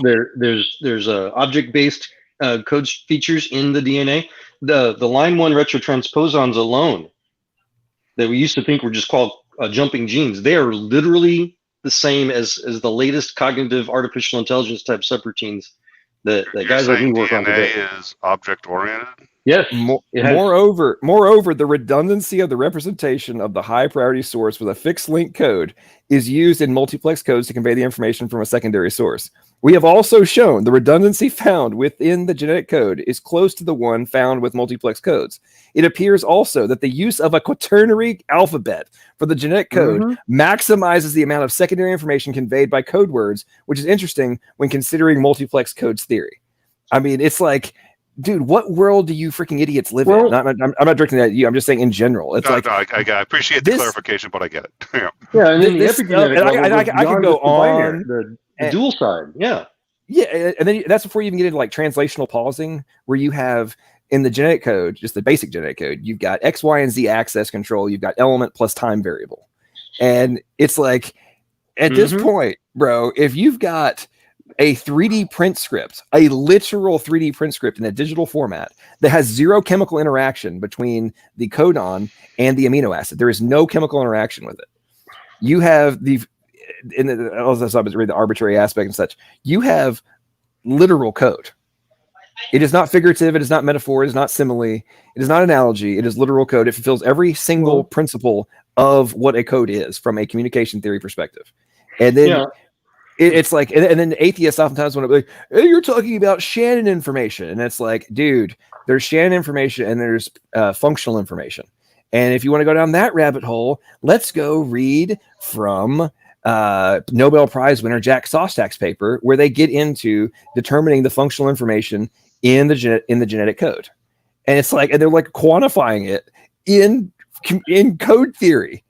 Like, what are we even arguing over at this point, man? And it blows me away every time. And this is why I get when I make my points about, like, do you guys actually, I'm speaking rhetorically there, like actually go and ever look at this crap and be able to back up the stupid talking points that are on repeat when it's like they're so easy to completely annihilate. And then when you do, They're like, oh, well, that's. I mean, you're going to have to show me the sources that say that, and then you do, and then people continue to claim that the point has not been in play for freaking ever on this segment. I'm gonna find this paper. I yield. Go ahead, and one of y'all can talk. Well, like I said, I really want to, because I need to get up in about 4 hours. But please finish your point, Joel, and then I really have to bail. No, I appreciate that. I probably should know this myself too soon. But no, I was going to add to how projects like ENCODE and the BLAST database are also, I mean, the only way we can even store DNA information today is by codifying it. And then we're using things like ENCODE to be able to understand and basically look at an actual literal original source code for the different genomes, including the human genome. We basically collect the more genomes that we decode and collect and store in these databases, the more obvious and useful really it becomes to understand God's original source code for these things, to the point where we can identify, we basically undo the damage from quote unquote evolution. We find where the genes change, they're modified, and try to, and we've developed everything from like CRISPR and other things that God's already used to design to edit code with, to undo the genetic diseases. So we can identify these little code bugs in our own code and try to fix them. And that's what we're trying to literally do. And again, on the leading edge of science today, it's not so much to determine if God exists through the code of life or not. It's that we're literally trying to learn and understand God's code on how to basically heal people, how to reverse quote unquote natural evolution, because evolution basically kills people, or causes diseases. We wouldn't be able to do that. We wouldn't be able to identify, much less reverse genetic disorders, if it wasn't a source code, if there wasn't an original version of the code to compare against.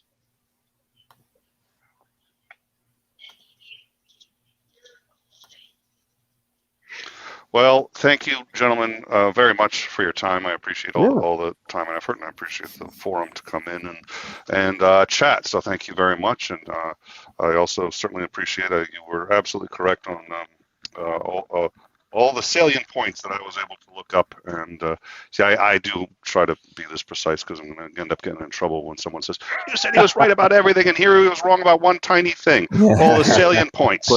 I will grant all the salient points that I looked up. In the modern era, we must issue a ridiculous amount of caveats. Otherwise, there's always going to be that one jackass who wants to play the game. Yeah, it's YouTube.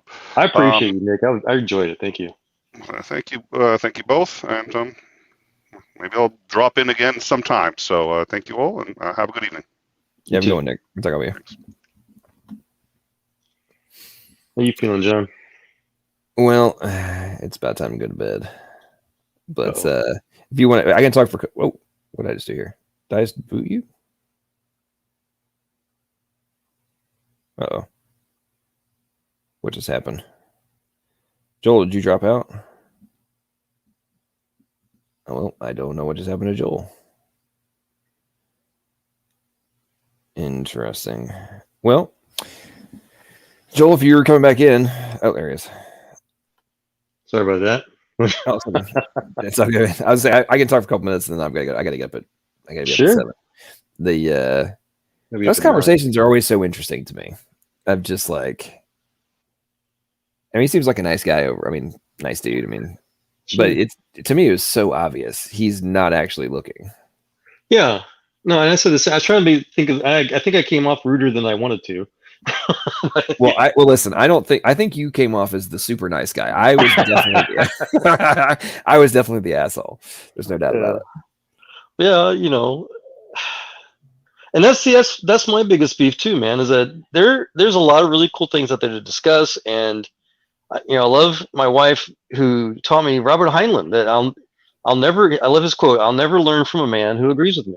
And so I'm always craving to find people that have at least, preferably an equal level of knowledge that disagrees on these things to learn from. And it just seems so rare and hard to find people that not only have an equal level of knowledge, but have an equal level of care, like you were saying, genuine care.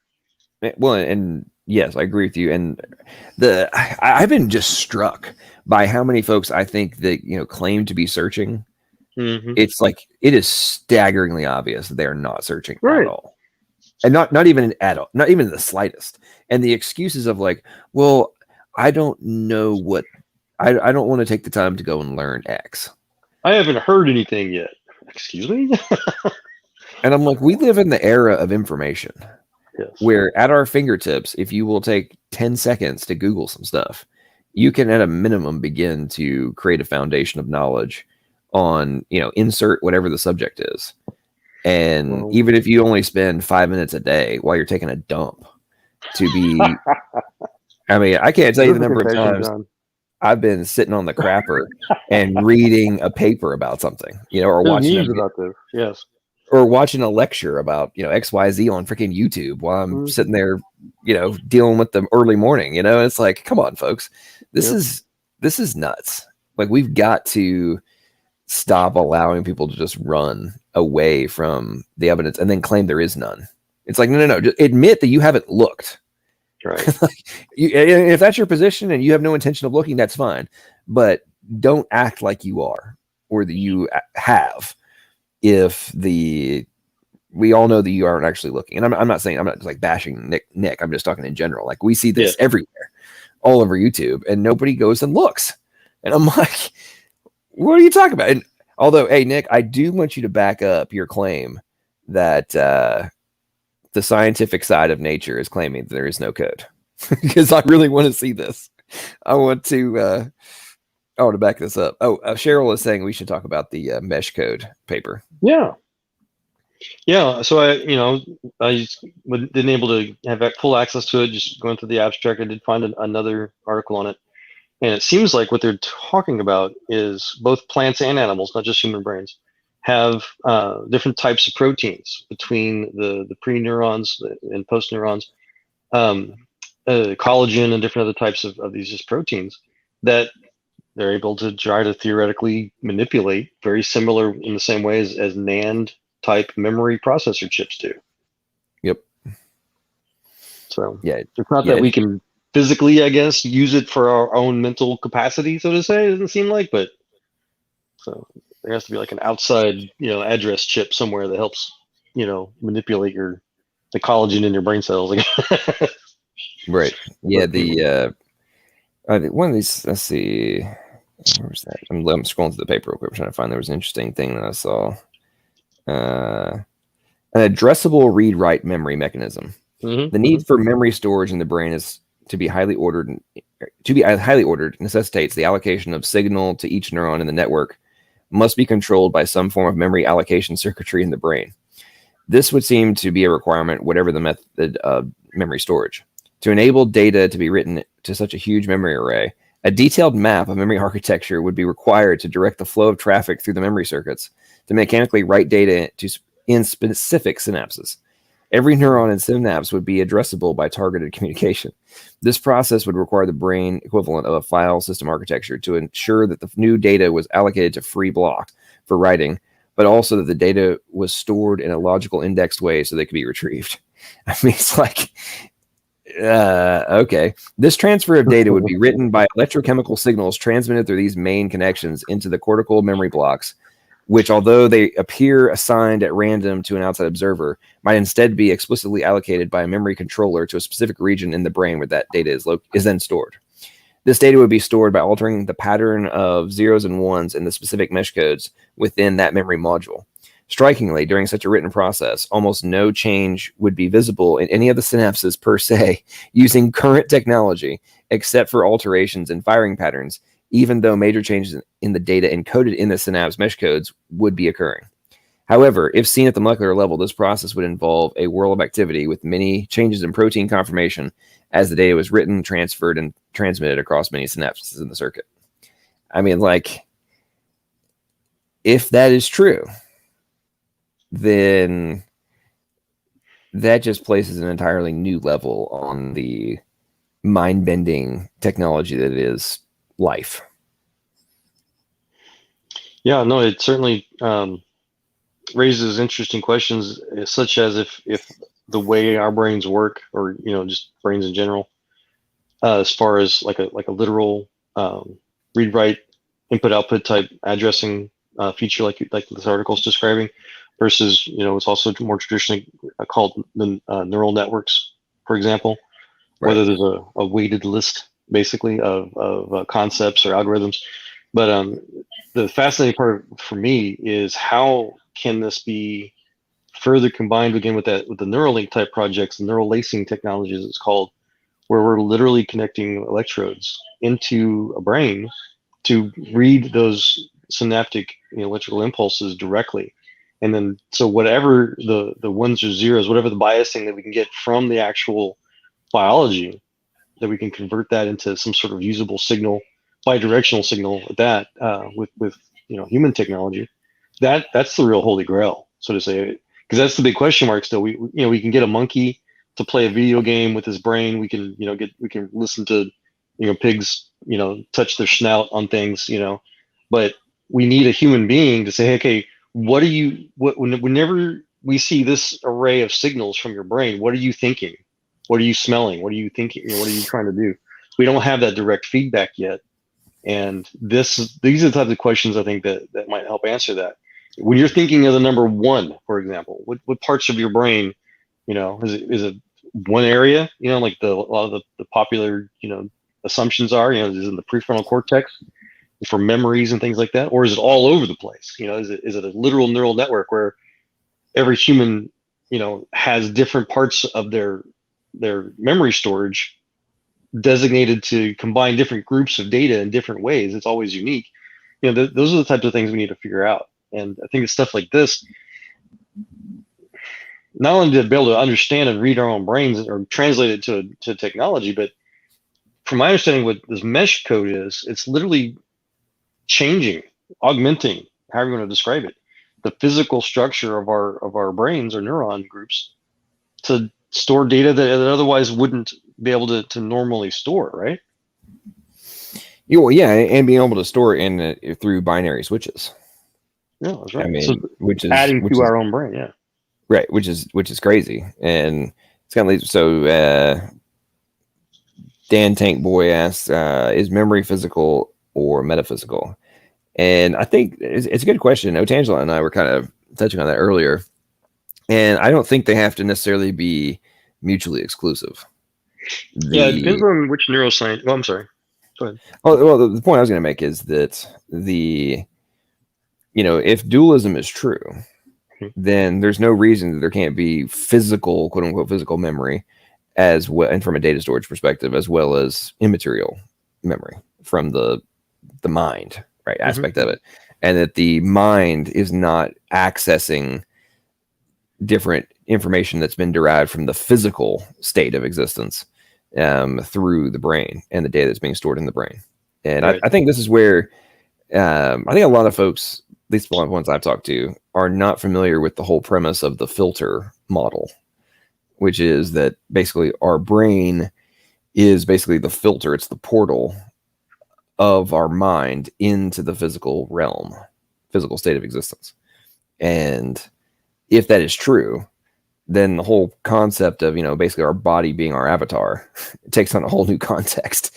Right. But in the relation to the whole data storage thing, it's like, okay, this is our skin, this is our suit that we're in here. Well, of course, there's stuff I'm going to be accessing it from. And you thought that I was, think about every sci-fi movie you watch, like you hop into the robot, and there's things that robot you're being able to connect with that robot can do that you wouldn't be able to do normally.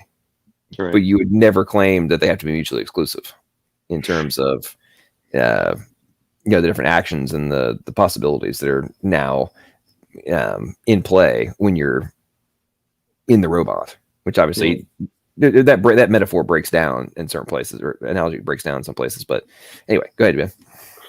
Yeah, the philosophy part of it, I guess, the soft science, whether or not our brains, if all we are is a brain or not, that's where my wife's expertise, and her and I have awesome debates on it, because of course I'm the more hard science, technical, mechanical kind of thinker on it. And so, but both of us though, my wife and I both are finding it more and more difficult these days to find neuroscientists that publicly talk about a lot of the research is going into this, trying to actually understand and codify and measure, basically the brain signaling, where most of them, it seems, or at least the directions going in that we are not our brains.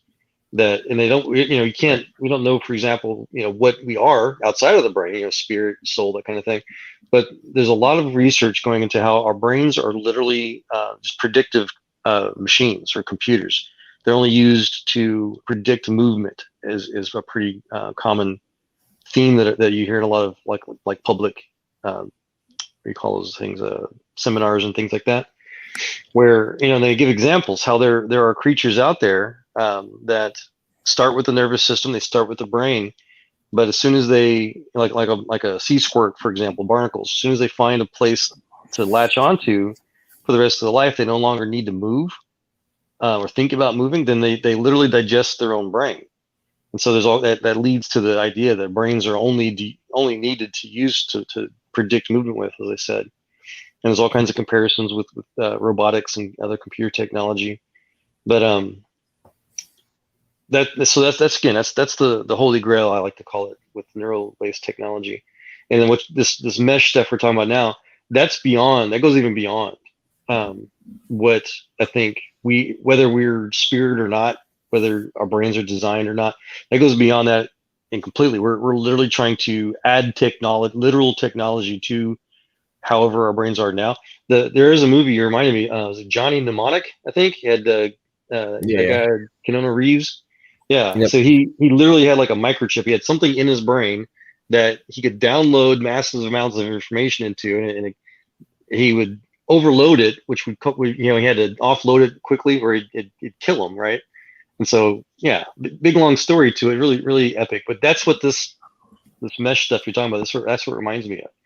Of course, the irony would be, of course, the irony is, given what they were, the projection they made on the potential data storage of 10 petabytes, well, with what we now know, the whole premise of overloading the brain from doing a download it's not really you're not at risk now. Like, hey, we can download whatever the hell we want. Yeah, I think that movie was in the 90s. Yeah. So.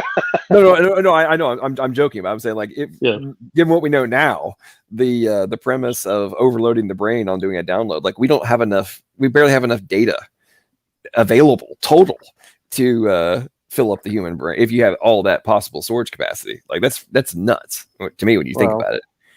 I mean, well, again, man, you say petabyte, one of the reasons why I even got my information science master's background, working at SpaceX, we're dealing with petabytes a second. Some of our data transfers, we're talking little terabytes in today's technology field. So, yeah, petabytes kind of small these days. I mean, it's not small, but it's, there are applications out there. So, Sandy says, please ask Joel about plasma astronomy and Elon Musk going to Mars, and let's wrap it up. I got to go to bed here in a few. Sure. Eric Lerner, he's my favorite plasma cosmologist. He wrote a book that I highly recommend. I own the hard copy in my library. It's called The Big Bang Never Happened. And it's complete bunk. He at least admits that his math is wrong, but it's excellent to understand the plasma cosmology universe. So if you want to go into more detail, I can, but his book is phenomenal. He shares the math to it, explains where the flaws are, and it's just the best reference I've ever read on it. And then, the Mars colony thing, that is my favorite subject. So I would love to have, I've tried to do entire streams of my own just on, on that subject, trying to get as many people, because we need as many ideas. We need every field. We need biologists. We need, farmers. We need every human profession there is to help, we want to do a million person colony, self-sustaining colony on Mars as soon as possible. And I was thinking of it earlier tonight, John. We're talking about all these things with, kids having to defend themselves in the streets and stuff. That's the main motive, that the Earth is going to heck in a handbasket, and we basically don't want to keep all our eggs in this one basket. So we need to become a multi-planetary species, as Elon puts it, to just have some more. And I like to equate it with the Pilgrims, the Christian Pilgrims. They left Europe because they were being persecuted, hoping to find a new land. So that's the same mentality. just they say that America was the last best place for freedom on earth. Well, maybe not so much anymore. So now it's just simply, unfortunately, a need to sail for further shores. What I don't understand is why so much effort's being put into going to Mars before we try and go check out the moon. Sure. As a matter of fact, yeah. Go ahead.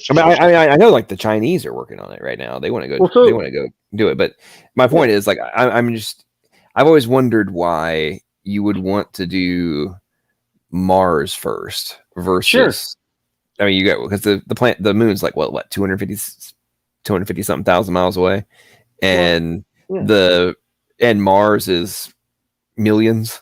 And it's like, it's a 3-day trip versus a 6-month trip. 6 months. Yeah, exactly. And I'm like, we already know. And the reason I bring that up is the single biggest barrier to going to Mars is the whole fact that the trip is without some we're going to have to figure out some ways to deal with the radiation as well as just the reduced gravity and all that kind of stuff. Anyway, long story short, there's all the like potential risks of like, you might not even make it. Like you might die on the way, and I'm like, we might die trying to get there, and we haven't even tried to. It's like it'd be like saying, let's not go and check. Let's say like people in France, right? Like, you know what? Let's just skip Great Britain Island and let's just go out into the ether. We can see. We're standing on the shores of France and we can see Great Britain. But you know what? Let's not go that. Let's just skip that one and go straight across into the Atlantic. Well, like, what's going on here? You might be excited to learn. And John, we're doing all the above. NASA just hired SpaceX to send a Starship. They're making a custom lunar lander version of Starship. It's called the Artemis program. If you or others want to look it up, they're currently slated to try to do it in 2024. There's all kinds of plans to spend public taxpayer dollars on setting up a lunar outpost base. The main reason for the first human colony on Mars is because that's where the resources are. There are not enough resources for a self-sustaining colony on the moon as there is on Mars. That's that main reason for that. All right, that's fair. Okay, all right. So crazy-eyed me, I'm gonna let you in for a minute. No, do nothing crazy. This is the first time I've ever been online like this. Hey, welcome. How you doing, man? You've been with us for a while, so each time you came in, I was like paranoid that you were about to be do a porn bomb on me. I don't know much about what people do on the internet, to be honest. Where are you from? I'm from Upper Peninsula, Michigan. Okay. Well, welcome to the internet. Where are you guys from? I'm from Texas. Sounds from Tennessee. Texas? Yep. Yeah. Joel's Texas. I'm Tennessee. You said you're Michigan. You're Upper P. Yeah. Upper.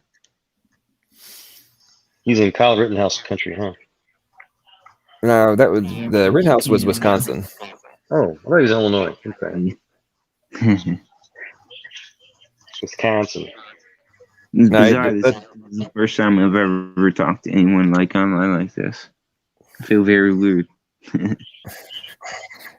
Well, not to be weird, but hey, listen, man. There's tons of very bizarre people that come on YouTube. You are in no way, shape, form, or fashion the weirdest. Especially this time of night. That's good. Had some strange characters. So did you enjoy the stream? Yeah. I thought that was awesome. Like, I just happen to like when I come home, like I watch you guys' shows and stuff, and I think the stuff you guys talk about is like actually really kind of important. Well, I appreciate that. What's a specific thing that you find the most interesting or most relevant?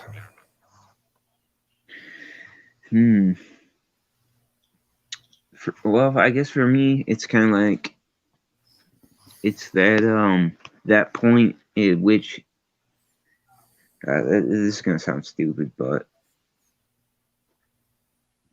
there's that subjective reality of everything, and like there's no real caring about other people in reality these days, you know. And like, so when it comes to religion, it's kind of important. So are you saying that you feel like people have just become self-centered and not really caring about what's happening to other folks, and Not when that there's necessarily. It's people that need just help, that, we're just not stepping out and doing it? not that necessarily. It's just that I feel like, you know, for me, in my view, it's that we're all one single organism. So like, I feel like when I see the people that I care about and stuff going through shit like that they shouldn't be going through, and stuff that I shouldn't be going through either, it matters and stuff. So, and I think that people should have an idealism, you know. Okay, so are you saying that you don't think anybody should be going through hard times, or that we should try and do it together? No, yeah, exactly, right. That's what I'm saying. Is just like, for me, I'm like a basic fucking what's a word for it? A random ass motherfucker. Okay. No, like a wild card. But like, I think that I feel like reality of everything is comparative to like fucking everything that I see compared to, you know, if you think about it like this, right? So there's your internal, which you subjectively understand, right? You know, you understand internally, yeah. And then there's the outside, which this is basically the point of which the hard problem of consciousness meets, which is similar to a lot of other things. And so I guess I'm right there, that where I'm like just trying to fucking, I'm right in the middle. I'm just trying to fucking do what I can, whatever, try to get better in my own way. I get that. So it sounds to me like you're trying to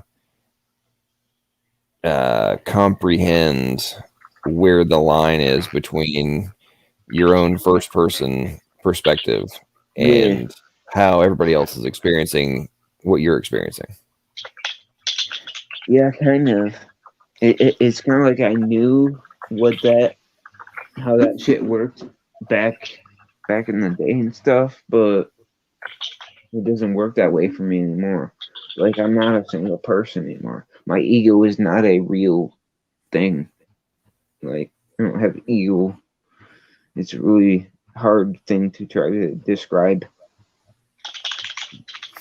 Now, you said now. So is that like changed like in the last year and a half with all the madness in the world, or is that something that's been happening before all that started and it's just gotten more pronounced? Like, what's been happening? Yeah, it's like good question. For me, like, I have a thing called a dissociative disorder, and that's where basically you can look at it as if everyone has a dissociative disorder, and every point at which you have a hard time with dealing with something, your brain just kind of resets. Your consciousness just kind of resets itself. And so, like, I do that, and then I try to adapt to it or whatever. But where am I going with this? So is that so? Are you saying you kind of have like reboots a little bit? Like you kind of disconnect from like you're going down a path, and then you kind of like have a disconnect, and then kind of a reboot. Almost not just that. It's that, but it's also, there's multiple like things. There's multiple perspectives, but there's one single perspective, but then there's multiple. Sorry, I just had like a bunch of bunch of teeth removed, and so I can't speak very well.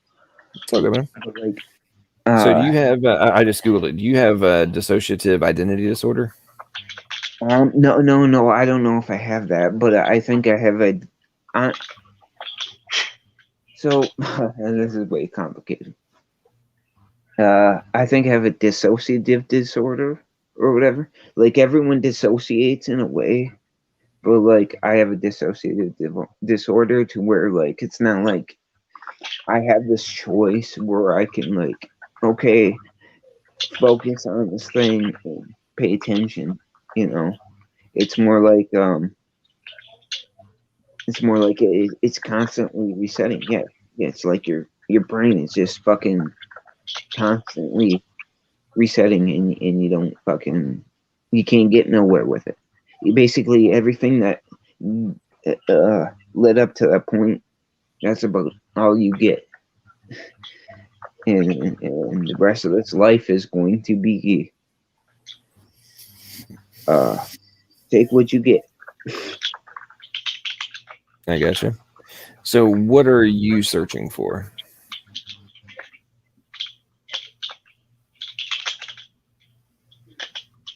Yeah. If I was to say, it'd be searching for trying to reconnect with my people, you know, like my family, my mom and dad, my sister, my niece and nephew. You know, I don't need a big group of people that says that. That's it. So when you say reconnect with them, like, are you guys like not talking, or are you like physically separated? Like, what's the barrier? I feel like the barrier is my own self. Okay, so are you not like reaching out to them and trying to, or are you like always like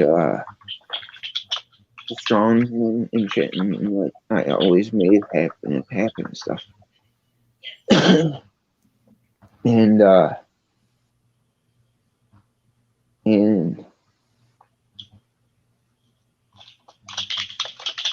I don't know. Let me ask you this, as I know that there was some crazy like lockdown stuff that happened in Michigan. Have you been able to like physically go and see your family? Yeah. No, I am. That's for sure. No, have you, or you're wanting to? No. I do. I live very close to my family. Okay. So when you said you're wanting to reconnect with them, are you feeling like even when you're together, you guys aren't like, you're not connecting, even if you're exactly. Yeah. Like I'm not connected with humanity itself. That sounds fucked up, hey? No, I mean there's I don't disagree with that. I mean there's times, I think, for all of us when we don't feel like people understand us, or we're being able to really get through to people. And for some of us it's harder than others, but like I remember when, well, you don't know about this about me, but almost 9 years ago I almost died of a brain hemorrhage, and I had to have surgery and much crazy stuff. But anyway, in the time after that, basically everybody who I thought was my friend vanished. And not only did they disappear, there were several who were actively attempting to destroy my life while I was recovering from major brain surgery. And it was that time where I found myself alone and was being forced to contemplate life, existence, all those different things. And I was basically taken to the low point. And what it started for me was the journey into looking for the reason for my existence, as well as what was the meaning of everything that is life, right? And it wasn't until I had all of those distractions removed that I actually began to really reconnect.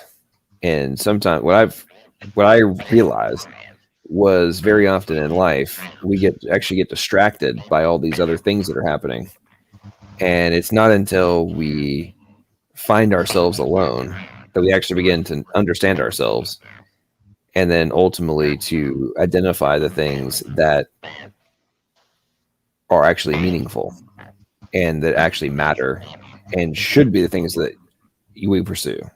And I think you've identified it already that you want to have a relationship with your family, and not just a superficial one, but you want them to understand you, right? Yeah. Yeah. That's pretty accurate, man. So have you asked them?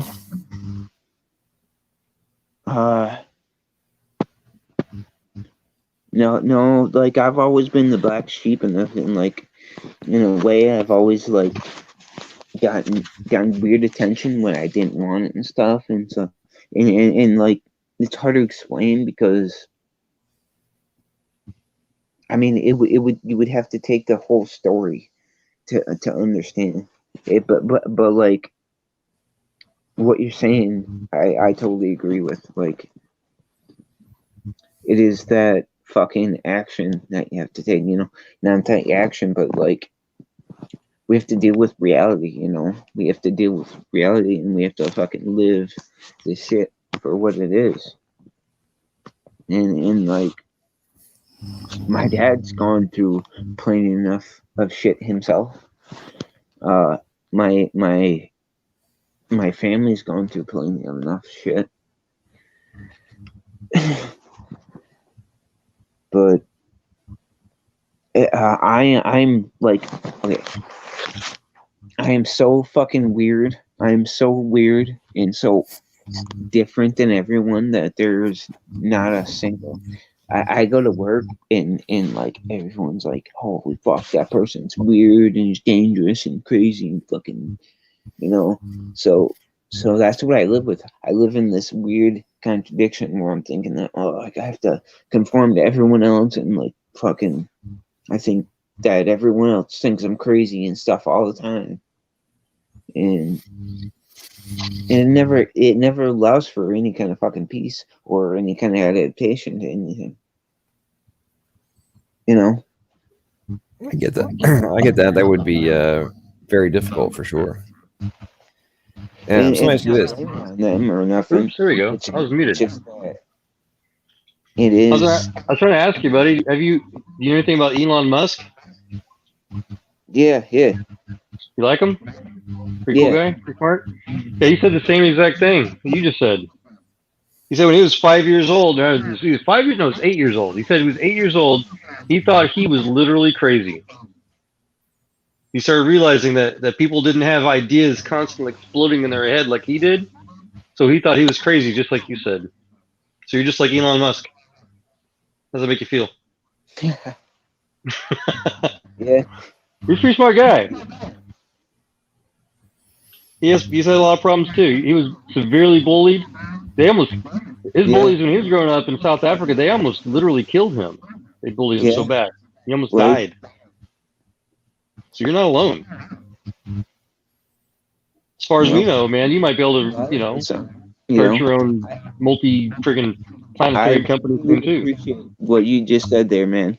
Yeah. Like I feel like a lot of people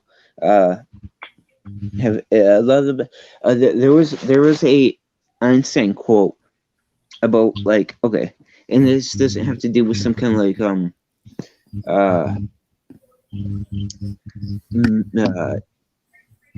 what's the word I'm looking for? God damn. You're fine. But yeah, like some kind of like thing where like Einstein said, I wonder about all the people who are working in the fields, like all the people who could be working on the same things that I have, who are working in the fields and shit like that. But that's a similar thing. Elon Musk though himself is fucking awesome. Well, he would disagree with you. He thinks he's just a regular old guy, Yeah, he's very misunderstood. You mentioned Einstein. He's another one of my favorite personal heroes. You reminded me of one of the quotes I share from him often. He says it's not that he's so smart. He says just that he likes to stick with problems longer than others. Mm. Einstein didn't think he was smart. Yeah. Cheryl says weird is okay. Cheryl says weird is okay. Yeah. Just control it and no one else will. And then Sandy says he's a smart dude. Great comments from him in the live chat. Yeah, I'll even further that. Dude, I'm gonna have to do this again. Yeah. I often tell people that I've been doing science and technology crap for about 30 years or so now, and I tell people often that if all of that experience has taught me anything, it's that everybody is equally intelligent in this entire planet. We all have different interests than others. Yeah. That's it. Yeah, dude. Like sometimes I look at it as if like if you think about how the brain works and stuff, right? Like it's electrical signals. It's communication between two points, and so every time a human communicates with another person or whatever, you look at the whole world, it could be like a system that's communicating with itself, especially with the internet. We're all adapting in new ways, and that's why people like Einstein didn't get to have. True. I'd say it's pretty cool. Yeah. So yeah, you're not weird to me. I'm sorry. Yeah, that's cool, man.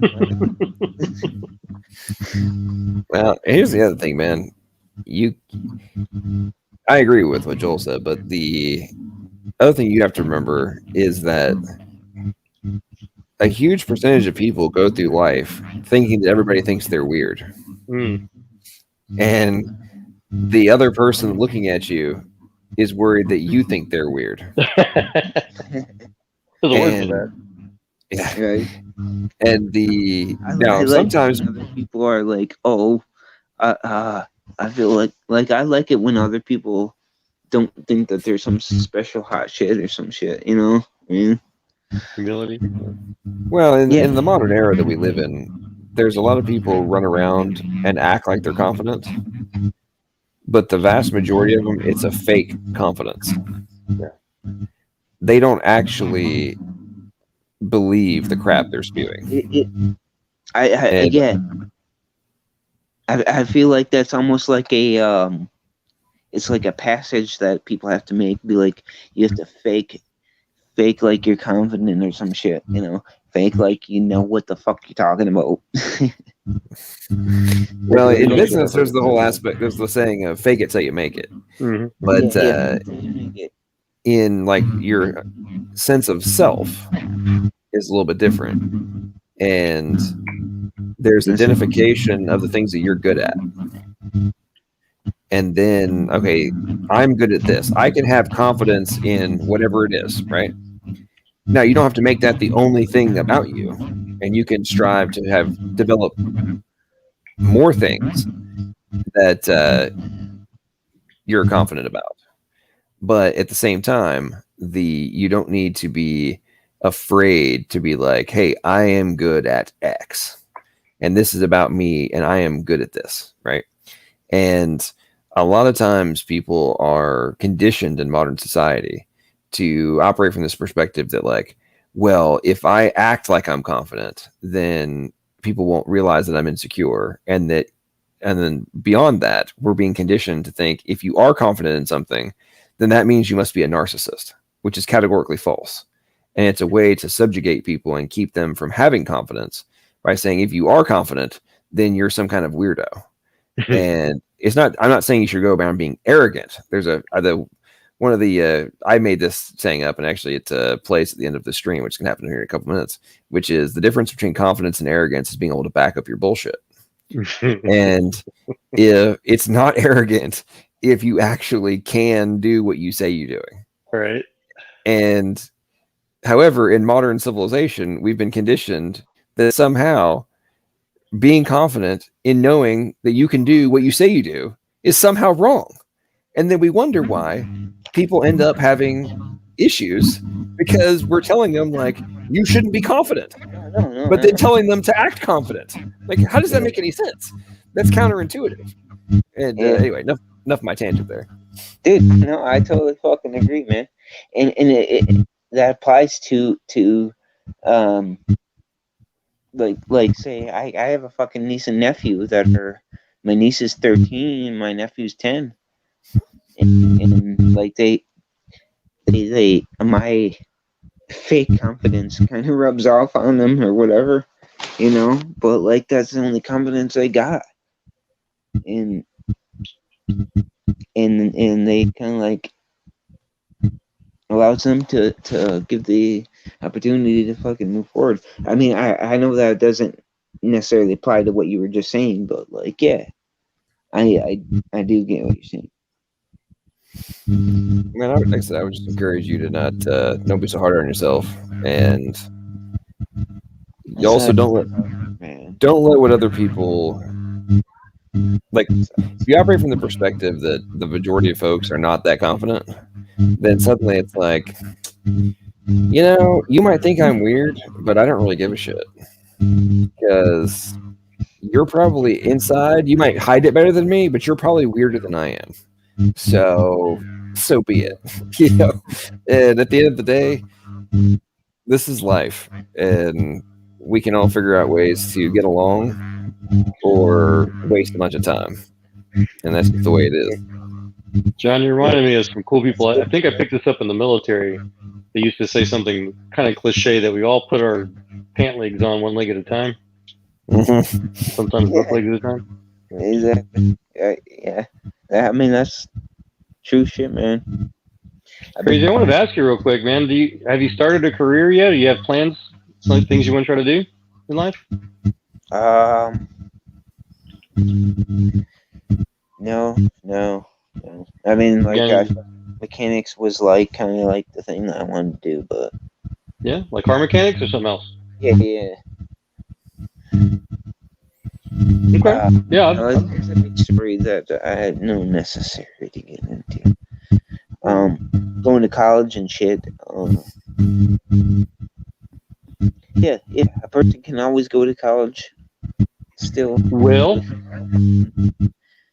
I like to let everybody know and kind of encourage them, you know, that college isn't really all what people make it out to be. In fact, Elon himself says that college isn't really for learning; it's just for fun. You can learn anything you want for free.